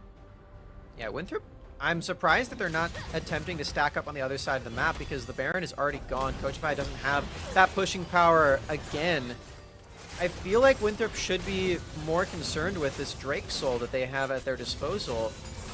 They're taking a bit of a breather for now, though, trying to get some more scaling on their members. Mobility does still only have 2 items in this game. I don't know, this is just so tense. I think Coachify are just going to steal away that Drake Soul. Yeah, I feel like Winthrop said, you know what, we have space to breathe. It is a weirder play, but hey, they get a dragon, they get the skirt here, they get some more gold infused into mobility, who is sitting at that 2 items. He's looking pretty strong at the current moment in time. Itty Witty, yet again. Former jungler, claiming a dragon as the AD carry. They're just out here making sure that Coachify doing the thing. Good stuff from them, but this is still just one of those situations where I'm looking over and I'm like, all right, Winthrop, if you're scaling up in a Nets fight, what are you doing? Are you going to fight at Baron? Because Baron spawns in a minute Nets. You can't give that over to Coachify, I feel. Yeah, I agree with you. I don't think Mobility has enough items to feel super confident in his DPS in this next fight, though. He did not finish up his Lord Dominic's regards. Does still have those other 2 items. There's a chance that this still becomes very threatening. There's 2 items on the Azir as well, very damage oriented as well. Like you said, not the crown build. This Azir is a huge damage threat. Oh, here we go. The engage. The biggest snowball ever, but doesn't find its mark. Denethor getting out of harm's way. Does not want to be caught out of place. They are used to tense situations. They are no stranger to having to be a team that faces adversity or find themselves on the back foot. But right now, they're being contested every single way that they can go about, and they're just trying to figure out a way to hold their position in this mid lane. Chucky's looking for yet another good engage, but they don't need to stay out of it. Denethor going in a little bit. Here we go. Possible fight. Keeps Verdict goes in, hits out Denethor. Denethor is out of the fight for a little bit of time, but Lawrence gets struck down very low. Mobility is completely untouched. Look at Rofet's HP as well. He knocked away the tank, but the damage still remains. Lawrence being burnt down. The soldiers fire at command. The Feather Storm's not enough. Bring in the Emperor's Divine, and Winthrop pop off in the fight.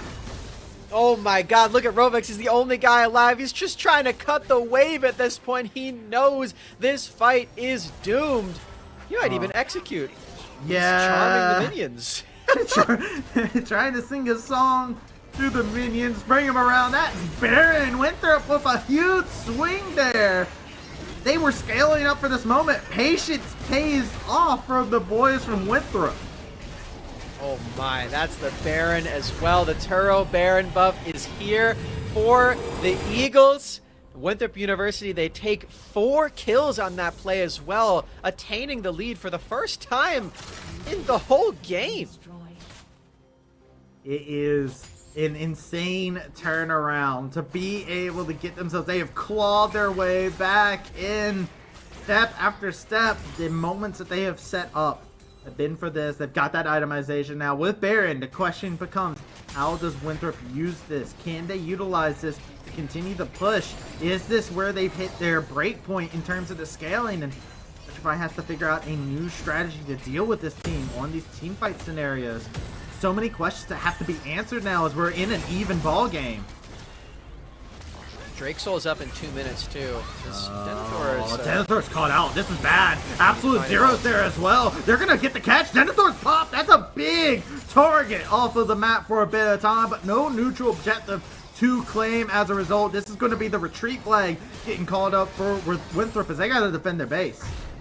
So much of this game for Team Coachify has been about the enemy team underestimating the range at which Nunu can engage, as Frost has found so many plays throughout the entirety of this one in the exact same way. Don't worry, we got Baron recall. It's all good. I have flashbacks. Oh man, this game is so close. The pick onto Denethor is huge. And again, just the disrespect against Nunu is something that you cannot afford to give. A minute left on that Baron, a minute left until the Drake is alive. Winthrop do have some moments where their power spike still coincides with this fight that is so important for them. And Denethor is respawned back onto the Rift too, so they're fighting at full strength. I'm not even in this game, Summer, and I'm nervous. Right, and this isn't even like, this could not be the decisive game, right? Like, Winthrop could still win this, and then we have a game 3. I'm like, man, what are these players doing, right? They're inside of this game. They're having to be inside of this tense moment after moment between these two teams. One play is all it takes now at this point in time as we hit that 30-minute mark for everything to go south. And you can see Winthrop, they're putting their eggs in the basket of this dragon. Yeah, they need to. This is their Drake Soul. If they secure this one, they do have the Chemtech Soul. And they've still got the Maokai ultimate. They've got the Azir ultimate, some huge initiation tools. And Lawrence is spotted on his flank as well. Look at Toasty's position. He's not here. Wait, yeah, Toasty's teleport is so far away, too. They're going to have to get into this fight from a good, decent distance. Keeper's Verdict goes in. They're going to be able to knock out the Azir. So Azir's going to have to just rush back into the fight. Check out the action. Toasty laying in a good amount of hurt. Lawrence gets taken out, but Sword did the hurt. Toasty jumping forward, but Toasty gets popped in his place as he's going to have a grave dug. That's a triple kill coming in. The teleport. Sword trying to get into a different flank, get into a different approach. That's the quadra kill. They're going to be able to find more. Is it the penta kill? It is going to be stolen out. Mobility finishes things off. Sword with a huge quadra kill. Winthrop staying alive. Penta denied, Drake Soul denied, but Winthrop are in high spirits right now as they are going to be taking us to that 3rd game eventually here. What an incredible, impactful team fight that we saw. The last teleport there from Sword, scooping up City Witty.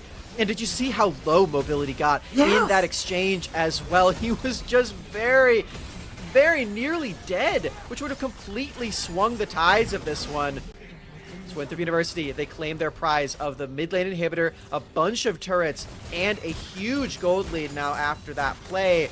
They have to wait for 4 minutes if they want to finish this game with a Drake Soul, but these fights are getting easier and easier for Winthrop. It does call into the question, right? Inside of that play, I've never seen a teleport so creatively used just to change the direction that you go into a fight like that. Really creative stuff coming out from Sword inside of the matchup, and I really think that if you're looking at Winthrop, right, Lawrence has done a great job using these Keeper's Verdict to knock some targets out. Last time it was Denethor. Got rid of the main tank. You join back into the fray, and fight's over. This time, it was Sword. Main damage threat. What did they do? They came into the fight after the damage was done and picked up all the pieces, did some janitorial duty. My question is, if you're Lawrence inside this fight, where do you go? Do you just use the Keeper's Verdict to just keep them inside the fight and just try to keep them knocked up in limbo and see if you can do something with that? Because Coachify, this is now 2 consecutive team fights that they have found themselves losing. Yeah, and Lawrence has not been able to withstand the damage onslaught as well. Now that Winthrop's damage core has way more items. There's a full Void Staff here. The Lord Dominic's, that's a Bloodthirster as the 4th item for mobility. It's not easy to actually stay alive for a long amount of time in these fights. So I think it is still, you have to knock people away. You have to make sure that you're able to survive that way. Just push the damage dealing members away from you. As Team Coachify, they're grasping at straws, trying to find a strategy that will get them this Turo Baron. Yeah, no, they're trying to get around it. They do know there's one advantage they definitely have. Frost cannot be contested on an objective if they're able to get onto it and start doing the damage. They do have that double marksman as well, right? City, Witty, Toasty, if they are both there laying in hurt, how do you contest it? The answer is to do the damage. Keeper's Verdict is getting spun around. Lawrence misses. Big whiff onto the side. They're going to go for it. Baron has been secured, but over into the back line. Look at Lawrence jumping in onto Sword, but they're still doing so much damage as a result. Denethor, Kidnap Provence, taking out the kill. A trade 1-for-1. Coachify. They trade their support for the top laner, and they get Baron buff. That is the Turo Baron in their favor now. That's got to be the best possible outcome there for Team Coachify. They only lose 1 member, and they pick up Denethor on the back end too. Everyone gets their recalls off, and they don't have to worry too much about the rest of this push, because with the Baron recalls, they can come pick up these minions that would have otherwise maybe killed that inhibitor. They're maybe going to be losing out on this top lane turret, as Winthrop are still on the map and they still know that they have a lot of power here. But especially after that Poppy ultimate missed, that's got to be the best outcome. They got to back up, though, here soon. We'll look at the timer here. Dragon is going to spawn in the next minute. It is time to get your resets in, because a pivotal fight waits before you. Winthrop, yet again, eyes on the prize that is a soul. And Coachify, they just experienced the glory of what happens if they are the ones first into the fight. Off spawn, on rip, they can tear apart an objective and secure it in a heartbeat. But they need to be the ones there. They need to be the ones starting. They need to be the aggressors that fortify their position. Rex is getting some really valuable vision to start things off. I don't think Winthrop even knows just how many wards are actually here. They're about to find out with these sweepers, so that's good. Winthrop, like you said, they're not first to this play. They are far away from this, in fact, and now all these blast cones are used up. So it's hard for them to even get in on these angles. They may need to rely on some teleports, but look at this. There are no wards to actually teleport to. Winthrop's creativity with their flanks is not nearly as possible as before. He just burned it. It's coming in. They're going to look for the play. Doesn't catch on to anybody yet again. Lawrence goes with the whiff, and they're going to get caught out of position. This is the calling sign for them to go for a fight. Dredge Charge goes in, and that is Sword going godlike. Absolute zero coming in from Frost, laying in the damage, and now the Trickster is gone. Look at the damage that has been done to the members of Winthrop. They can't continue to contest this. Sword going to march forward, still has soldiers in their pocket, lay in a good amount of hurt for themselves, and that is going to be another dragon. The re-engaged Chuckies laying in the hurt. They want to pop Frost, and they will get just that. The teleport to cut off the escape. They're looking to cut off any hope that Coachify has to retreat. The teleport, as this is happening, look at this. Sword's going in to end the game on their own. They're going in to finish off the game on their own. Nobody else is able to stop the recalls. A teleport to come about. This is Tristana coming in, and the inhibitor respawns at the worst possible time for Winthrop. Sword gonna get an inhibitor. Winthrop continuing their chase. City Witty down. Another member is popped, and mid inhibitor reclaimed in favor of Winthrop. They are doing everything they can. Sword's going to run into Rovets. They're going to try and make a grand entrance to get out of here. The quickness to try and get out of the play, to get out of harm's way. Winthrop through a chaotic series of events, somehow come out on top, but can't finish off the game. But yet again, it's Coachify who did pick up that Drake. Rovetz's recall. No, they're going to stop Rovetz's recall. Chucky's going to stop it. This is actually the numbers enough to advantage. end? It might look for the end. They have the members there. Here we go. Snowball coming on in. They're going to flash over Sword, getting away from the position. Look at Frost over into the back line. Mobility's laying in the damage. That's Frost gone. And Jennifer's just going on in. Toasty has to use the buster shot, but a sapling, a smite. That is going to be the kill going over. Winthrop. Fine game number 2 in decisive fashion at 37.5 minutes. They claw their way back into a victory. Game number 3 is going to be upon us, Summer. We've got a 6th game on the day. Game 6 Poggers, Travesty. Winthrop University are still in this series with a barn burner of a finish on this game number 2. We have a 3rd match between Team Coachify and Winthrop University. Holy moly, that game was insanity. The Zir performances today are off the charts. I think that might be the most contested champion as we go into game number 3 because, like you said, it's been off the charts. It's been wonderful to be able to see. Semifinals day continues to live up to the hype here inside of the NACL qualifiers. We're going to take ourselves a short little break. Because, Summer, we need to get ourselves ready. Game number 3, if anything that game number 1 and game number 2 showed us, we need to get ourselves prepared and ready. So we will be right back after a short break.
The LCS Challengers League is brought to you by Turo, the world's largest car sharing marketplace.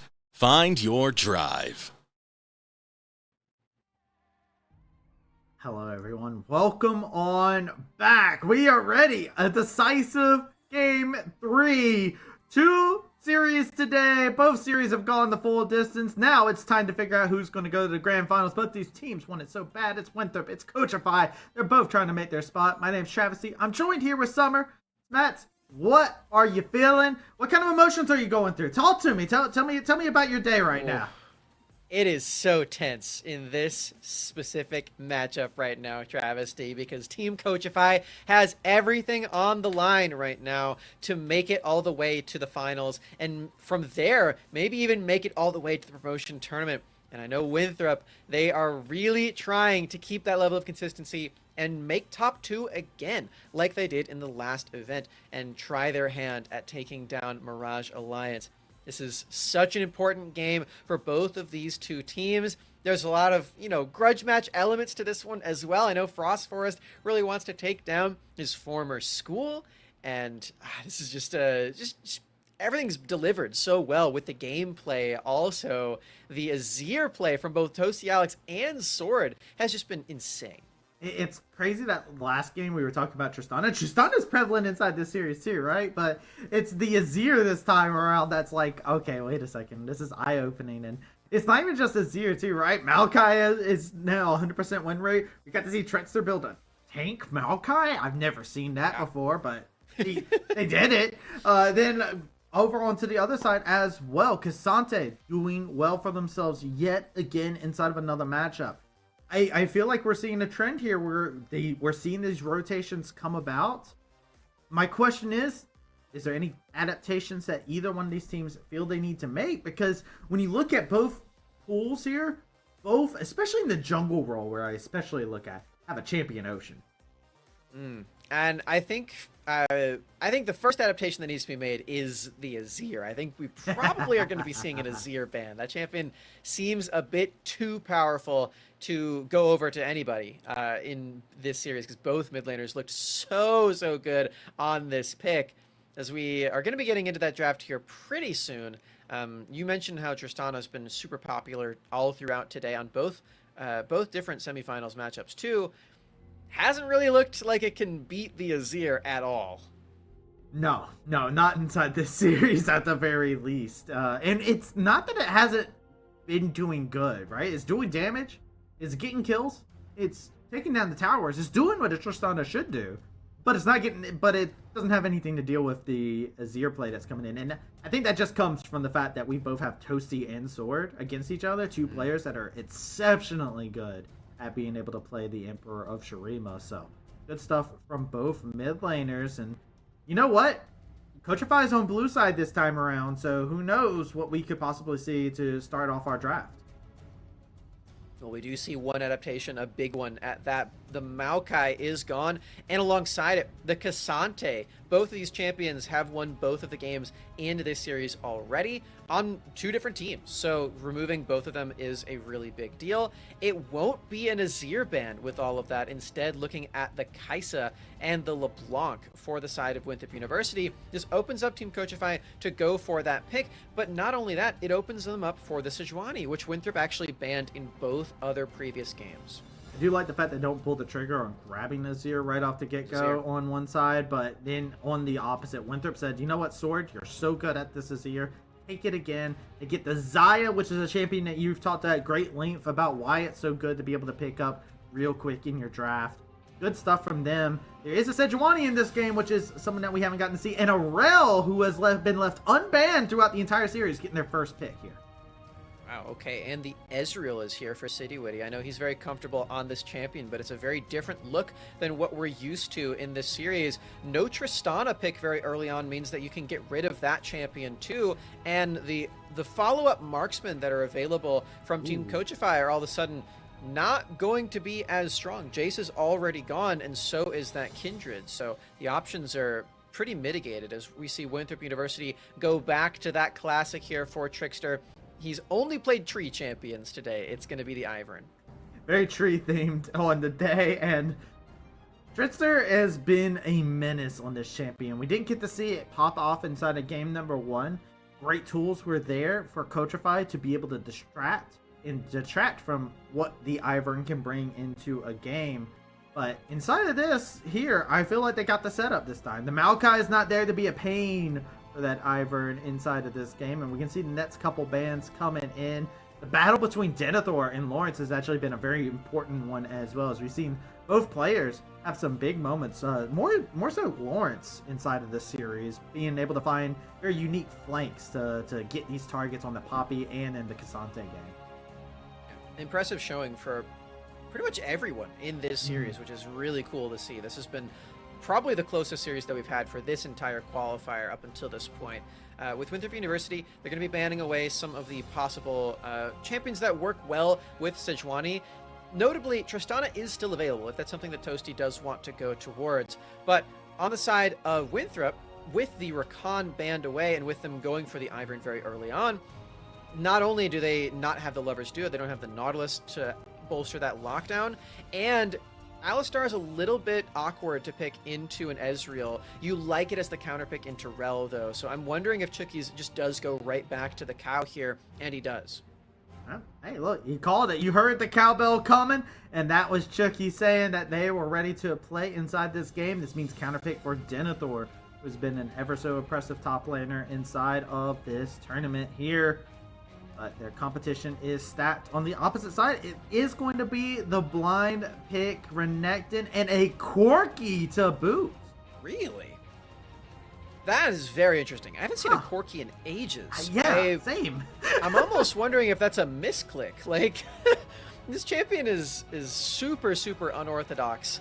Ever since they nerfed the package timer to not be available for the Rift Herald, it starts at 10 minutes into the game.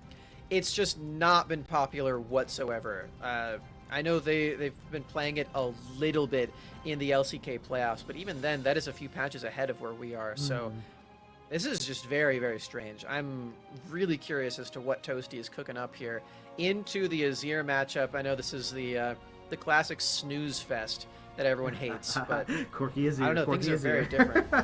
Yeah, things are very Azir favored recently as we hop onto the Rift for the third game of the day, the third game of the series, and the last one for one of these two teams.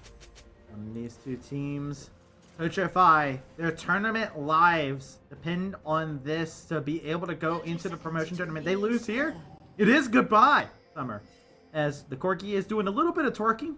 Thank you for that, Toasty. As we cut away. But no, it's Winthrop. If Winthrop does lose here, we do say bye to him for now, but they are still locked in to the tournament. Remember, Coachify is the team that if they do not win here, they are out of the promotion tournament. The fourth spot will be locked in by Lit Esports, who wins out in terms of points. If Coachify win here, they have one more shot, and an impressive one at that, where they have to take on Mirage, who is look at the top of their game. Even with a sub top laner, they still looked really good. So that is scary, especially if Alorum's internet does return by tomorrow. Hopefully it does. That sounds scary from what Dardoch was telling us about the whole like city of Atlanta is down on internet. So that's crazy. But anyway, regardless of all of that, we are here for the final game of one of these two teams for their qualifier, for their whole tournament here. As you mentioned, if it's Coachify losing, then the whole year. Fascinating story. This is another champion, by the way, that's interesting to me, just because it's another champion that Toasty played a lot of in previous times in competitive. Of course, Corki was in a much better spot back then. But I'm wondering if this is just a straight-up comfort pick for Toasty in the matchup, just because of the fact that it's something that they have played quite a bit of time in their career. Yeah, into this specific matchup too. This was the popular one. Yeah, this is the known snooze fest. So I'm sure everyone's very happy to see the Azir Corki. I personally am of the opinion that it's fun every now and then. Oh, look at this little sneaky bit from Frost. Stole away 2 friends. That was 2 friends that Trickster doesn't get to make anymore. Yeah, this is a big deal because Trickster playing this Ivern, you have a few possibilities to just full clear your jungle and get level 4 immediately. Oh my goodness. Look at this oppression coming in. Sword has to flash, but it's not enough. First blood going to Coachify. What textbook play coming out from them on countering Winthrop's composition. Tons of crowd control all across the board, and Sword does not respect the engage threat. Meanwhile, City, he's showing us why I was concerned about the Alistar into Ezreal matchup, because it's so hard to actually engage on this champion. Here we go. Is this going to be the kill? Go ahead and lay in the trigger seed. Denethor doesn't get the pop. They were looking for the pop from the trigger seed. Now Trickster is just going to have to keep autoing them down. The red buff ticking away. The HP there, and it's just enough to finish things off. Trickster gets the kill while we go back down to the bot lane. A little bit more trading going about, but Winthrop has now evened up the kill lead despite having to use a couple summoners to make that happen. A bit on the edge there. Oh. So we've got Frost again bullying out this Ivern. This has been the way that Trickster's Ivern has been stopped many, many times, is by continuous just denial of these camps. You can see Trickster is only level 3 right now, and typically at this stage of the game, he would already be level 4, he would already have these early boots, and it's only because he found that kill on top lane that it's even possible that he has these boots. Gotta be proactive when facing an Ivern. Can't let the Ivern just go around making friends. You need to gatekeep them from some of their friends inside of this matchup. Don't let them make new friends. That's the secret to stopping Ivern. That's very mean. Yeah, well, Very, gotta be mean to Ivern. Yeah, true, to be honest. Absolutely true. So we've got Trickster. He's going to be struggling for a bit to keep up in the farm. Smiting away Raptors, that'll help you at least a little bit. You get some solid invades on this champion. And now he's the one who's linking up with his support as both Ivern and Alistar are looking to potentially dive City with his Ezreal. That's hard to do. I don't recommend it. You were talking about it. It's so hard to stick onto Ezreal, and we saw it inside of our series earlier on today. Ganking an Ezreal just feels bad, man. But they're not the only pair that's linking up. Again, it is Rovex and Frost, who are the roaming death duo, trying to make these plays happen. I think they're looking mid lane again on the sword. Yeah, they are. They absolutely are. You can see already Rovex going in.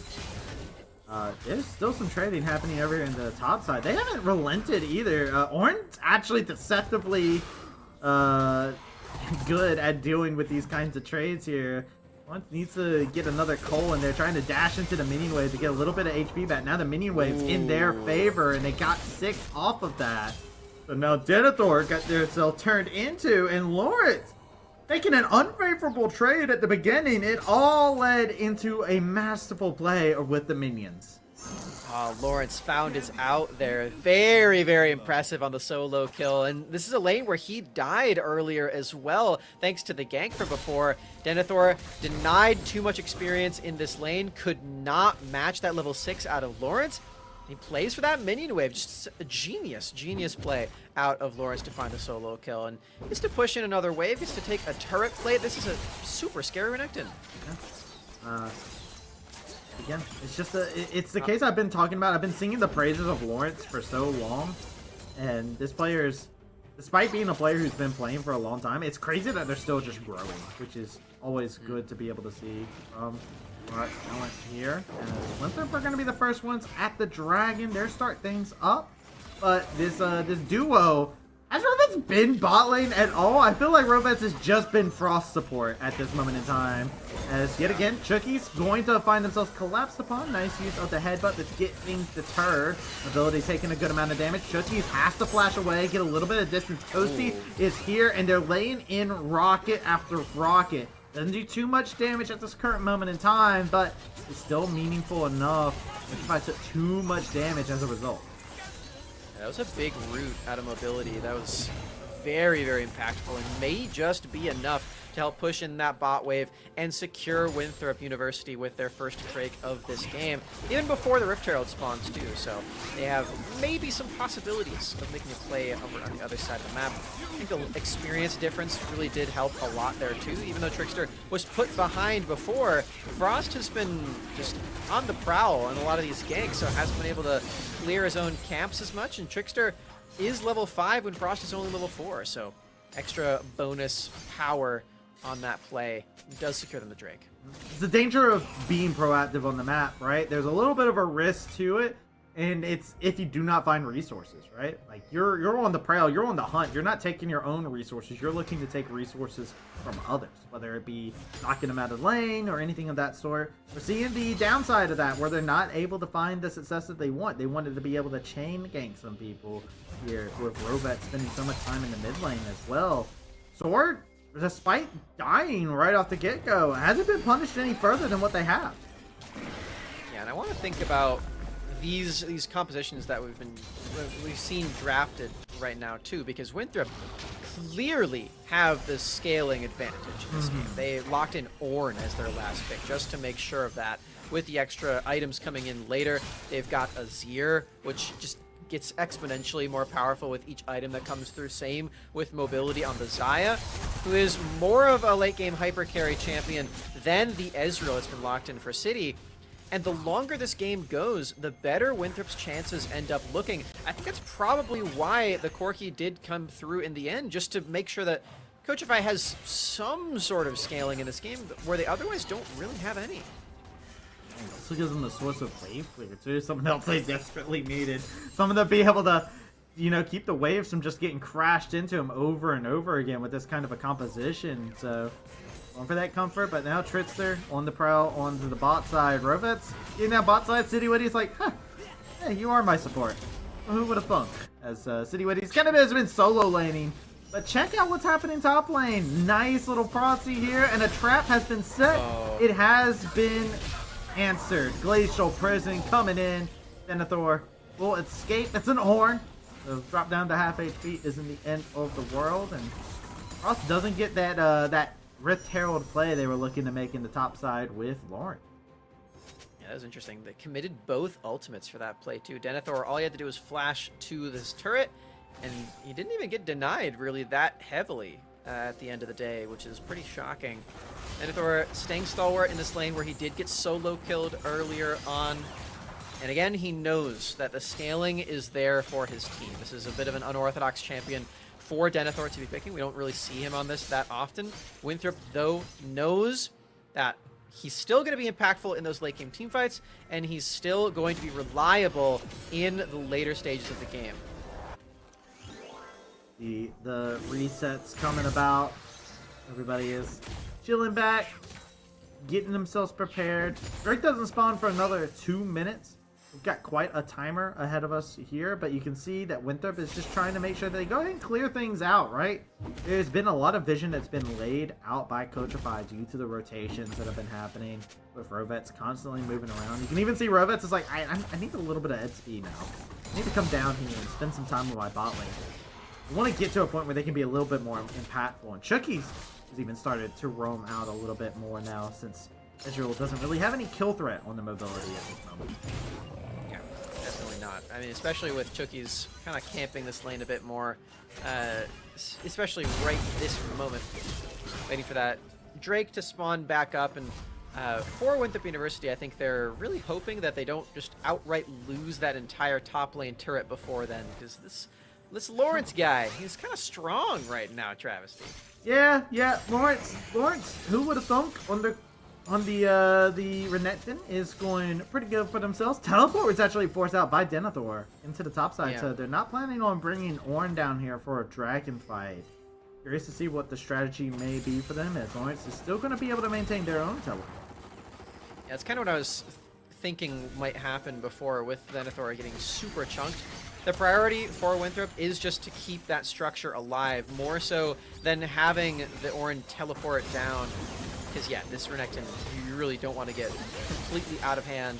When you're scaling this hard, you can give up some of these early Drakes, and it's gonna be all right for Winthrop. But they can still reliably get to the state of the game where they're ahead, even if they're quote unquote behind in gold. Dragon spawning out under 20 seconds. You see both teams are trying to position themselves for it. Teleports are being used by both sides to be able to get their package secured for Toasty. Rift Herald has been summoned into the mid lane. As time was running out onto it, so just going to try and get a little bit of a shove, get him a little bit more priority into it, but Winthrop are not in any position to contest it. The Herald is going to get a charge off, and while it's all happening, Frost is over here onto the Drake. Corky package and teleport and... There we go! And then it pulled Glacial Prison. They pulled their shot. And Sword is going to be got. Double kill going over. Toasty secures 2. Yeah, the thing I was about to say, Corky package used, teleport used, Rift Herald used, Coachify, they have everything. They will not be losing that Drake. So Winthrop University just needed to just be anywhere else. It was super, super obvious that they were not going to be able to compete against all of that on the objective. Unfortunately, they don't realize that in time. They give up a couple of crucial kills and some extra time on top lane where Lawrence is able to pick himself up another turret plate. He's already got 4 of them just before the plates fall. That's a 2-0-1 Corky now that's gotten those 2 kills, so that should be a nice influx of gold to get their build going. You want to jump start this Corky as much as you possibly can so that way they can get that itemization. It's a champion that absolutely you feel the power spikes as you hit certain items here, so feels good for Toasty. You can see Sword now on the prowl. They're tired of this. They've been getting bullied.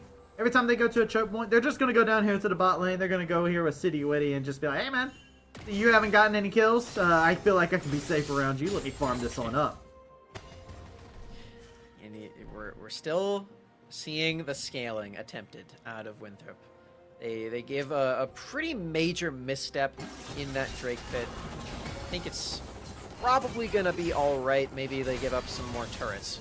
As for Lawrence, he is unmatchable up in that top lane. Especially now with the plates gone, that turret's going to be very easy to kill. And wouldn't you look at that here, Travesty? It's impossible to Alistar combo in Ezreal. So sad, man. I'm just so sad about it. Every time I see him go in there, go for the pulverize, I can hear the anger in Chucky's. Every single time the Ezreal dodges out, the QP gets smashed a little bit harder.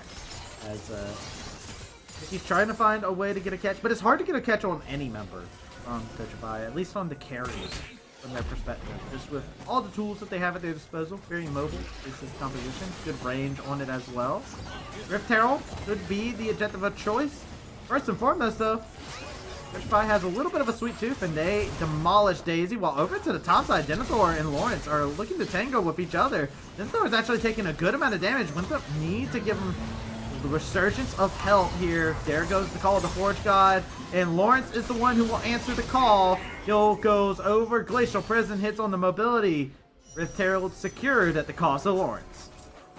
Lawrence, he is not quite bulky enough to withstand the Ornn ultimate. However, him taking the Ornn ultimate is pretty good for the rest of his team, who is very happy that they are not getting knocked up by that gigantic ram. As Denethor uses that just to find himself a kill, or rather, find mobility a kill. Maybe looking for a little more up on this top side. This top tower is not long for the world. Zidywitty just has to breathe on it, and it will fall over. So, Winthrop showing the respect that it's deserved. They want to keep this tower up for as long as possible. They keep control over to the top side of the map. And you can see Sword is so happy to match Zidywitty after the attention that's been shown in the mid lane. We're getting to this part of the game where we have to start asking that question of how much gold does Team Coachify need to have in order for Winthrop to start getting closer? Denethor. I think you need to be concerned about Denethor's HP right now. Daisy comes in, but the Ignite burning. Good thing that the Trigger Seed is there. Keeps him alive for a little bit longer, and the HP is regained. That refillable pot coming in clutch, making sure that okay, but Toasty's putting out a good amount of damage now. Yeah, this is sort of what I'm getting at with the concern for the scaling, because Ornn is also going to be even more difficult to kill later on, especially once he gets some magic resistance, which is essential against a Corky champion. Doesn't have any of that right now, because eventually Winthrop University's carries are going to be at item parity, and they will outdamage the tank front lines of Renekton and Sejuani and Rel. no matter how much damage Toasty and City Witty deal, it's still going to happen with the 5v5s, with how Zaya and Azir are just so strong at that stage. So I'm really wondering, like, does Winthrop need to start getting concerned that their scaling's not enough, like, right now? Is it right now that the scaling is that the gold lead is too big for Team Coachify? I'm not entirely sure. Well, I mean, Coachify, they have a nice little cushion at this current moment in time, right? Like, Coachify has a good cushion. They're getting more. They got first tower there. They're going to get top tower eventually. It's inevitable this current moment in time. And look at this. Coachify, they understand that there's some pressure to be had, so they say, you know what? We're just going to come on down here to the bot side. Call the Forge guy comes in. Big whiff doesn't hit onto Robot, but the teleport to come on in. But it doesn't matter. All 5 members are here, and it's another double kill for Toasty. Okay, Coachify full commit to burst down this turret and anyone who was unfortunate enough to stand underneath it. Toasty teleports into that play. Lawrence flashes to secure that last kill as well. And with the Rift Herald, it's going to be another turret in the bottom lane. That's a lot of gold. You get so much local gold onto Ezreal right there with that turret take, by the way. That's like 600 local. That's crazy. It's insane what's going on here. True Shot Mirage comes through, hits onto the Dragon, just laying a little bit more. Package was still onto Toasty, so Toasty will go ahead and use it as it's about to run out. Great stuff. And hey, to answer your question, Summer, this is what Coachify wants to do. They need to accelerate the pace of the game. They have now gotten themselves in the 6.5k gold lead in favor of themselves. Winthrop are on the back foot in every step of the way, and no gold has been able to be shifted over. Sword, who's playing the Azir, who has had a phenomenal game number 2, has felt the pressure of what Coachify has been doing and the pace they've set. Yeah, we're starting to understand more and more as this game goes on why Toasty picked this very unpopular champion right now. He is showing a very strong understanding of how this matchup goes as he claims the cannon from his AD carry. Said he tried to steal that one away. Tip of the Pengu hat there. Yeah. So we see a 4-0 scoreline so far at 20 minutes. So good. It's so good. And like I was talking about before, Corky's the champion. I feel like you feel it. Corky and Ezreal, which is funny enough that they're both on the same team, they feel the power spikes probably the most out of most other champions. There's a couple other cases out there, like Kaisa and whatnot, feel it too, where they start hitting item power spikes. But Corky especially, the other team starts noticing it. They're like, you're not doing anything, you're just tickling. Oh, you're not doing anything, you're not tickling. And then all of a sudden, one big rocket hits you, you're like, oh my god, where did my health go? Why did I just take 900 damage from one single rocket that wasn't even the big one? Just came out the fog of war, bro. Like, that's all it is. And now Chucky's trying to fight inside of it, trying to claim something here for their team. Teleport coming on in. That's going to be Frost getting dropped down. Lawrence joins into the fight so incredibly late that they're not able to be that front line for their team. And Chucky's did not get bursted down. That's Jungler taken off. You can see Winthrop, they were thinking about Baron possibly there. They are going to change their mind. They know that they can get poked out. Lawrence is going to go ahead and just crashing away the top side as a result. Yeah, it is. Oh, the engage! Going in. Headbutt pulverize onto Toasty, taking a lot of damage as a result. True Shot Barrage doesn't hit on the sword. Sword's very low. The poke is critical. Double kill yet again. Toasty with 3 double kills in this game. City Witty's forcing out Sword. The HP bars were not there to back up the play, and Toasty is there to make them pay. Winthrop University should have trusted their instincts to not start up that Baron and not start anything on that play. Just walk away with the pick you got onto Frost because you are still so far behind. Toasty claims a triple kill on this Corky. Half HP on the Baron. Team Coachify will be securing themselves the Turo Baron buff.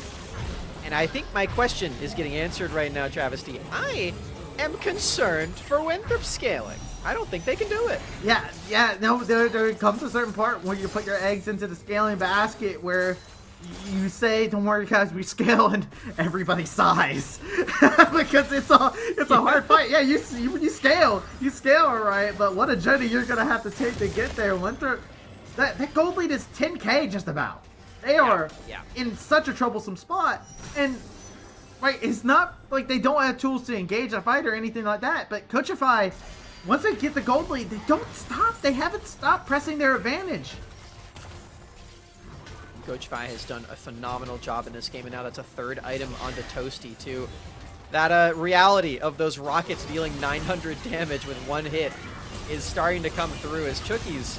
There's no way he can escape this. No, there's no way. You just get shredded by this now. And even the Ezreals hit 2-item power spike, right? Like, they're starting to just do so much hurt inside of the game. Winthrop, they have one last possible fight ahead of them. That's going to be the Glacier Prison that connects onto Trits. The Trits are taking a good amount of damage, and they're just popping everybody. You blink, and the HP bars vanish. Only sword remains. But they're 0-3. They are not going to be able to finish off this game. And Coachify, they're going to punch in the ticket. This is no pumpkin for them. This is a carriage that's going to be going all the way to the grand finals. The dream remains alive. Coachify hopes still remain alive. Promotion is still in their eyesight. And Winthrop will be in their rear view mirror. Coachify will move on to the grand finals. They're putting the pedal to the metal with that last game, a 24-minute finish to close off this series that was otherwise ridiculously close all throughout both of the other games. This one, not at all. And Toasty Alex, what a player. What an improvement arc that we're seeing from this guy. This Corki performance was just so legendary. And this champion's so bad right now. Yeah, right? Nobody is picking Corki. Nobody's playing this champion. They're like, Azir? All right, I'll play Corki Azir. Nobody even really wants to willingly say that out loud, right? Nobody's going to openly say that. But no, Dusty comes in, locks into Corki, puts him in the Corgi skin, goes into the mid lane, shows a little bit of twerking. Sword doesn't know how to deal with that. And you know what? Hey, look, I don't blame him whatsoever, because all of a sudden, they had a game plan. They had a way to go to everything. They had a setup. It's beautiful to see. We know who our grand finals teams are going to be, but we're going to hear from a member of Team Coachify. So we're going to take ourselves a short break, set up for an interview, and when we come back, we'll have an interview with a member of Team Coachify. Do not touch that browsers. We will be right back.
The LCS Challengers League is brought to you by Turo, the world's largest car sharing marketplace. Find your drive. Hello everyone, welcome on back to the stream. My name is Travesty. I have Summer here with me, but we have somebody, an exclusive guest coming in. Lawrence, victorious top laner of Team Coachify. How you feeling? Feeling good. Feeling good. It's okay. Just Not there okay. yet. Yeah, we haven't promoted, or we're not in the tournament yet, so don't Good feel point. too much yet. Just feel good. That is a good point. You guys, you have to win one last series to make it to that promotion tournament, and it is against Mirage Alliance. We saw a win earlier today, and that series is tomorrow. Any big thoughts going into this match? Do you think this is going to be your hardest opponent yet? It'll be our hardest opponent probably, but it's not gonna be a free win.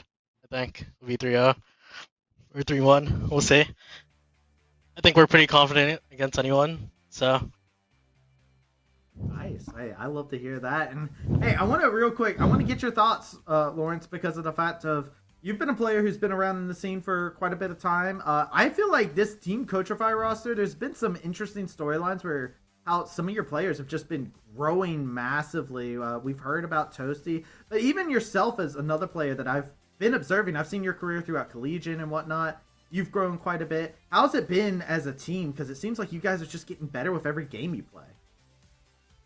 yeah. I mean, our team, we had a couple roster swaps here and there, but I think as the tournament went on, we're scaling pretty hard. I think first OQ, we learned a lot, and we used that to kind of grow hard for the second OQ. So that's where a lot of our confidence is coming from. A lot of our mistakes we cleaned up in OQ1, despite like early defeat. So it's kind of how it's been.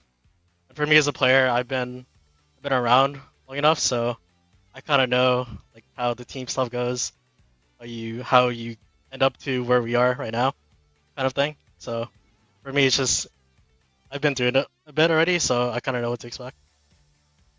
Yeah, and touching on that experience for you, I know you and some of your teammates as well are no stranger to winning games and winning entire tournaments here in amateur. I remember you guys got the whole sweep on Taco Gaming last year. That was an amazing watch. You and City as well. I think Rovex was on that team too, right? So Yeah. it's the three of you guys. So yeah, I know you've tasted that victory before here in the amateur tournaments. I know for City and Rovex, they were in that promotion tournament earlier in this year as well. What would a win again here against Mirage Alliance tomorrow mean for you and for some of your teammates who've been there before? I think it would mean a lot to like a lot of our players. For like Toasty, who's pretty new to the scene. It's a big win for him. Rovex and City, it's kind of like their redemption from getting relegated on TLF. So I think it feels really good for everyone, and for Chan as well. I guess. I mean, it's a win, so just trying to get there. Yeah. I mean, he just played against his former school as well. Did he have any big, words for everybody? It's like, guys, this is the school I was just going to. We have to beat them. Yeah, he definitely wanted to win. I mean, he knows how they play as well, so we had that as well. A little bit of an edge there. Yeah, but That's he fun. really wanted to win. Well, good. I'm glad for him then. Then he Yeah. got that win. I know some Winthrop players across the board, so that's gonna feel really good. You guys you're gonna be playing at Hugh Fest, right? Are you gonna be there for that? No, I'm actually not with Harrisburg. Oh, okay. Well, that's my mistake. My apologies, but I know. Yeah, no problem. Yep. Yeah, but yeah, the collegiate stuff is always so fun to keep track of. I mean, you're gonna be busy after this event, right? Because you guys are gonna win tomorrow, right? You're gonna Yeah, make we're it to gonna the win. promotion turn? Yeah. You got any words that you would like to share? We had Dardock earlier on, and they said that the big opponent they were looking out for was Team Ambition, and they said, whoever goes into the other matchup, it's a win for them. They're very confident as well. You got any words you want to say over to the Mirage Alliance people? I mean, no, not really. To be honest, I just think we're gonna win. Well, Okay. The gameplay will speak for itself then. yeah. As it did today as well. Again, congratulations on the wins today, Lawrence. You got a lot of solo kills today against Yeah. Thor. I'm sure that feels really good. Just for you personally, it was a big day for you guys. I think you should really be proud. And then moving into the match tomorrow, that best of 5. When's the last time you've played a best of 5? Because those are going to be really fun to watch. I think the last time was actually with Taku Gaming. I think every other series I've played has been like a BO3. So yeah, it's actually just Taco Gaming. I think. I don't recall. Actually, no. I Well- played some in the conference play, but it's Oh, not yeah, like true. to me. It's not the same. So Just Yeah, business as the usual. The last best of 5 you played in amateur, you won then. So, you know, you got the momentum on your side then, right? Yeah. So, just I think saying, we're all just confident, saying it could be big. All right, and to end things off, you got anything that you want to say to the people who have been supporting Coachify, by the way? Because you guys have been, I would say, a team that a lot of people have slept on in a lot of ways, where everybody's looked over and been like, this is a team that, yeah, I'm sure they did okay in their group, but they got more to prove here. And now you guys are in grand finals. So you got anything to say to those who have been loyal since the start for the Team Coachify squad? yeah, thank you for the support. I mean, we probably don't have that many fans. But I think the doubt is kind of fair because we didn't do that well also Q, and we had an easy group. Well, we didn't have to play Team Ambition, so we didn't get to see that happen. And then our first opponent wasn't, as hard either, so it's kind of expected. But yeah, just thank you to the fans. All right, Yeah. amazing. Thank you so Thank much. you so much, Lawrence. All right. Well, All you right. make sure you take care. And that's it for us here on the interview, and that's it for us on the day. 6 games, Summer. We had 6 games on the day. I was not expecting the way the day's trajectory went. We knew we were in for a fun day, but we didn't know it was like this. And look at the bracket here. Look at the journey that's had to be made between these two teams. Mirage Alliance versus Team Coachify in the finals. Who knew this was coming? Yeah, I don't think anyone really did, other than the prediction of Mirage Alliance, which I know the two of us had. We were definitely gunning for Winthrop University here in this series, so Coachify shut us up and a lot of other people as well. The fastest game of the day was the last one as well. So, yeah, Coachify clutching up in the end. Toasty Alex, I think, deserves a huge, huge shout-out for the performance today. And Mirage Alliance, you know, they seemed very confident that Team Ambition was going to be the hardest opponent. I think Toasty and the gang are going to have some different words for them for tomorrow's best of 5. Yeah, I was about to say, the way Coachify played their game here, I actually think Mirage has to watch out, right? Like, they do have some questions that still come about where it comes into, like, all right, this is going to be their first time in the best of 5 because they got eliminated before grand finals last time. Can they play a full best of 5 out and not have to worry about getting crashed down? Is their internet going to be fine? There's a lot of questions that have to be answered tomorrow because, you know, Coachify's no slouch. They played some textbook League of Legends today, and they also got right up in to Winthrop's face whenever they felt like it. So I don't know. I feel like Mirage Alliance might be looking at this game and been like, maybe this will be our hardest matchup. Yeah, some good looks for both of these teams today. I'm very, very excited to be watching that one tomorrow. And I'm excited to be watching LCS as well, where I think we're going to be raiding over to see the C9 and NRG matchup. So everyone stay tuned for that. I think C9 are up a game, I believe. They're either up a game or two. One of the two. Yeah, and whoever wins that one will be in the grand finals over in New Jersey. If anyone's going to that, I'll be that'll there. be really fun. So Travesty will be there. Yeah. Go see him. Yeah. And you can go see the finals of this tournament tomorrow, Travesty.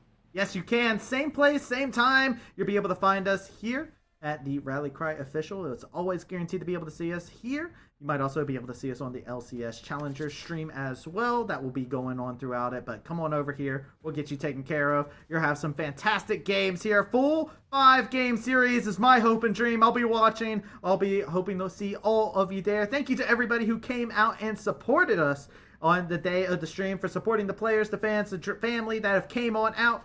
We appreciate every single one of you. Shout outs to Turo for making sure that we are able to continue doing this, and Subway for making sure we eat fresh. We're going to go ahead and send it on off, and we hope you all have a fantastic rest of your evening. Take care.